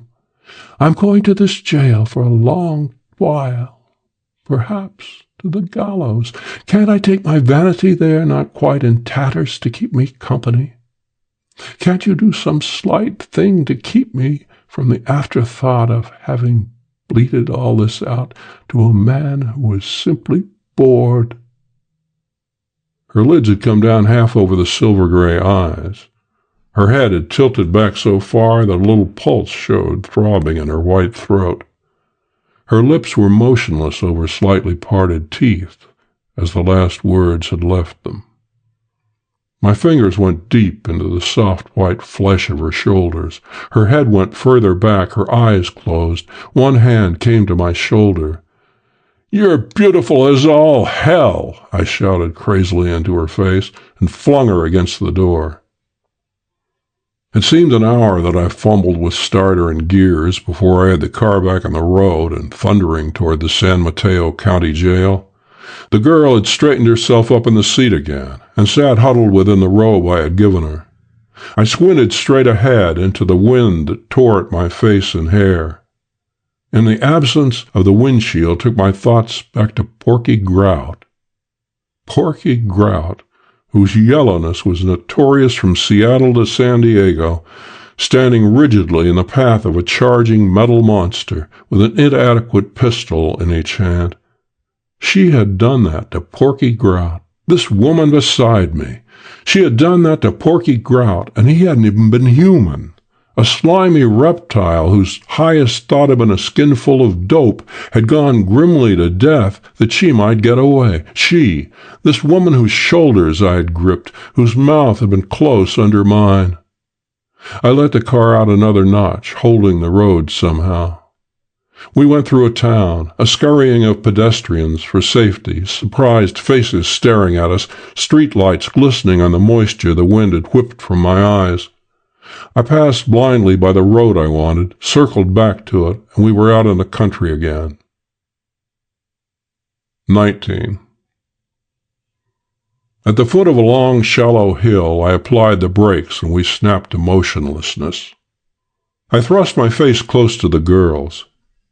"Furthermore, you are a liar." I knew I was shouting foolishly, but I was powerless to lower my voice. "Pangburn never put Axford's name on that check. He never knew anything about it. You got in with him because you knew his brother-in-law was a millionaire. You pumped him, finding out everything he knew about his brother-in-law's account at the Golden Gate Trust. You stole Pangburn's bank book. It wasn't in his room when I searched it, and deposited the forged Axford check to his credit, knowing that under those circumstances the check wouldn't be questioned. The next day you took Pangburn into the bank, saying you were going to make a deposit. You took him in because with him standing beside you, the check to which his signature had been forged wouldn't be questioned. You knew that, being a gentleman, he'd take pains not to see what you were depositing. Then you framed the Baltimore trip. He told the truth to me, the truth so far as he knew it. Then you met him Sunday night, maybe accidentally, maybe not. Anyway, you took him down to Joplin's, giving him some wild yarn that he would swallow, and it would persuade him to stay there for a few days. That wasn't hard, since he didn't know anything about either of the $20,000 checks. You and your pal Kilcourse knew that if Pangburn disappeared, nobody would ever know that he hadn't forged the Axford check, and nobody would ever suspect that the second check was phony. You'd have killed him quietly. But when Porky tipped you off that I was on my way down, you had to move quick, so you shot him down. That's the truth of it," I yelled. All this while she had watched me with wide gray eyes that were calm and tender, but now they clouded a little, and a pucker of pain drew her brows together. I yanked my head away and got the car in motion. Just before we swept into Redwood City, one of her hands came up to my forearm, rested there for a second, patted the arm twice, and withdrew. I didn't look at her, nor, I think, did she look at me while she was being booked. She gave her name as Jeannie Delano, and refused to make any statement until she had seen an attorney. It all took a very few minutes. As she was being led away, she stopped and asked if she might speak privately with me. We went together to a far corner of the room. She put her mouth close to my ear so that her breath was warm again on my cheek as it had been in the car, and whispered the vilest epithet of which the English language is capable. Then she walked out to her cell. End of The Girl with the Silver Eyes, Part 2. The Golden Horseshoe, Part 1. "I haven't anything very exciting to offer you this time," Vince Richmond said as we shook hands. "I want you to find a man for me, a man who is not a criminal." There was an apology in his voice. The last couple of jobs this lean, gray-faced attorney had thrown my way had run to gunplay and other forms of rioting, and I suppose he thought anything less than that would put me to sleep. Was a time when he might have been right, when I was a young sprout of 20 or so, newly attached to the Continental Detective Agency. But the 15 years that had slid by since then had dulled my appetite for rough stuff. I don't mean that I shuddered whenever I considered the possibility of some bird taking a poke at me, but I didn't call that day a total loss in which nobody tried to puncture my short, fat carcass.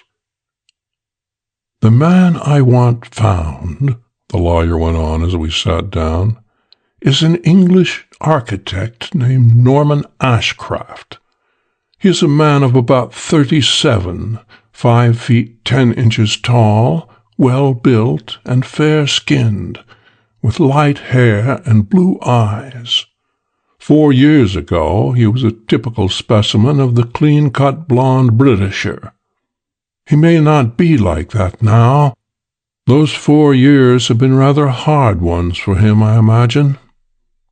I want you to find him for Mrs. Ashcraft, his wife. I know your agency's rule against meddling with family affairs, but I can assure you that no matter how things turn out, there will be no divorce proceedings in which you will be involved. Here is the story. 4 years ago, the Ashcrafts were living together in England, in Bristol. It seems that Mrs. Ashcraft is of a very jealous disposition, and he was rather high-strung. Furthermore, he had only what money he earned at his profession, while she had inherited quite a bit from her parents. Ashcraft was rather foolishly sensitive about being the husband of a wealthy woman, was inclined to go out of his way to show that he was not dependent upon her money, that he wouldn't be influenced by it. Foolish, of course, but just the sort of attitude a man of his temperament would assume. One night she accused him of paying too much attention to another woman.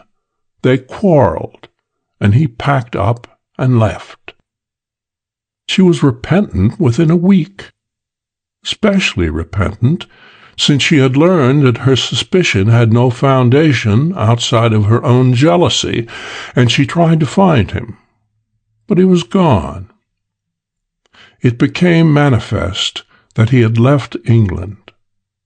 She had him searched for in Europe, in Canada, in Australia, and in the United States. She succeeded in tracing him from Bristol to New York, and then to Detroit, where he had been arrested and fined for disturbing the peace in a drunken row of some sort. After that, he dropped out of sight until he bobbed up in Seattle 10 months later. The attorney hunted through the papers on his desk and found a memorandum. On May 23, 1923, he shot and killed a burglar in his room in a hotel there. The Seattle police seemed to have suspected that there was something funny about the shooting, but had nothing to hold Ashcraft on. The man he killed was undoubtedly a burglar. Then Ashcraft disappeared again, and nothing was heard of him until just about a year ago. Mrs. Ashcraft had advertisements inserted in the personal columns of papers in the principal American cities. One day she received a letter from him from San Francisco. It was a very formal letter, and simply requested her to stop advertising.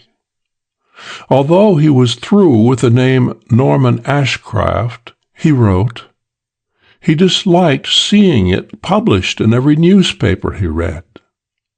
She mailed a letter to him at the general delivery window here, and used another advertisement to tell him about it. He answered it rather caustically. She wrote him again, asking him to come home. He refused, though he seemed less bitter toward her. They exchanged several letters, and she learned that he had become a drug addict, and that what was left of his pride would not let him return to her until he looked and was at least somewhat like his former self. She persuaded him to accept enough money from her to straighten himself out. She sent him this money each month in care of general delivery here.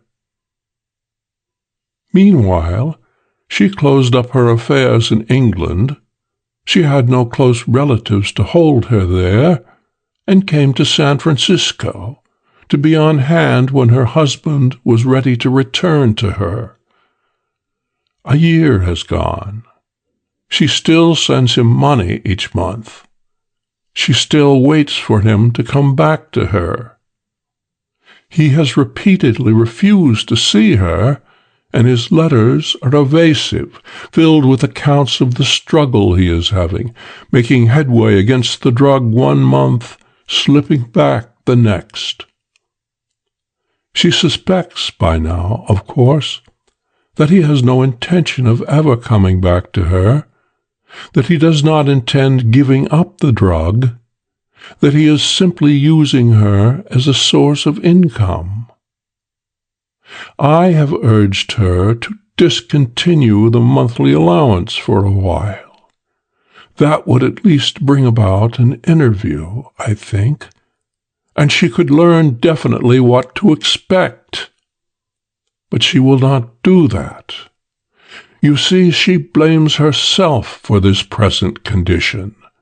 She thinks her foolish flare of jealousy is responsible for his plight, and she is afraid to do anything that might either hurt him or induce him to hurt himself further. Her mind is unchangeably made up in that respect.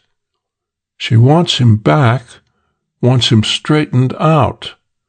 But if he will not come, then she is content to continue the payments for the rest of his life. But she wants to know what she is to expect. She wants to end this devilish uncertainty in which she has been living.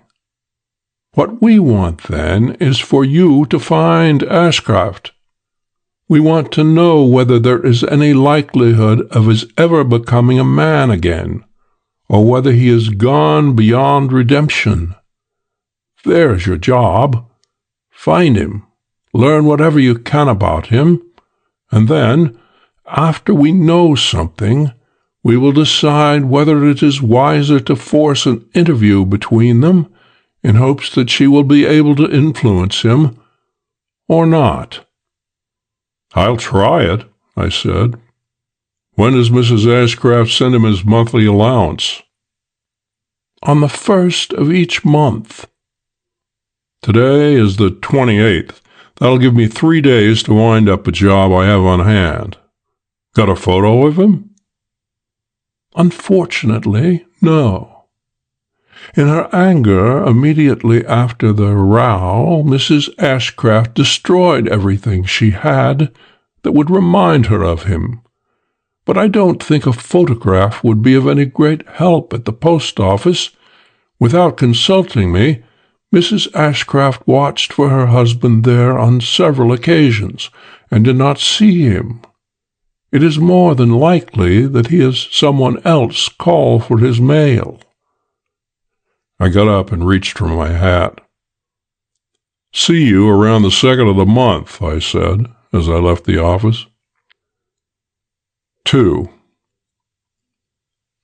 On the afternoon of the 1st, I went down to the post office and got hold of Lusk, the inspector in charge of the division at the time. I've got a line on a scratcher from up north, I told Lusk, who was supposed to be getting his mail at the window. Will you fix it up so I can get a spot on him? Post office inspectors are all tied up with rules and regulations that forbid their giving assistance to private detectives except on certain criminal matters. But a friendly inspector doesn't have to put you through the 3rd degree. You lie to him so that he will have an alibi in case there's a kickback, and whether he thinks you're lying or not doesn't matter. So presently I was downstairs again, loitering within sight of the A to D window, with a clerk at the window instructed to give me the office when Ashcraft's mail was called for.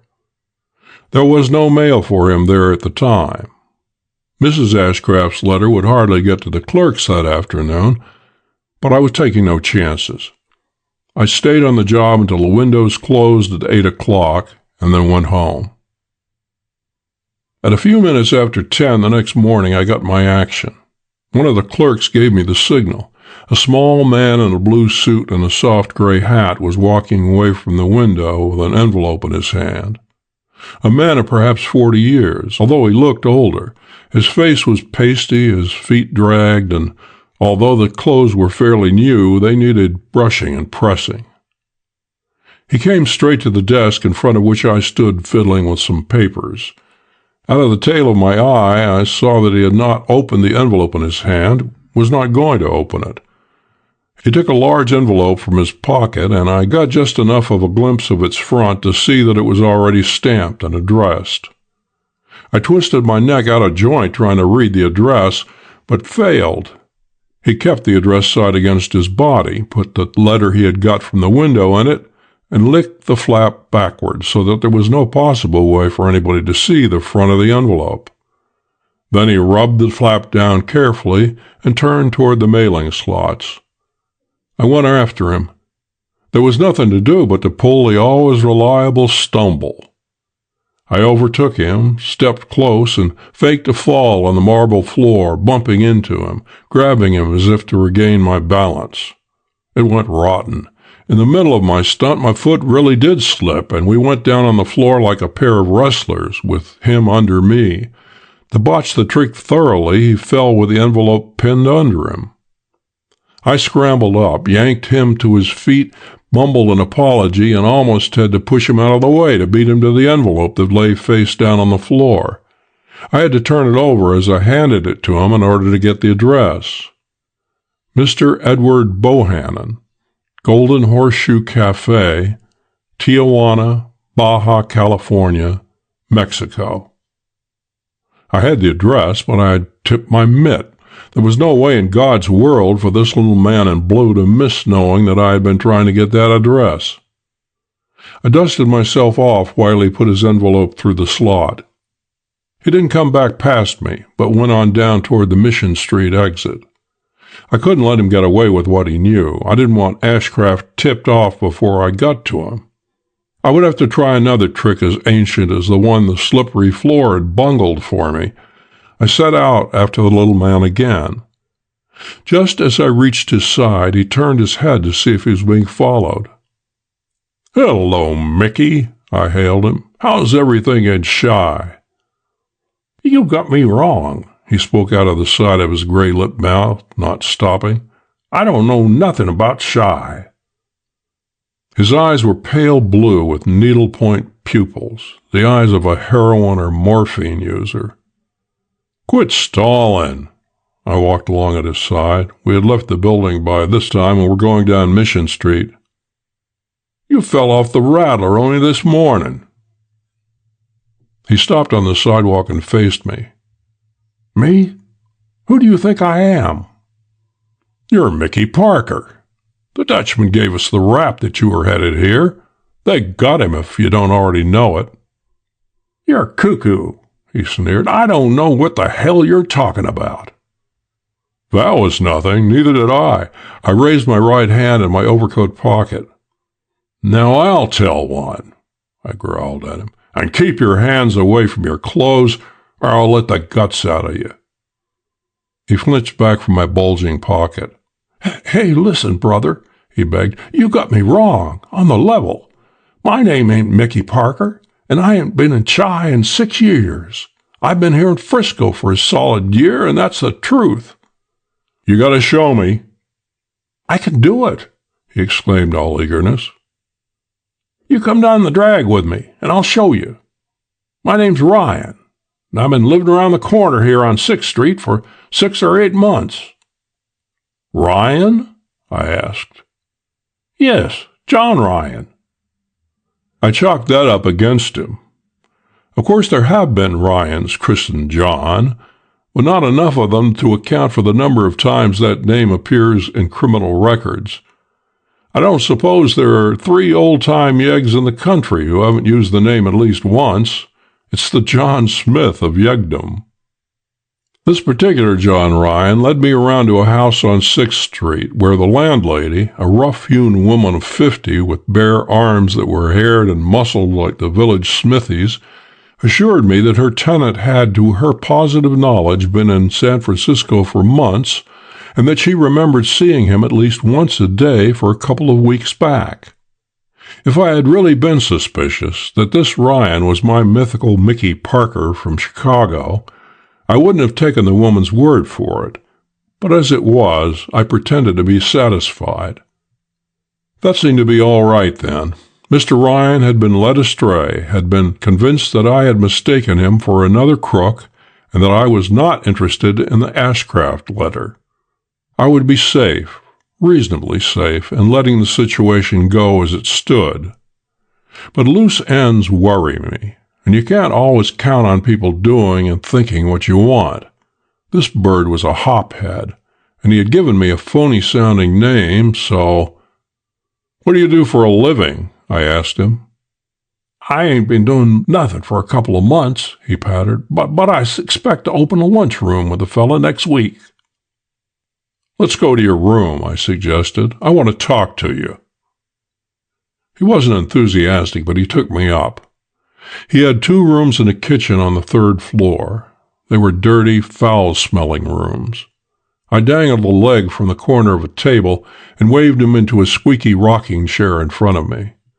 His pasty face and dopey eyes were uneasy. "Where's Ashcraft?" I threw at him. He jerked and then looked at the floor. "I don't know what you're talking about," he mumbled. "You'd better figure it out," I advised him, "or there's a nice cool cell down in the booby hatch that will be wrapped around you." "You ain't got nothing on me." "What of that? How'd you like to do a 30 or 60 on a vague charge?" "Vague hell," he snarled, looking at me. "I got 500 smacks in my kick. Does that look like you can vague me?" I grinned down at him. "You know better than that, Ryan.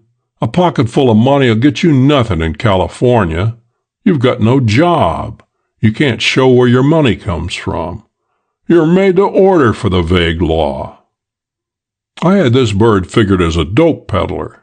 If he was, or was anything else off-color that might come to light when he was vagued, the chances were that he would be willing to sell Ashcraft out to save himself. Especially since, so far as I knew, Ashcraft wasn't on the wrong side of the criminal law. "If I were you," I went on while he stared at the floor and thought, "I'd be a nice, obliging fellow and do my talking now. He twisted sidewise in his chair and one of his hands went behind him. I kicked him out of his chair. The table slipped under me, or I would have stretched him. As it was, the foot that I aimed at his jaw took him on the chest and carried him over backward with a rocking chair piled on top of him. I pulled the chair off and took his gun, a cheap nickel-plated .32. Then I went back to my seat on the corner of the table. He had only that one flash of fight in him. He got up, sniveling. "I'll tell you, I don't want no trouble, and it ain't nothing to me. I didn't know there was anything wrong. This Ashcraft told me he was just stringing his wife along. He gave me $10 a throw to get this letter every month and send it to him in Tijuana. I knowed him here, and when he went south 6 months ago, he's got a girl down there. I promised I'd do it for him. I knowed it was money. He said it was his alimony, but I didn't know there was nothing wrong." "What sort of an hombre is this Ashcraft? What's his craft?" "I don't know. He could be a con man. He's got a good front. He's an Englishman and mostly goes by the name of Ed Bohannon. He hits the hop. I don't use it myself." That was a good one. "But you know how it is in a burg like this. A man runs into all kinds of people. I don't know nothing about what he's up to. I just send the money every month and get my 10. That was all I could get out of him. He couldn't or wouldn't tell me where Ashcraft had lived in San Francisco or who he had mobbed up with. However, I had learned that Bohannon was Ashcraft and not another go-between, and that was something. Ryan squawked his head off when he found that I was going to vague him anyway. For a moment it looked like I would have to kick him loose from his backbone again. "You said you'd spring me if I talked," he wailed. "I did not. But if I had, when a gent flashes a rod on me, I figure it cancels any agreement we might have had. Come on." I couldn't afford to let him run around loose until I got in touch with Ashcraft. He would have been sending a telegram before I was 3 blocks away, and my quarry would be on his merry way to points north, east, south, and west. It was a good hunch I played in nabbing Ryan. When he was fingerprinted at the Hall of Justice, he turned out to be one Fred Rooney, alias Jamoka, a peddler and smuggler who had crushed out of the federal prison at Leavenworth, leaving 8 years of a tenor still unserved.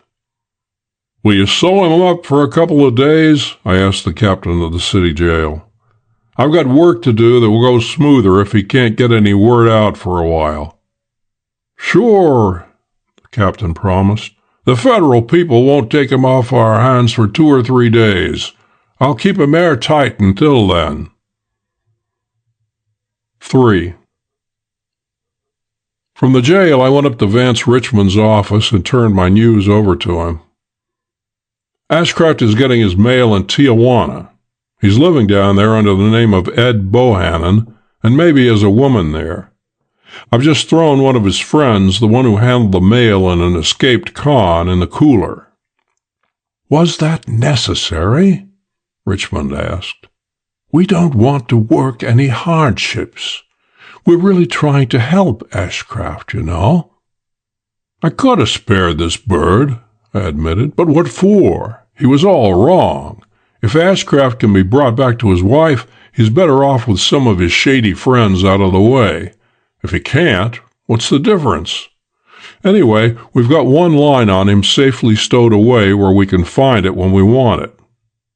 The attorney shrugged and reached for the telephone. He called a number. "Is Mrs. Ashcraft there?" "This is Mr. Richmond." "No, we haven't exactly found him, but I think we know where he is." "Yes, in about 15 minutes. He put down the telephone and stood up. "We'll run up to Mrs. Ashcraft's house and see her." 15 minutes later, we were getting out of Richmond's car in Jackson Street near Goff. The house was a 3-story white stone building set behind a carefully sodded little lawn with an iron railing around it. Mrs. Ashcraft received us in a drawing room on the 2nd floor. A tall woman of less than 30, slimly beautiful in a gray dress. Clear was the word that best fits her. It described the blue of her eyes, the pink-white of her skin, and the light brown of her hair. Richmond introduced me to her, and then I told her what I had learned, omitting the part about the woman in Tijuana. Nor did I tell her that chances were her husband was a crook nowadays. "Mr. Ashcraft is in Tijuana, I've been told. He left San Francisco about 6 months ago. His mail is being forwarded to him in care of a cafe down there under the name of Edward Bohannon." Her eyes lighted up happily, but she didn't throw a fit. She wasn't that sort. She addressed the attorney. "Shall I go down, or will you?" Richmond shook his head. "Neither. You certainly shouldn't go, and I cannot. Not at present. I must be in Eureka by the day after tomorrow, and shall have to spend several days there." He turned to me. "You'll have to go. You can no doubt handle it better than I could. You will know what to do and how to do it. There are no definite instructions I can give you. Your course will have to depend on Mr. Ashcraft's attitude and condition. Mrs. Ashcraft doesn't wish to force herself on him, but neither does she wish to leave anything undone that might help him." Mrs. Ashcraft held a strong, slender hand out to me. "You will do whatever you think wisest." It was partly a question, partly an expression of confidence. "I will," I promised. I liked this Mrs. Ashcraft. 4. Tijuana hadn't changed much in the 2 years I had been away. Still the same 600 or 700 feet of dusty and dingy street running between 2 almost solid rows of saloons, perhaps 35 of them to a row, with dirtier side streets taking care of the dives that couldn't find room on the main street. The automobile that had brought me down from San Diego dumped me into the center of the town early in the afternoon, and the day's business was just getting underway. That is, there were only 2 or 3 drunks wandering around among the dogs and loafing Mexicans in the street, although there was already a bustle of potential drunks moving from one saloon to the next. But this was nothing like the crowd that would be here the following week when the season's racing started. In the middle of the next block, I saw a big gilded horseshoe. I went down the street and into the saloon behind the sign. It was a fair sample of the local joint. A bar on your left as you came in, running half the length of the building, with 3 or 4 slot machines on one end. Across from the bar, against the right-hand wall, a dance floor that ran from the front wall to a raised platform, where a greasy orchestra was now preparing to go to work. Behind the orchestra was a row of low stalls or booths with open fronts and a table and 2 benches apiece. Opposite them, in the space between the bar and the rear of the building, a man with a hare lip was shaking pills out of a Kino goose. It was early in the day, and there were only a few buyers present, so the girls whose business it is to speed the sale of drinks charged down on me in a flock. "Buy me a drink? Let's have a little drink. Buy a drink, honey." I shooed them away, no easy job, and caught a bartender's eye. He was a beefy, red-faced Irishman with sorrel hair plastered down in 2 curls that hid what little forehead he had. "I want to see Ed Bohannon," I told him confidentially. He turned blank, fish-green eyes on me. "I don't know no Ed Bohannon." Taking out a piece of paper and a pencil, I scribbled, "Jamoka is copped," and slid the paper over to the bartender. "If a man who says he's Ed Bohannon asks for that, will you give it to him?" "I guess so." "Good," I said. "I'll hang around a while." I walked down the room and sat at a table in one of the stalls. A lanky girl who had done something to her hair that made it purple was camped beside me before I had settled into my seat. "Buy me a little drink?" she asked. The face she made at me was probably meant for a smile. Whatever it was, it beat me. I was afraid she'd do it again, so I surrendered.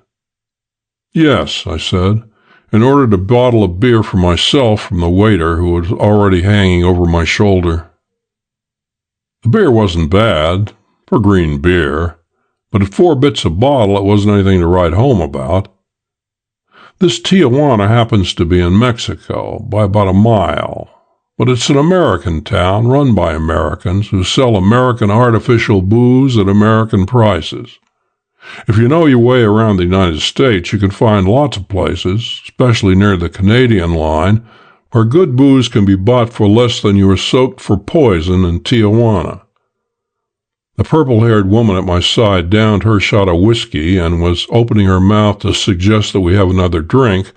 Hustlers down here don't waste any time at all, when a voice spoke from behind me. "Cora, Frank wants you." Cora scowled, looking over my shoulder. Then she made that damned face at me again, said, "All right, Cupie, will you take care of my friend here?" and left me. Cupie slid into the seat beside me. She was a little chunky girl of perhaps 18, not a day more than that, just a kid.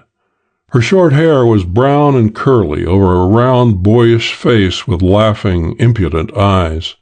Rather a cute little trick. I brought her a drink and got another bottle of beer.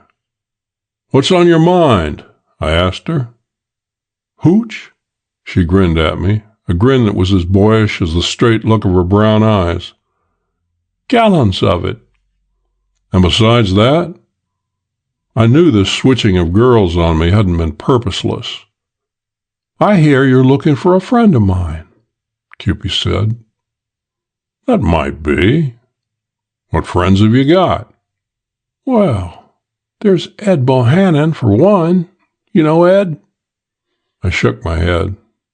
"No, not yet." "But you're looking for him?" Uh-huh. Maybe I could tell you how to find him, if I knew you were all right. It doesn't make any difference to me, I said carelessly. I have a few more minutes to waste, and if he doesn't show up by then, it's all one to me. She cuddled against my shoulder. What's the racket? Maybe I could get word to Ed. I stuck a cigarette in her mouth, one in my own, and lit them. Let it go, I bluffed. This Ed of yours seems to be as exclusive as all hell. Well, it's no skin off my face. I'll buy you another drink and then trot along. She jumped up. Wait a minute. I'll see if I can get him. What's your name? Parker will do as well as any other, I said, the name I had used on Ryan popping first into my mind. You wait, she called back as she moved toward the back door. I think I can find him. I think so, too, I agreed. 10 minutes went by, and a man came to my table from the front of the establishment. He was a blond Englishman of less than 40, with all the marks of the gentleman gone to pot on him.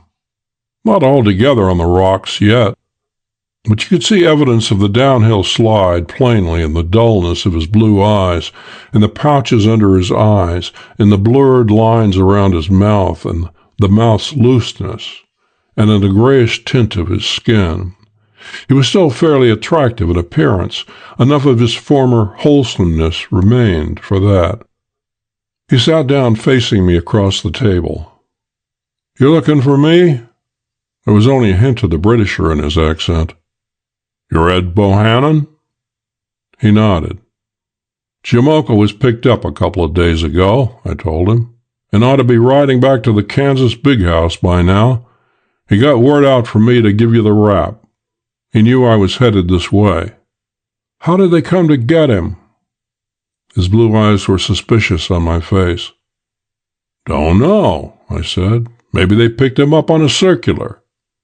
He frowned at the table and traced a meaningless design with a finger in a puddle of beer. Then he looked sharply at me again. Did he tell you anything else? He didn't tell me anything. He got word out to me by somebody's mouthpiece. I didn't see him.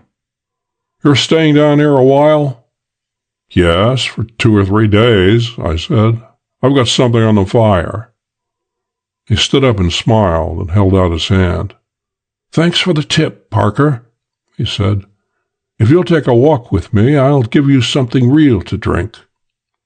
I didn't have anything against that. He led me out of the Golden Horseshoe and down a side street to an adobe house set out where the town fringed off into the desert. In the front room, he waved me into a chair and went to the next room. What do you fancy? He called through the door. Rye, gin, tequila, scotch? The last one wins, I interrupted his catalog. He brought in a bottle of black and white, a siphon, and some glasses, and we settled down to drinking. When that bottle was empty, there was another to take its place. We drank and talked, and each of us pretended to be drunker than he really was. But before long, we were both as full as a pair of goats. It was a drinking contest, pure and simple. He was trying to drink me into a pulp that would easily give up all of its secrets, and I was trying the same game on him. Neither of us made much progress. Neither he nor I were young enough in the world to blab much when we were drunk that wouldn't have come out if we had been sober. Few grown men do, unless they get to boasting or are very skillfully handled. All that afternoon we faced each other over the table in the center of the room, drank, and entertained each other. You know, he was saying somewhere along toward dark, I've been a damn ass. Got a wife, the nicest woman in the world. Wants me to come back to her and all that sort of thing, yet I hang around here, lapping up this stuff, hitting the pipe, when I could be somebody. Architect, you understand? Good one, too. But I got in rut. Got mixed up with these people. Can't seem to break away. Going to, though. No spoofing. Going back to little wife. Nicest woman in the world. Don't you say anything to Cupid. She'd raise hell if she knew I was going to shake her. Nice girl, Cupid, but tough. Stick a bloomin' knife in me. Good job, too. But I'm going back to wife. Breaking away from pipe and everything. Look at me. Do I look like a hophead? Course not. Curing myself, that's why. I'll show you. Take a smoke now. Show you I can take it or leave it alone. Pulling himself dizzily up off his chair, he wandered into the next room, bawling a song at the top of his voice.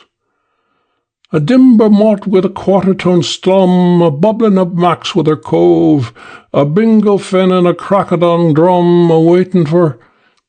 He came staggering into the room again, carrying an elaborate opium layout, all silver and ebony, on a silver tray. He put it on the table and flourished a pipe at me. Have a little rear on me, Parker. I told him I'd stick to the Scotch. Give you a shot of C if you'd rather have it, he invited me.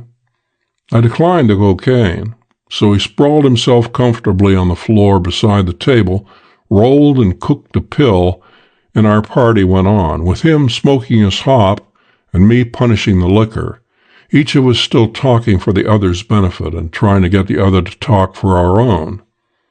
I was holding down a lovely package by the time Cupid came in at midnight. Looks like you folks are enjoying yourselves, she laughed, leaning down to kiss the Englishman's rumpled hair as she stepped over him. She perched herself on the table and reached for the Scotch. Everything's lovely, I assured her, though probably I didn't say it that clear. I was fighting a battle with myself just about then. I had an idea that I wanted to dance. Down in Yucatan, 4 or 5 months before, hunting for a lad who had gone wrong by the bank that had employed him, I'd seen some natives dance the Nagal, and that Nagal dance was the one thing in the world I wanted to do just then. I was carrying a beautiful bun, but I knew if I sat still, as I had been sitting all afternoon, I could keep my cargo in hand. Well, it wasn't going to take much moving around to knock me over. I don't remember whether I finally conquered the desire to dance or not. I remember Cupid sitting on the table, grinning her boy's grin at me and saying, You ought to stay oiled all the time, Shorty. It improves you. I don't know whether I made any answer to that or not. Shortly afterward, I know I spread myself beside the Englishman on the floor and went to sleep. 5. The next 2 days were pretty much like the first one. Ashcraft and I were together 24 hours each of the days, and usually the girl was with us. And the only time we weren't drinking was when we were sleeping off what we had been drinking. We spent most of those 3 days in either the adobe house or the Golden Horseshoe, but we found time to take in most of the other joints in town now and then. I had only a hazy idea of some of the things that went on around me, though I don't think I missed anything entirely. On the second day, someone added a first name to the alias that I had given the girl, and thereafter I was Painless Parker to Tijuana, and still am to some of them. I don't know who christened me or why. Ashcraft and I were as thick as thieves on the surface, but neither of us ever lost his distrust of the other, no matter how drunk we got, and we got plenty drunk. He went up against his mud pipe regularly. I don't think the girl used the stuff, but she had a pretty capacity for hard liquor. I would go to sleep not knowing whether I was going to wake up or not, but I had nothing on me to give me away, so I figured that I was safe unless I talked myself into a jam. I didn't worry much. Bedtime usually caught me in a state that made worry impossible. 3 days of this, and then, sobering up, I was riding back to San Francisco, making a list of what I knew and guessed about Norman Ashcraft, alias Ed Bohannon. The list went something like this. 1. He suspected, if he didn't know, that I had come down to see him on his wife's account. He had been too smooth and had entertained me too well for me to doubt that. 2.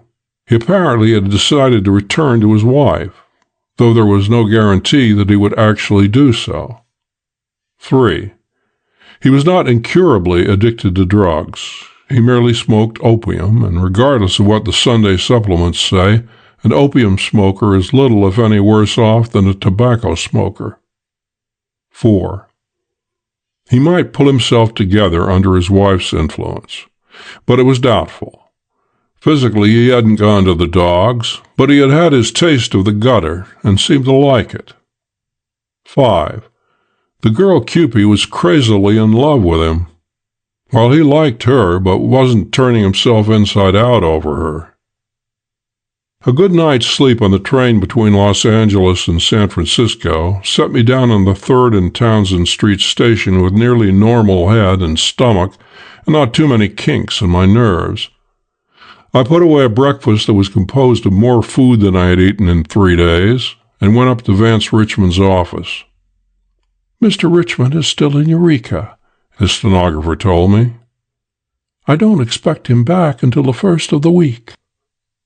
"Can you get him on the phone for me?" She could and did. Without mentioning any names, I told the attorney what I knew and guessed. "I see," he said. "Suppose you go out to Mrs. A's house and tell her. I will write her tonight, and I probably shall be back in the city by the day after tomorrow. I think we can safely delay action until then." I caught a streetcar, transferred to Van Ness Avenue, and went out to Mrs. Ashcraft's house. Nothing happened when I rang the bell. I rang it several times before I noticed that there were 2 morning newspapers in the vestibule. I looked at the dates, this morning's and yesterday morning's. An old man in faded overalls was watering the lawn next door. "Do you know if the people who live here have gone away?" I called to him. "I don't guess so. The back door's open. I seen this morning." He returned his attention to his hose, and then stopped to scratch his chin. "They may have gone," he said slowly. "Come to think of it, I ain't seen any of 'em I don't remember seeing any of 'em yesterday." I left the front steps and went around the house, climbed the low fence and back, and went up the back steps. The kitchen door stood about a foot apart. Nobody was visible in the kitchen, but there was a sound of running water. I knocked on the door with my knuckles, loudly. There was no answering sound. I pushed the door open and went in. The sound of water came from the sink. I looked in the sink. Under a thin stream of water running from one of the faucets lay a carving knife, with nearly a foot of keen blade. The knife was clean, but the back of the porcelain sink, where water had splashed with only small scattered drops, was freckled with red-brown spots. I scraped one of them with a fingernail.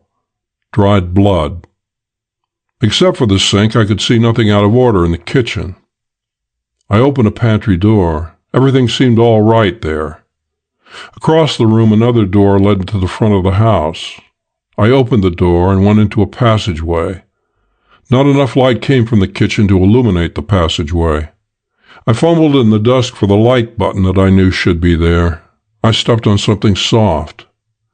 Pulling my foot back, I felt in my pocket for matches and struck one. In front of me, his head and shoulders on the floor, his hips and legs on the lower steps of a flight of stairs, lay a Filipino boy in his underclothes. He was dead. One eye was cut, and his throat was gashed straight across, close up under his chin. I could see the killing without even shutting my eyes. At the top of the stairs, the killer's left hand, dashing into the Filipino's face, thumbnail gouging into eye, pushing the brown face back, tightening the brown throat for the knife's edge, the slash, and the shove down the stairs. The light from my second match showed me the button. I clicked on the lights, buttoned my coat, and went up the steps. Dried blood darkened them here and there, and at the second-floor landing the wallpaper was stained with a big blot. At the head of the stairs I found another light button and pressed it. I walked down the hall, poked my head into two rooms that seemed in order, and then turned a corner and pulled up with a jerk, barely in time to miss stumbling over a woman who lay there. She was huddled on the floor, face down, with knees drawn up under her and both hands clasped to her stomach. She wore a nightgown, and her hair was in a braid down her back. I put a finger on the back of her neck, stone cold. Kneeling on the floor, to avoid the necessity of turning her over, I looked at her face. She was the maid who had admitted Richmond and me 4 days ago. I stood up again and looked around. The maid's head was almost touching a closed door. I stepped around her and pushed the door open. A bedroom, and not the maid's. It was an expensively dainty bedroom in cream and gray, with French prints on the walls. Nothing in the room was disarranged except the bed. The bedclothes were rumpled and tangled and piled high in the center of the bed in a pile that was too large. Leaning over the bed, I began to draw the covers off. The second piece came away stained with blood. I yanked the rest off. Mrs. Ashcraft was dead there. Her body was drawn up in a little heap, from which her head hung crookedly, dangling from a neck that had been cut clean through to the bone. Her face was marked with 4 deep scratches from temple to chin. One sleeve had been torn from the jacket of her blue silk pajamas. Bedding and pajamas were soggy with the blood that the clothing piled over her had kept from drying. I put the blanket over her again, edged past the dead woman in the hall, and went down the front stairs, switching on more lights, hunting for the telephone. Near the foot of the stairs I found it. I called the police detective bureau first, and then Vance Richmond's office. "Get word to Mr. Richmond that Mrs. Ashcraft has been murdered," I told his stenographer. "I'm at her house, and he can get in touch with me here any time during the next 2 or 3 hours." Then I went out the front door and sat on the top step, smoking a cigarette while I waited for the police. I felt rotten. I've seen dead people in larger quantities than 3 in my time, and I've seen some that were hacked up pretty badly.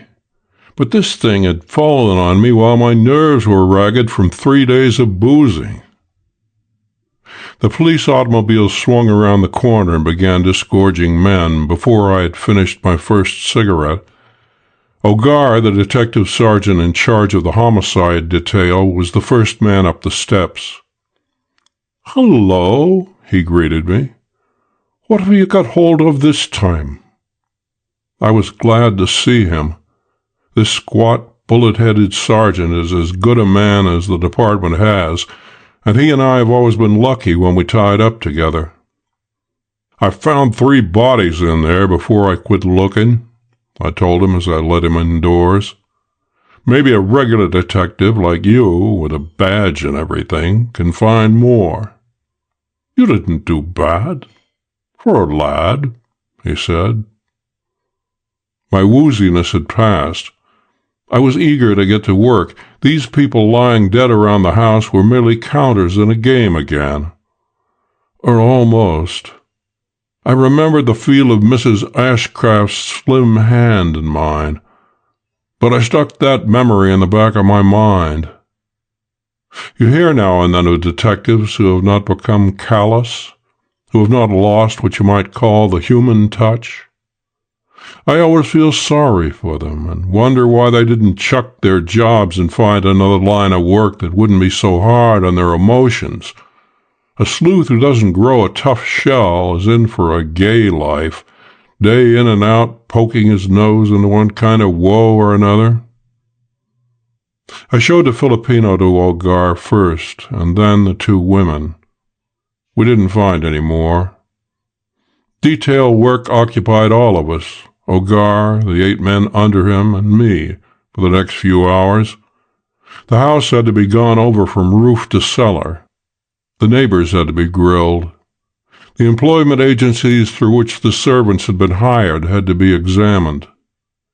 Relatives and friends of the Filipino and the maid had to be traced and questioned. Newsboys, mail carriers, grocers' deliverymen, laundrymen had to be found, questioned, and when necessary, investigated. When the bulk of the reports were in, Olgar and I sneaked away from the others, especially away from the newspaper men who were all over the place by now, and locked ourselves in the library. "Night before last, huh? Wednesday night?" Olgar grunted when we were comfortable in a couple of leather chairs, burning tobacco. I nodded. The report of the doctor who had examined the bodies, the presence of the 2 newspapers in the vestibule, and the fact that neither neighbor, grocer, nor butcher had seen any of them since Wednesday combined to make Wednesday night, or early Thursday morning, the correct date. "I'd say the killer cracked the back door," Olgar went on, staring at the ceiling through smoke. "Picked up the carving knife in the kitchen and went upstairs.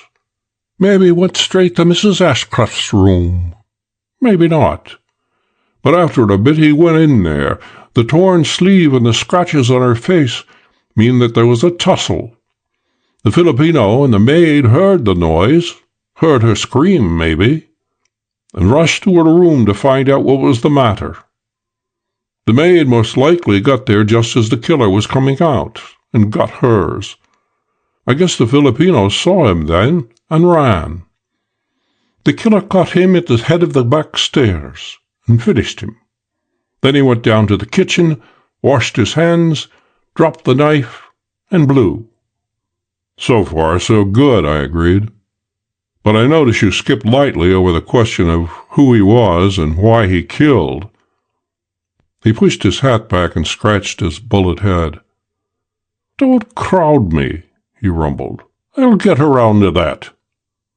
There seem to be just 3 guesses to take your pick from.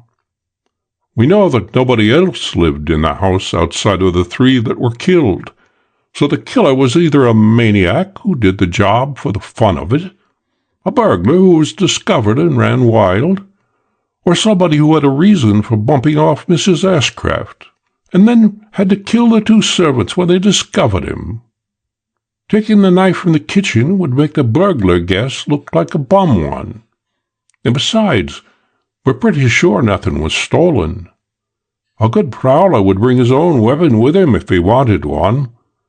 But the hell of it is that there are a lot of bum prowlers in the world, half-wits who would be likely to pick up a knife in the kitchen, go to pieces when the house woke up, slash everybody in sight, and then beat it without turning anything over. So it could have been a prowler, but my personal guess is that the job was done by somebody who wanted to wipe out Mrs. Ashcraft." "Not so bad," I applauded. "Now listen to this. Mrs. Ashcraft has a husband in Tijuana, a mild sort of hophead who is mixed up with a bunch of thugs. She was trying to persuade him to come back to her. He has a girl down there who is young, goofy over him, and a bad actor, one tough youngster. He was planning to run out on the girl and come back home." "So?" Olgar said softly. "But," I continued, "I was with both him and the girl in Tijuana night before last, when this killing was done." "So?" A knock on the door interrupted our talk. It was a policeman to tell me that I was wanted on the phone. I went down to the first floor, and Vance Richmond's voice came over the wire. "What is it? Mrs. Henry delivered your message, but she couldn't give me any details." I told him the whole thing. "I'll leave for the city tonight," he said when I had finished. "You go ahead and do whatever you want. You're to have a free hand." Right, I replied. I'll probably be out of town when you get back. You can reach me through the agency if you want to get in touch with me. I'm going to wire Ashcraft to come up. In your name. After Richmond had hung up, I called the city jail and asked the captain if John Ryan, alias Fred Rooney, alias Jamoka, was still there. "No. Federal officers left for Leavenworth with him and 2 other prisoners yesterday morning." Up in the library again, I told Ogar hurriedly, I'm catching the evening train south, betting my marbles that the job was made in Tijuana. I'm wiring Ashcraft to come up.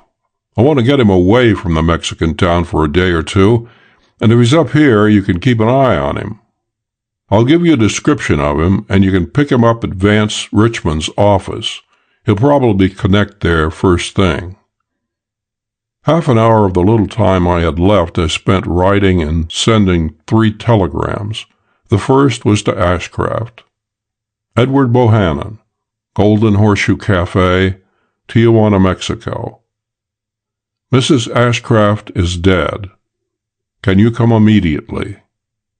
Vance Richmond. The other 2 were in code. One went to the Continental Detective Agency's Kansas City branch, asking that an operative be sent to Leavenworth to question Jamoka. The other requested the Los Angeles branch to have a man meet me in San Diego the next day. Then I dashed out to my rooms for a bag full of clean clothes and went to sleep riding south again. End of The Golden Horseshoe, Part 1. The Golden Horseshoe, Part 2. 6. San Diego was gay and packed when I got off the train early the next afternoon, filled with a crowd that the first Saturday of the racing season across the border had drawn. Movie folk from Los Angeles, farmers from the Imperial Valley, sailors from the Pacific Fleet, gamblers, tourists, grifters, and even regular people from everywhere. I lunched, registered, and left my bag at a hotel and went up to the U.S. Grant Hotel to pick up the Los Angeles operative I had wired for. I found him in the lobby, a freckled-faced youngster of 22 or so, whose bright gray eyes were busy just now with a racing program, which he held in a hand that had a finger bandaged with adhesive tape. I passed him and stopped at the cigar stand, where I bought a package of cigarettes and straightened out an imaginary dent in my hat.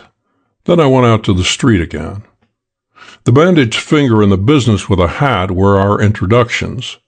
Somebody invented those tricks back before the Civil War, but they still worked smoothly, so their antiquity was no reason for discarding them.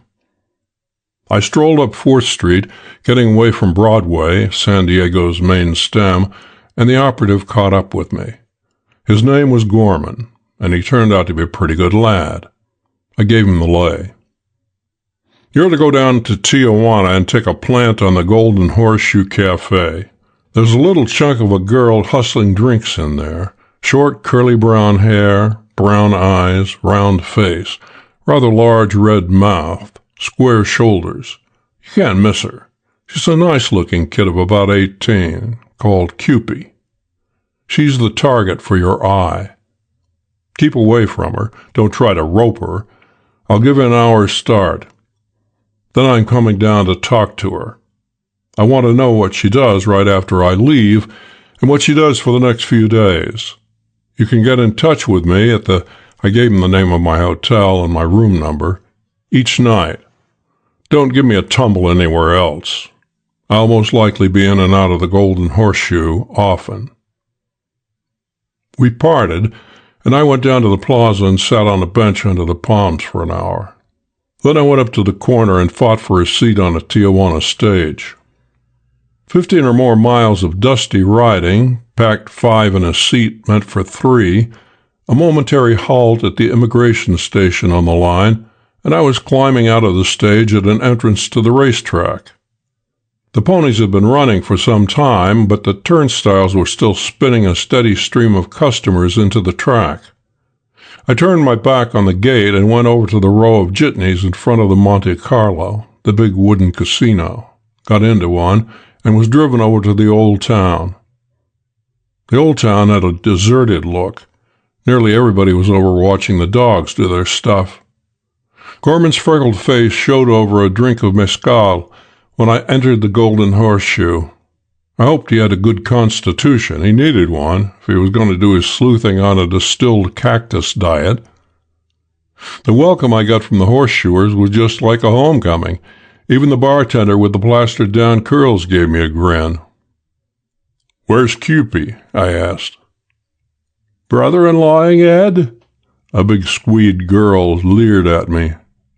"I'll see if I can find her for you." Cupie came in through the back door just then. "Hello, Painless."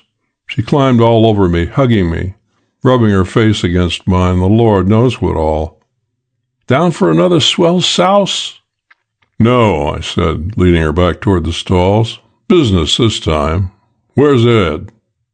"Up north. His wife kicked off. He's gone to collect the remains." "That makes you sorry?" She showed her big white teeth in a boy's smile of pure happiness. "You bet. It's tough on me that Papa has come into a lot of sugar." I looked at her out of the corner of my eyes, a glance that was supposed to be wise. "And you think Ed's going to bring the jack back to you?" Her eyes snapped darkly at me. "What's eating you?" she demanded. I smiled knowingly. "One of two things is going to happen," I predicted. "Ed's going to ditch you, he was figuring on that anyway, or he's going to need every brownie he can scrape up to keep his neck from being—" "You goddamn liar!" Her right shoulder was to me, touching my left. Her left hand flashed down under her short skirt. I pushed her shoulder forward, twisting her body sharply away from me. The knife her left hand had whipped up from her leg jabbed deep into the underside of the table. A thick-bladed knife, I noticed, balanced for accurate throwing. She kicked backward, driving one of her sharp heels into my ankle. I slid my left arm around her and pinned her elbow to her side just as she freed the knife from the table. "What the hell's all this?" I looked up. Across the table, a man stood glaring at me, legs apart, fists on hips. He was a big man and ugly. A tall, raw-boned man with wide shoulders, out of which a long, skinny, yellow neck rose to support a little round head. His eyes were black shoe buttons stuck close together at the top of a little mashed nose. His mouth looked as if it had been torn in his face, and it was stretched in a snarl now, bearing a double row of crooked brown teeth. "Where'd you get that stuff?" this lovely person roared at me. He was too tough to reason with. "If you're a waiter," I told him, "bring me a bottle of beer and something for the kid. If you're not a waiter, sneak." He leaned over the table, and I gathered my feet in.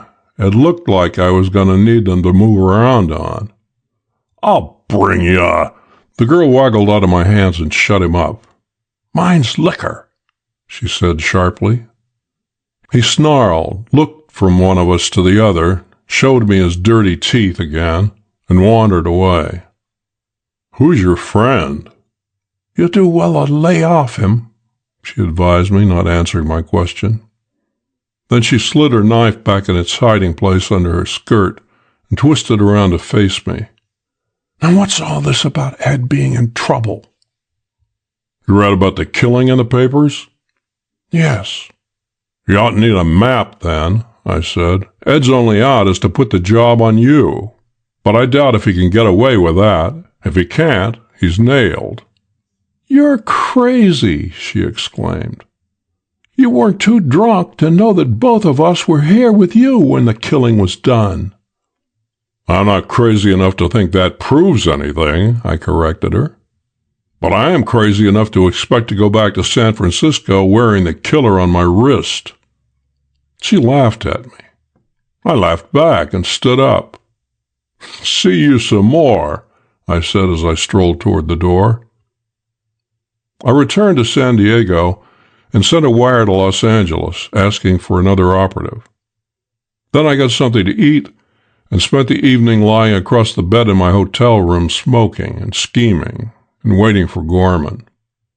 It was late when he arrived, and he smelled of mezcal from San Diego to St. Louis and back, but his head seemed level enough. "It looked like I was going to have to shoot you loose from the place for a moment," he grinned.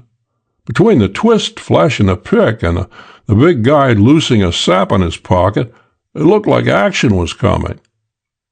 "You let me alone," I ordered. "Your job is to see what goes on, and that's all. If I get carved, you can mention it in your report, but that's your limit. What did you turn up?" "After you blew, the girl and the big guy put their noodles together. They seemed sort of agitated, all agog, you might say. He slid out, so I dropped the girl and slid along behind him. He came to town and got a wire off. I couldn't crowd him close enough to see who it was to. Then he went back to the joint. Things were normal when I knocked off." "Who is the big guy? Did you learn?" "He's no sweet dream from what I hear. Gooseneck Flynn is the name on his calling cards. He's bouncer and general utility man for the joint. I saw him in action against a couple of gobs, and he's nobody's meat. As pretty a double throw-out as I've ever seen." So this gooseneck party was the Golden Horseshoe's cleanup man. And he hadn't been in sight during my 3-day spree? I couldn't possibly have been so drunk that I'd forget his ugliness. And it had been on one of those 3 days that Mrs. Ashcraft and her servants had been killed. "I wired your office for another op," I told Gorman. "He's to connect with you. Turn the girl over to him and you camp on Gooseneck's trail. I think we're going to hang 3 killings on him, so watch your step. I'll be in to stir things up a little more tomorrow, but remember, no matter what happens, everybody plays his own game. Don't ball things up trying to help me." "Aye, aye, Cap." And he went off to get some sleep. The next afternoon I spent at the racetrack, fooling around with the bangtails while I waited for night. The track was jammed with the usual Sunday crowd. I ran into any number of old acquaintances, some of them on my side of the game, some on the other, and some neutral. One of the second lot was Trick Hat Schultz. At our last meeting, a copper was leading him out of a Philadelphia courtroom toward a 15-year bit. He had promised to open me up from my eyebrows to my ankles the next time he saw me. He greeted me this afternoon with an 8-inch smile, bought me a shot of what they sell for gin under the grandstand, and gave me a tip on a horse named Beeswax. I'm not foolish enough to play anybody's tips, so I didn't play this one. Beeswax ran so far ahead of the others that it looked like he and his competitors were in separate races, and he paid 20-something to 1. So Trick Hat had his revenge after all. After the last race, I got something to eat at the Sunset Inn, and then drifted over to the big casino, the other end of the same building. 1,000 or more people of all sorts were jostling one another there, fighting to go up against poker, craps, chuck-a-luck, wheels of fortune, roulette, and 21, with whatever money the racetrack had left or given them. I didn't buck any of the games. My playtime was over. I walked through the crowd looking for my men. I spotted the first one, a sunburned man who was clearly a farmhand in his Sunday clothes.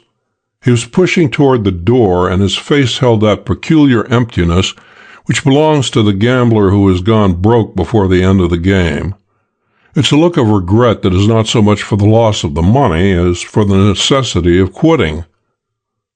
I got between the farmhand and the door. "Clean you?" I asked sympathetically when he reached me. A sheepish sort of nod. "How'd you like to pick up $5 for a few minutes' work?" I tempted him. They would like it, but what was the work? I want you to go over to the old town with me and look at a man. Then you get your pay. There are no strings to it. That didn't exactly satisfy him, but $5 or $5, and he could drop out any time he didn't like the looks of things. He decided to try it. I put the farmhand over by a door and went after another, a little plump man with round, optimistic eyes and a weak mouth. He was willing to earn $5 in the simple and easy manner I had outlined. The next man I braced was a little too timid to take a chance in a blind game. Then I got a Filipino, glorious in a fawn-colored suit with a coat split to the neck and pants whose belled bottoms would have held a keg apiece, and a stocky young Greek who was probably either a waiter or a barber. 4 men were enough. My quartet pleased me immensely. They didn't look too intelligent for my purpose, and they didn't look like thugs or sharpers. I put them in a jitney and took them over to the old town. Now this is it, I coached them when we'd arrived. I'm going into the Golden Horseshoe Cafe around the corner. Give me 2 or 3 minutes, and then come in and buy yourselves a drink. I gave the farmhand a $5 bill. You pay for the drinks with that. It isn't part of your wages. There's a tall, broad-shouldered man with a long, yellow neck and a small, ugly face in there. You can't miss him. I want you all to take a good look at him without letting him get wise. When you're sure you'd know him again anywhere, give me the nod and come back here and get your money. Be careful when you give me the nod. I don't want anybody in there to find out that you know me.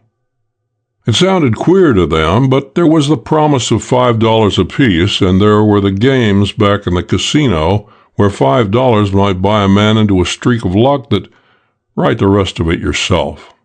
They asked questions which I refused to answer, but they stuck. Gooseneck was behind the bar helping out the bartenders when I entered the place. They needed help. The joint bulged with customers. The dance floor looked like a mob scene. Thirsts were lined up 4 deep at the bar. A shotgun wouldn't have sounded above the din, men and women laughing, roaring, and cursing, bottles and glasses rattling and banging, and louder and more disagreeable than any of these noises was the noise of the sweating orchestra. Turmoil, uproar, stink. A Tijuana joint on a Sunday night. I couldn't find Gorman's freckled face in the crowd, but I picked out the hatchet-sharp white face of Hooper, another Los Angeles operative, who I knew then had been sent down in response to my second telegram. Cupid was farther down the bar, drinking with a little man whose meek face had the devil-may-care expression of a model husband on a tear. She nodded at me but didn't leave her client. Gooseneck gave me a scowl and the bottle of beer I had ordered. Presently my 4 hired men came in. They did their parts beautifully. First they peered through the smoke, looking from face to face, and hastily avoiding eyes that met theirs. A little of this, and one of them, the Filipino, saw the man I had described behind the bar. He jumped a foot in the excitement of his discovery, and then, finding Gooseneck glaring at him, turned his back and fidgeted. The 3 others spotted Gooseneck now, and sneaked looks at him that were as conspicuously furtive as a set of false whiskers. Gooseneck glowered at them. The Filipino turned around, looked at me, ducked his head sharply, and bolted for the street. The 3 who were left shot their drinks down their gullets and tried to catch my eye.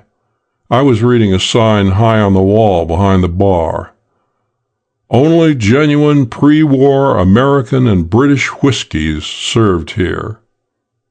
I was trying to count how many lies could be found in those 9 words, and I had reached 4, with promise of more, when one of my Confederates, the Greek, cleared his throat with the noise of a gasoline engine's backfire.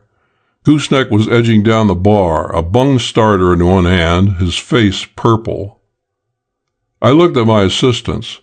Their nods wouldn't have been so terrible had they come one at a time, but they were taking no chances on my looking away again before they could get their reports in. The three heads bobbed together, a signal that nobody within 20 feet could or did miss, and they scooted out of the door, away from the long-necked man and his bung starter. I emptied my glass of beer, sauntered out of the saloon and around the corner. They were clustered where I had told them to wait. We'd know him, they chorused. That's fine, I praised them. You did great. I think you're all natural-born gumshoes. Here's your pay. Now, if I were you boys, I think I'd sort of avoid that place after this, because in spite of the clever way you covered yourselves up, and you did nobly, he might possibly suspect something. There's no need taking chances anyway. They grabbed their wages and were gone before I had finished my speech. I returned to the Golden Horseshoe to be on hand in case one of them should decide to sell me out and come back there to spill the deal to Gooseneck. Cupie had left her model husband and met me at the door. She stuck an arm through mine and led me toward the rear of the building. I noticed that Gooseneck was gone from behind the bar. I wonder if he was out gunning for my 4 ex-employees. Business looks good, I chatted as we pushed through the crowd. You know, I had a tip on beeswax this afternoon and wouldn't play the pup. I made 2 or 3 more aimless cracks of that sort, just because I knew the girl's mind was full of something else. She paid no attention to anything I said. But when we had dropped down in front of a vacant table, she asked, "Who are your friends?" "What friends?" "The 4 jobbies who were at the bar when you were here a few minutes ago." "Too hard for me, sister." I shook my head. "There was slews of men there."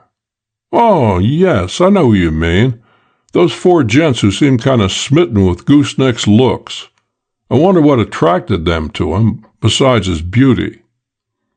She grabbed my arm with both hands. "So help me God, Painless," she swore. "If you tie anything on Ed, I'll kill you." Her brown eyes were big and damp.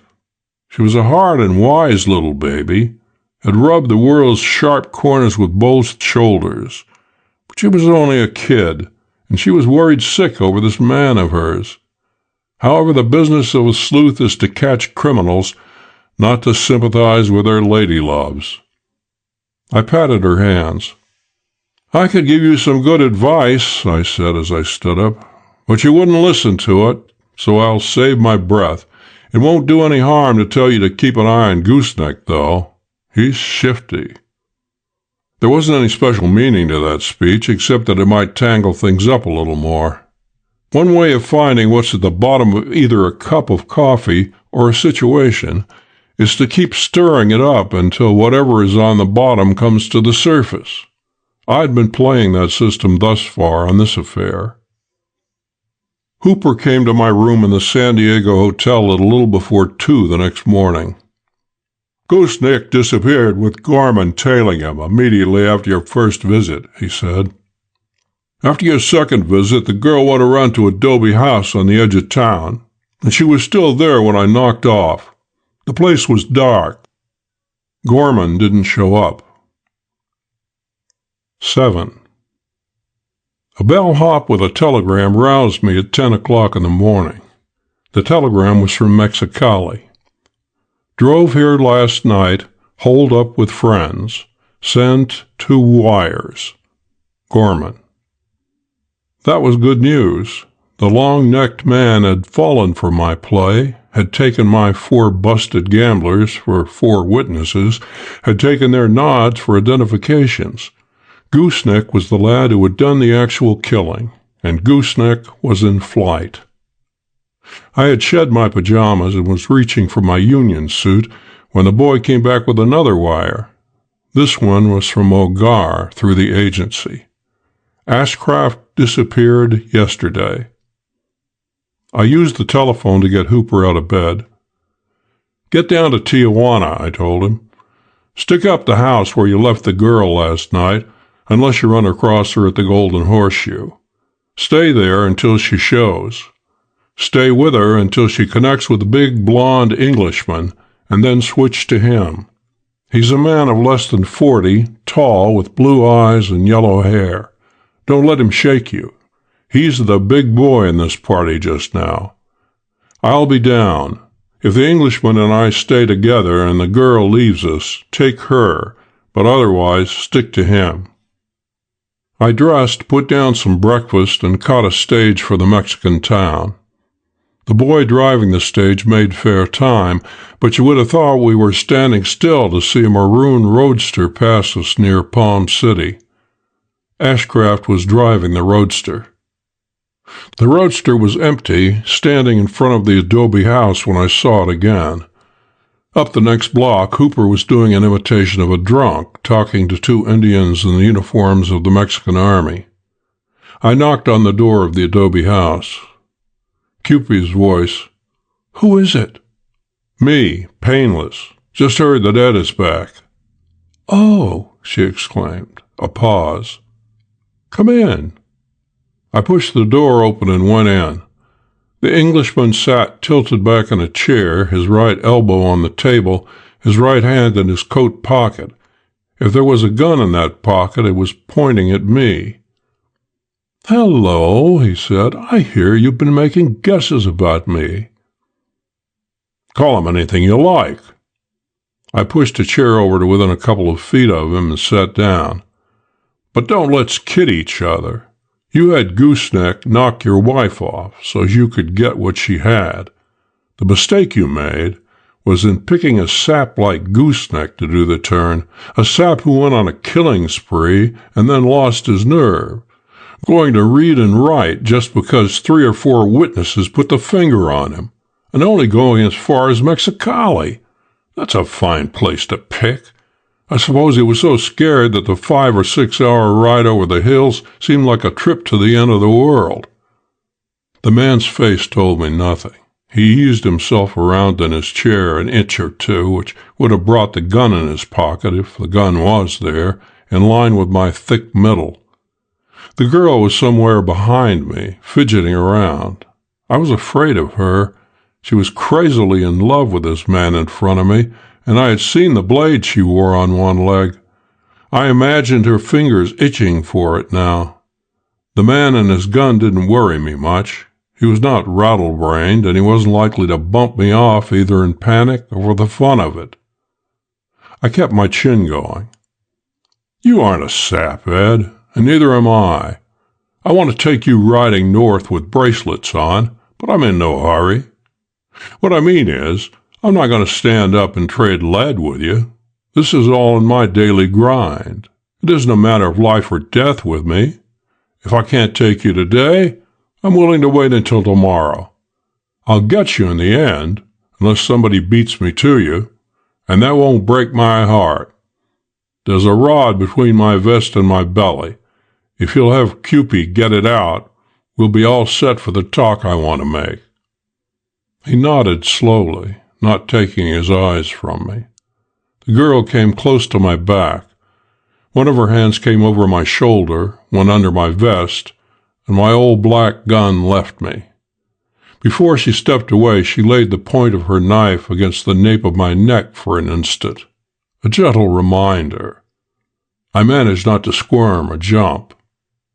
"Good," I said when she gave my gun to the Englishman, who pocketed it with his left hand. "Now here's my proposition. You and Cupid ride across the border with me, so we won't have to fool with extradition papers, and I'll have you locked up. We'll do our fighting in court. I'm not absolutely certain that I can tie the killings on either of you, and if I flop, you'll be free. If I make the grade, as I hope to, you'll swing, of course. But there's always a good chance of beating the courts, especially if you're guilty, and that's the only chance you have that's worth a damn. What's the sense of scooting? Spending the rest of your life dodging bulls, only to be nabbed finally, or bumped off trying to get away. You'll maybe save your neck, but what'll the money your wife left? That money is what you're in the game for. It's what you had your wife killed for. Stand trial, and you've got a chance to collect it. Run, and you kiss it goodbye. Are you going to ditch it, throw away just because your cat's paw bungled the deal? Or are you going to stick to the finish, win everything, or lose everything. A lot of these boys who make cracks about not being taken alive have been wooed into peaceful surrender with that kind of talk. But my game just now was to persuade Ed and his girl to bolt. If they let me throw them in the can, I might be able to convict one of them, but my chances weren't any too large. It depended on how things turned out later. It depended on whether I could prove that Gooseneck had been in San Francisco on the night of the killings, and I imagined he would be well supplied with all kinds of proof to the contrary. We had not been able to find a single fingerprint of the killers in Mrs. Ashcraft's house, and if I could convince the jury that he was in San Francisco at the time, then I would have to show that he had done the killing. And after that, I would have the toughest part of the job still ahead of me, to prove that he had done the killing for one of these two, and not on his own account. I had an idea that when we picked Gooseneck up and put the screws to him, he would talk. But that was only an idea. What I was working for was to make this pair dust out. I didn't care where they went or what they did, so long as they scooted.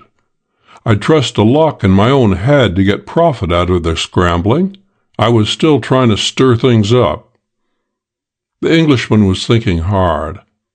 I knew I had him worried, chiefly through what I'd said about Gooseneck Flynn. If I had pulled the moth-eaten stuff, said that Gooseneck had been picked up and had squealed, this Englishman would have put me down as a liar, but the little I had said was bothering him. He bit his lip and frowned. Then he shook himself and chuckled. "You're balmy painless," he said, "but you—" I don't know what he was going to say, whether I was going to win or lose. The front door slammed open, and Gooseneck Flynn came into the room.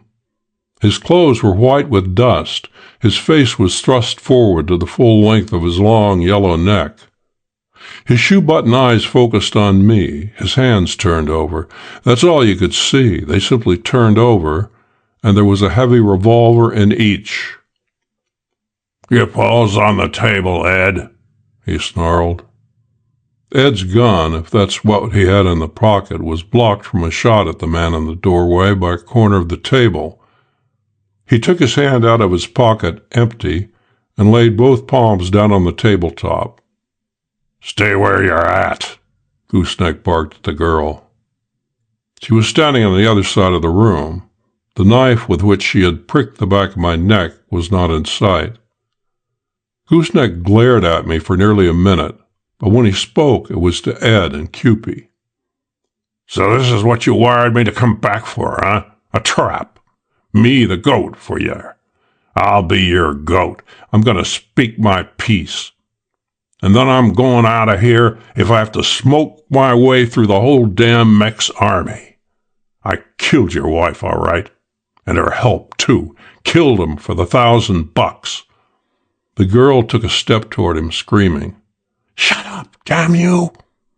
Her mouth was twisting and working like a child's, and there was water in her eyes. "Shut up yourself," Gooseneck roared back at her, and his thumb raised the hammer of the gun that threatened her. "I'm doing the talking. I killed her for—" Cupie bent forward. Her left hand went under the hem of her skirt. The hand came up, empty.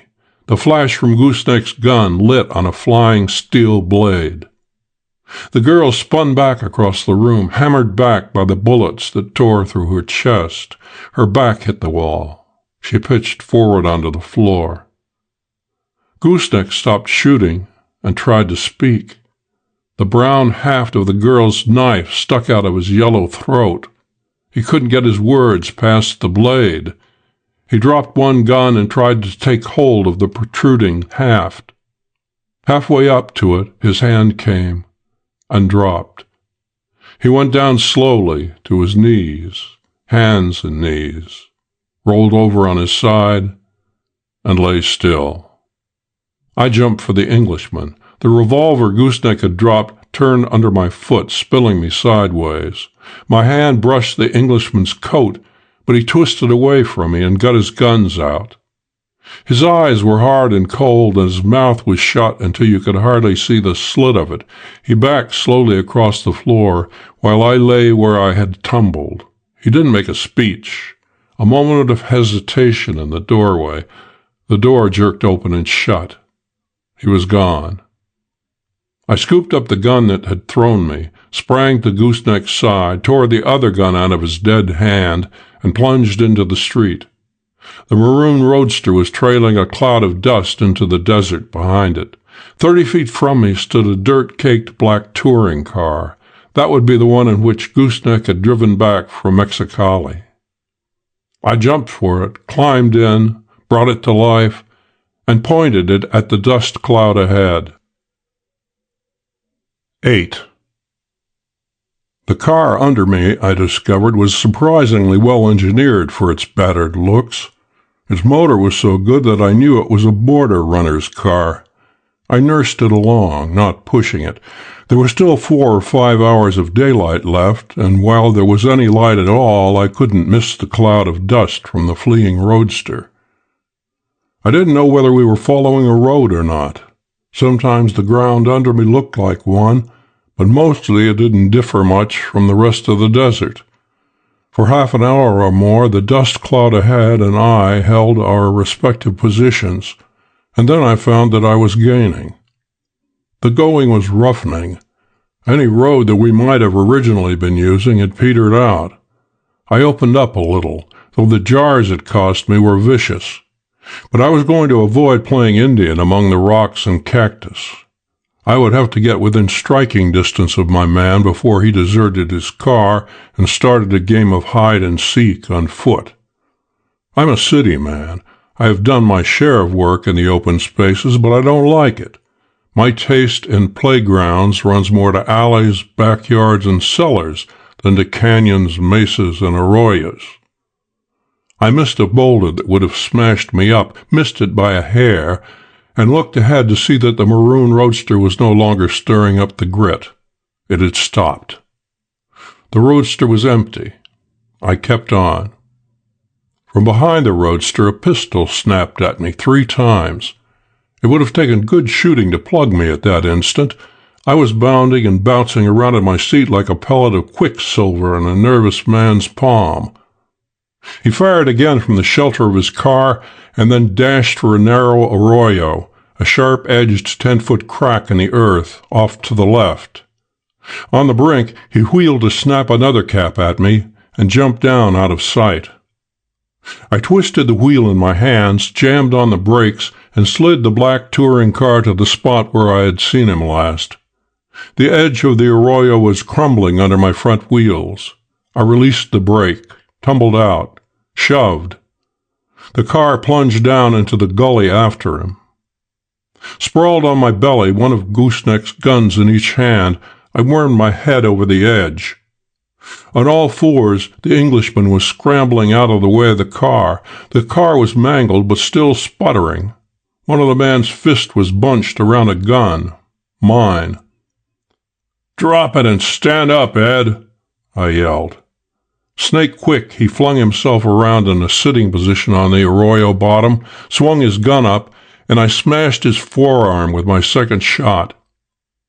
He was holding the wounded arm with his left hand when I slid down beside him, picked up the gun he had dropped, and frisked him to see if he had any more. He grinned at me. "You know," he drawled, "I fancy your true name isn't Painless Parker at all. You don't act like it."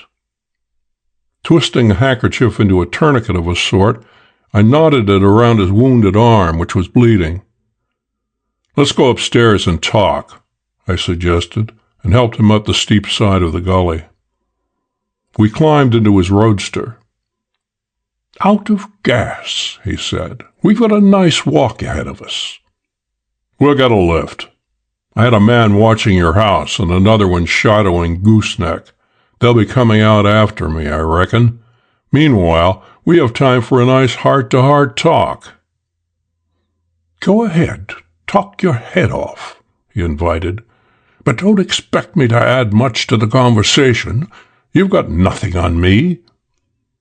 I'd like to have $1 or even a nickel for every time I've heard that remark. You saw Cupid bump Gooseneck off to keep him from peaching on her. So that's your play? I inquired. The girl hired Gooseneck to kill your wife out of jealousy when she learned that you were planning to shake her and return to your own world? Exactly. Not bad, Ed, but there's one rough spot in it. Yes? Yes, I repeated. You are not Ashcraft. He jumped and then laughed. Now your enthusiasm is getting the better of your judgment, he kidded me. Could I have deceived another man's wife? Don't you think her lawyer, Richmond, made me prove my identity? Well, I tell you, Ed, I think I'm a smarter baby than either of them. Suppose you had a lot of stuff that belonged to Ashcraft. Papers, letters, things in his handwriting. If you were even a fair hand with a pen, you could have fooled his wife. She thought her husband had had 4 tough years and had become a hophead. That would account for irregularities in his writing.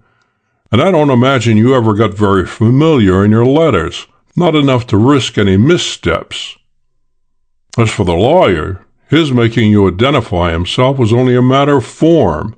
It never occurred to him that you weren't Ashcraft. Identification is easy anyway. Give me a week, and I'll prove that I'm the Sultan of Turkey. He shook his head sadly. That comes from riding around in the sun. I went on. At first your game was to bleed Mrs. Ashcraft for an allowance, to take the cure. But after she closed out her affairs in England and came here, you decided to wipe her out and take everything.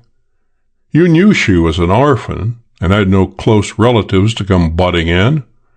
You knew it wasn't likely that there were many people in America who could say that you were not Ashcraft. Now, if you want to, you can do your stalling for just as long as it takes for us to send a photograph of you to England, to be shown to the people who knew him there. But you understand that you will do your stalling in the can, so I don't see what it'll get you. Where do you think Ashcraft would be while I was spending his money? There are only 2 possible guesses. I took the more reasonable one. Dead. I imagined his mouth tightened a little, so I took another shot and added, up north. That got to him, though he didn't get excited, but his eyes became thoughtful behind his smile. The United States is all up north from Tijuana, but it was even betting that he thought I meant Seattle, where the last record of Ashcraft had come from. You may be right, of course, he drawled, but even at that, I don't see just how you expect to hang me. Can you prove that Cupid didn't think I was Ashcraft? Can you prove that she knew why Mrs. Ashcraft was sending me money? Can you prove that she knew anything about my game? I rather think not. There are still any number of reasons for her to have been jealous of this other woman. I'll do my bit for fraud, Painless, but you're not going to swing me. The only 2 who could possibly tie anything on me are dead behind us. Maybe one of them told you something. What of it? You know damned well that you won't be allowed to testify to it in court. What someone who is now dead may have told you, unless the person it affects was present, isn't evidence, and you know it. You may get away with it, I admitted. Juries are funny, and I don't mind telling you that I'd be happier if I knew a few things about those murders that I don't know. Do you mind telling me about the ins and outs of your switch with Ashcraft in Seattle? He squinted his blue eyes at me. You're a puzzling chap, Painless, he said. I can't tell whether you know everything or are just sharpshooting. He puckered his lips and then shrugged. I'll tell you. It won't matter greatly. I'm due to go over for this impersonation, so a confession to a little additional larceny won't matter. 9. The hotel sneak used to be my lay, the Englishman said after a pause. I came to the States after England and the continent got uncomfortable. I was rather good at it. I had the proper manner, the front. I could do the gentleman without sweating over it, you know. In fact, there was a day not so long ago when I wasn't Liverpool Ed. But you don't want to hear me brag about the select blood that flows through these veins. To get back to our knitting, I had a rather successful tour on my first American voyage. I visited most of the better hotels between New York and Seattle and profited nicely. Then one night, in a Seattle hotel, I worked the tarot and put myself into a room on the 4th floor. I had hardly closed the door behind me before another key was rattling in it. The room was night dark. I risked a flash from my light, picked out a closet door, and got behind it just in time. The clothes closet was empty, rather a stroke of luck, since there was nothing in it for the room's occupant to come for. He, it was a man, had switched on the lights by then. He began pacing the floor. He paced it for 3 solid hours, up and down, up and down, up and down, while I stood behind the closet door with my gun in my hand in case he should pull it open. For 3 solid hours he paced that damned floor. Then he sat down, and I heard a pen scratching on paper. 10 minutes of that, and he was back at his pacing. But he kept it up for only a few minutes this time. I heard the latches of a valise click, and a shot. I bounded out of my retreat. He was stretched on the floor with a hole in the side of his head. A bad break for me, and no mistake. I could hear excited voices in the corridor. I stepped over the dead chap, found the letter he had been writing on the writing desk. It was addressed to Mrs. Norman Ashcraft at a Wine Street number in Bristol, England. I tore it open. He had written that he was going to kill himself, and it was signed Norman. I felt better. A murder couldn't be made out of it. Nevertheless, I was here in this room with a flashlight, skeleton keys, and a gun, to say nothing of a handful of jewelry that I had picked up on the next floor. Somebody was knocking on the door. "Get the police," I called through the door, playing for time. Then I turned to the man who had let me in for all this. I would have pegged him for a fellow Britisher even if I hadn't seen the address on his letter. There are thousands of us on the same order, blonde, fairly tall, well set up. I took the only chance there was. His hat and top coat were on a chair where he had tossed them. I put them on and dropped my hat beside him. Kneeling, I emptied his pockets and my own, gave him all my stuff, pouched all of his. Then I traded guns with him and opened the door. What I had in mind was that the first arrivals might not know him by sight, or not well enough to recognize him immediately. That would give me several seconds to arrange my disappearance in. But when I opened the door, I found that my idea wouldn't work out as I had planned. The house detective was there, and a policeman, and I knew I was licked. There would be little chance of sneaking away from them. But I played my hand out. I told them I had come up to my room and found this chap on the floor going through my belongings. I had seized him, and in the struggle had shot him.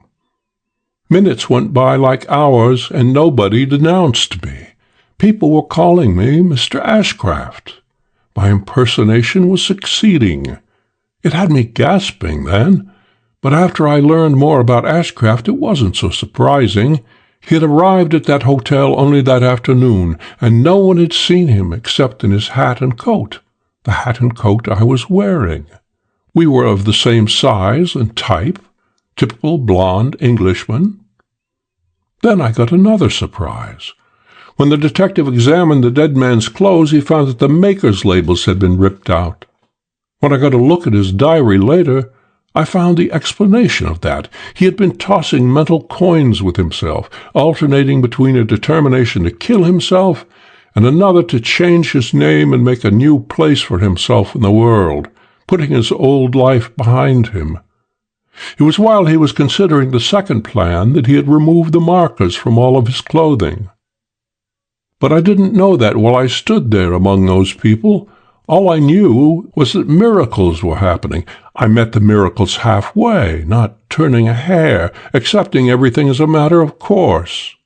I think the police smelled something wrong, but they couldn't put their hands on it. There was the dead man on the floor with a prowler's outfit in his pockets, a pocket full of stolen jewelry, and the labels gone from his clothes, a burglar's trick. And there I was, a well-to-do Englishman whom the hotel people recognized as the room's rightful occupant. I had to talk small just then, but after I went through the dead man's stuff, I knew him inside and outside, backward and forward. He had nearly a bushel of papers, and a diary that had everything he had ever done or thought in it. I put in the first night studying those things, memorizing them, and practicing his signature. Among the other things I had taken from his pockets were $1,500 worth of traveler's checks, and I wanted to be able to get them cashed in the morning. I stayed in Seattle for 3 days as Norman Ashcraft. I had tumbled into something rich, and I wasn't going to throw it away. The letter to his wife would keep me from being charged with murder if anything slipped, and I knew I was safer seeing the thing through than running. When the excitement had quieted down, I packed up and came down to San Francisco, resuming my own name, Edward Bohannon. But I held on to all of Ashcraft's property, because I learned from it that his wife had money, and I knew I could get some of it if I played my cards right. She saved me the trouble of figuring out a deal for myself.